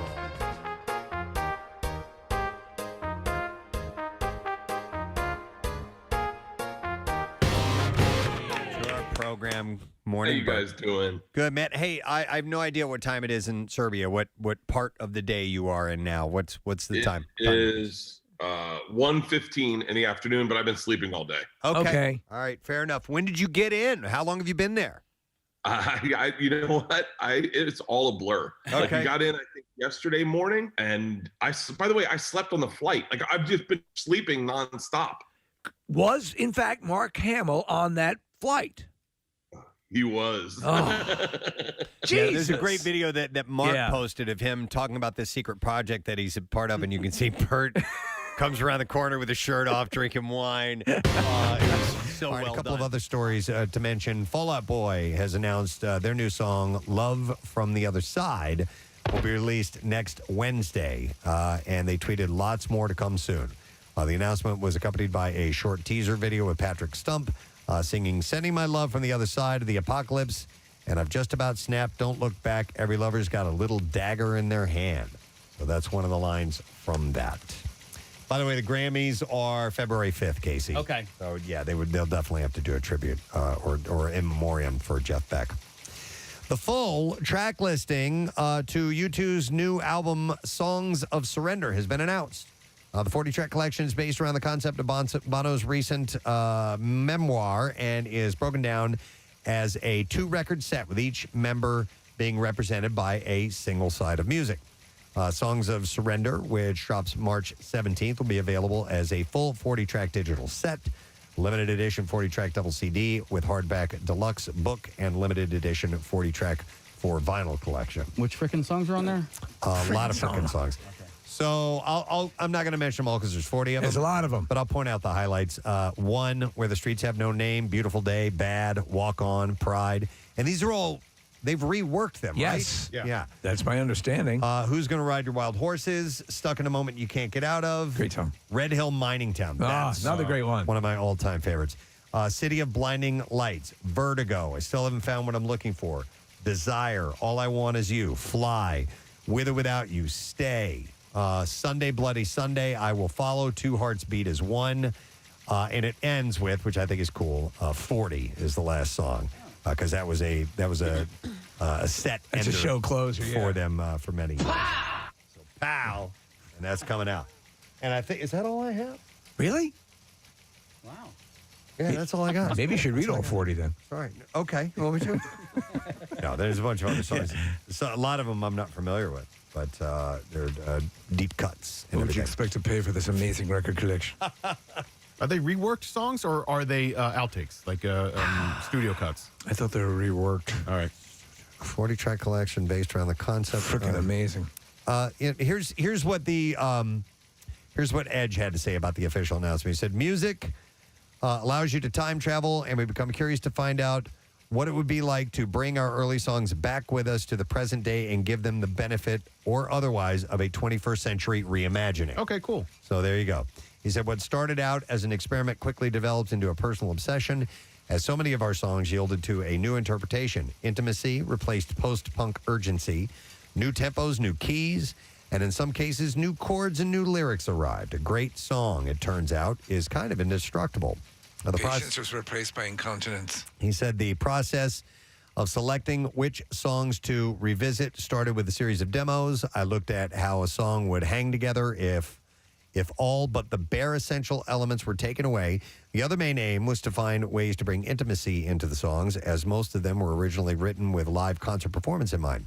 Reviewing the sketch recordings with producer Bob Ezrin, it was very easy to see the ones that worked straight off the bat and those that needed more work. We all got into the sensibility of less is more. Yeah, I dig that. Well, they'll be kind of stripped down. All right. And that is indeed all I have for music news this morning. What say we take a break, come back, wrap up the program, get the letter of the day, and then hand it over to Pierre. We'll be right back. Stay with us. Preston and Steve on 93.3 WMMR. It's kind of tricky because of COVID.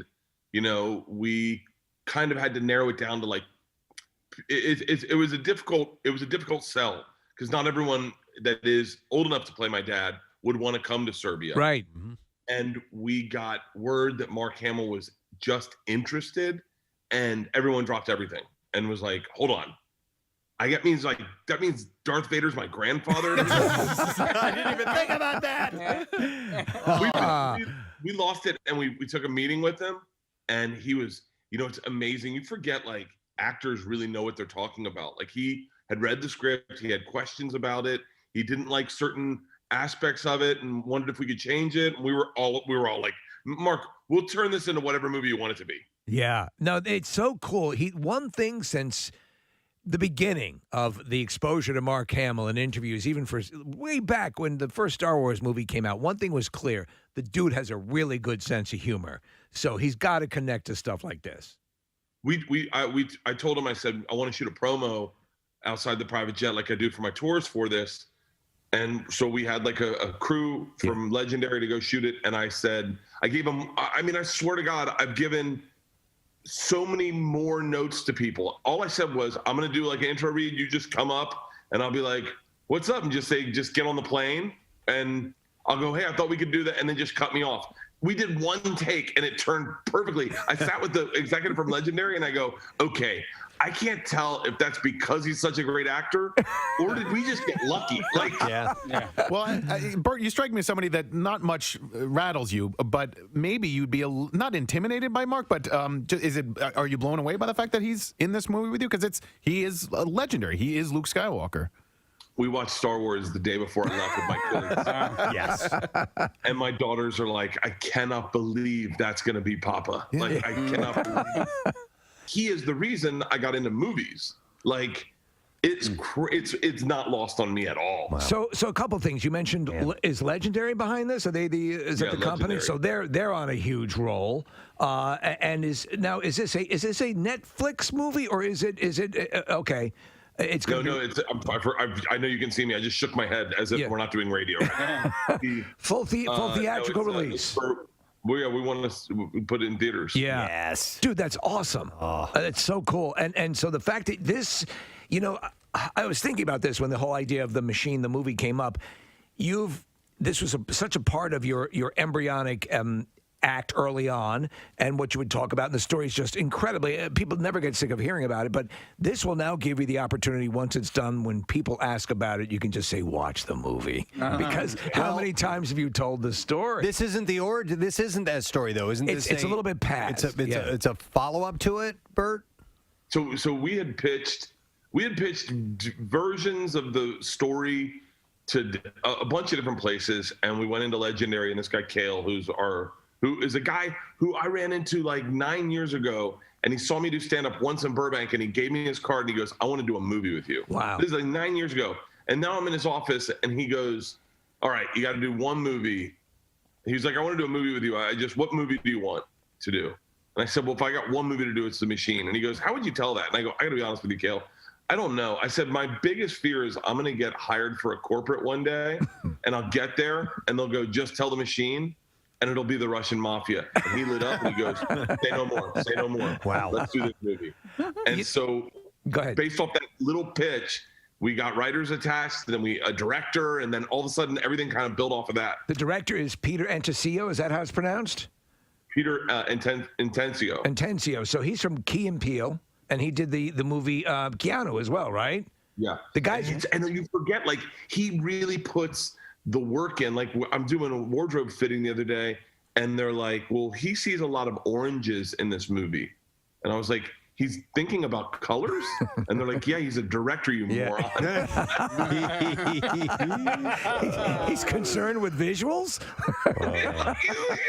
I was like, I'm so used to doing like Instagram videos. I don't think about anything. You don't think about color correction and things like that. Oh, that's great. So you're in quarantine right now for a couple days, right? When does filming actually start?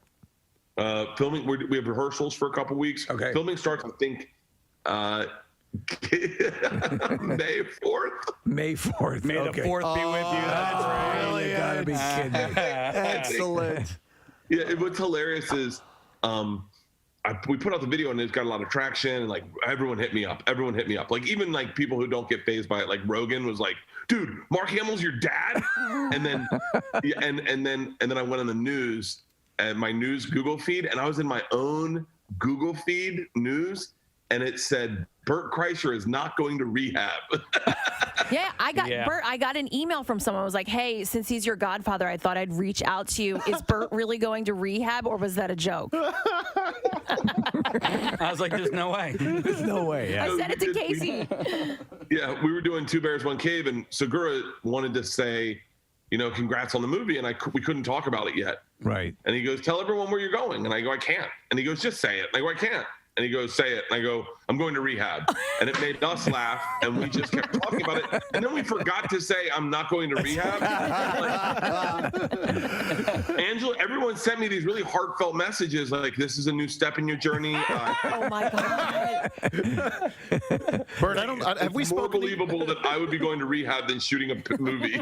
Yeah. Have we spoken to you since the whole Jennifer Aniston thing happened? No, you have not. Okay, so for our listeners, explain how that all came, how that all happened.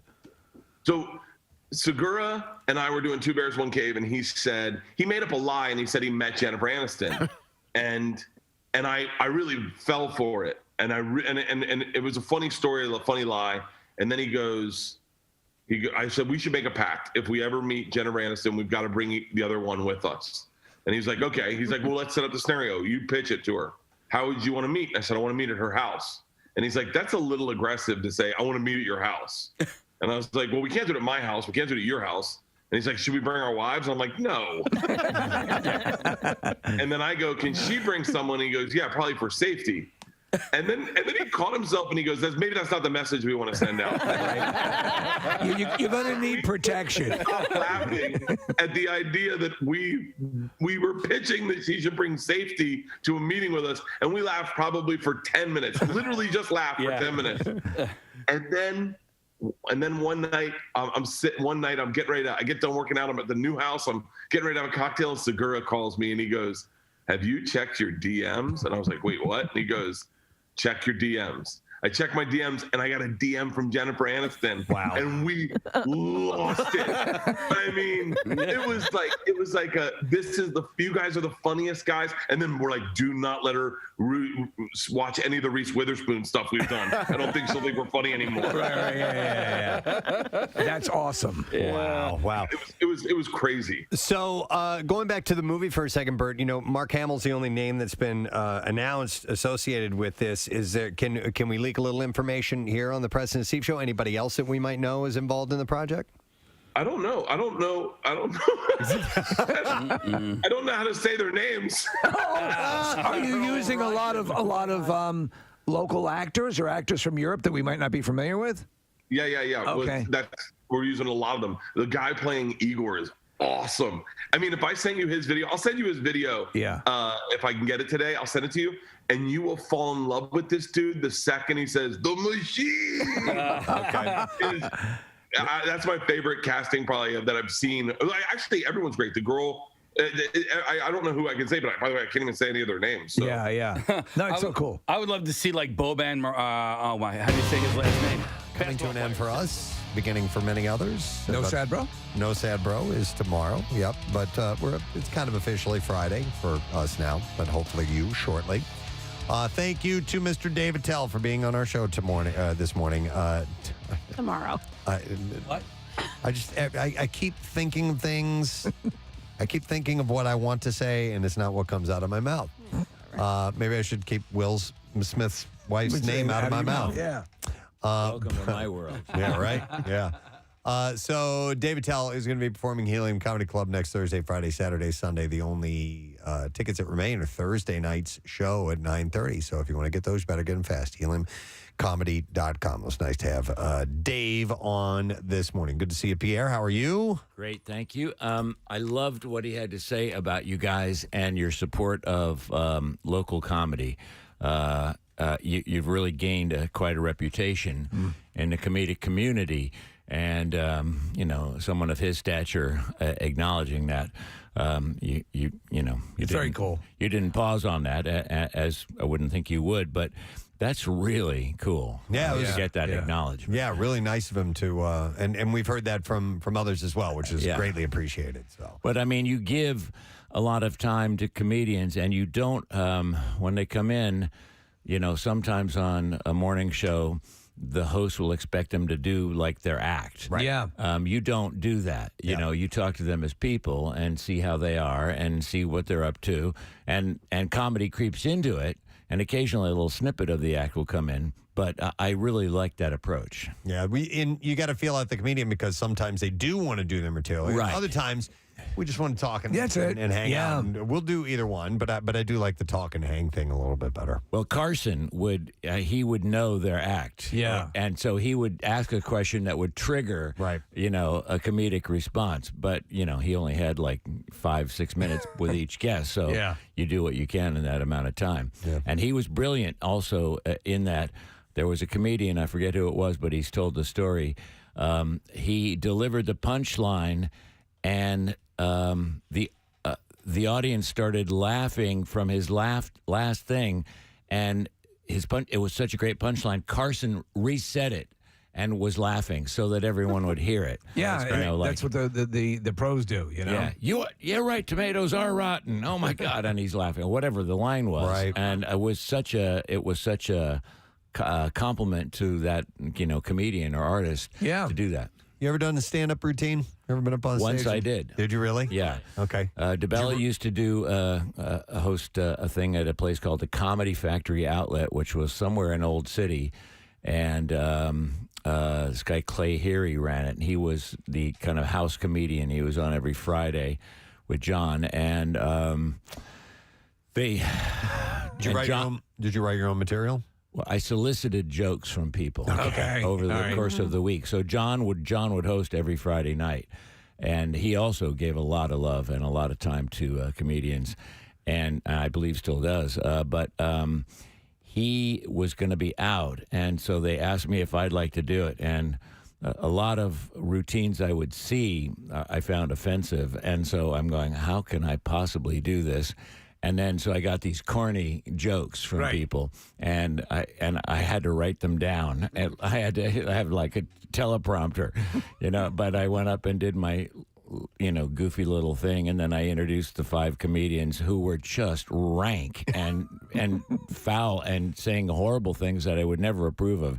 It was the '80s, and it was a little more sexist, a little more racist, a little more homophobic, and I'm doing, why did the farmer get the eggs? And riddles. Yeah. And I had them on a little podium, and people politely laughed, because they knew what the bit was going to be, and then this just unveiling of hideousness came with the rest of the comedians, and that ended your comedy career. That was it. Yeah. All right.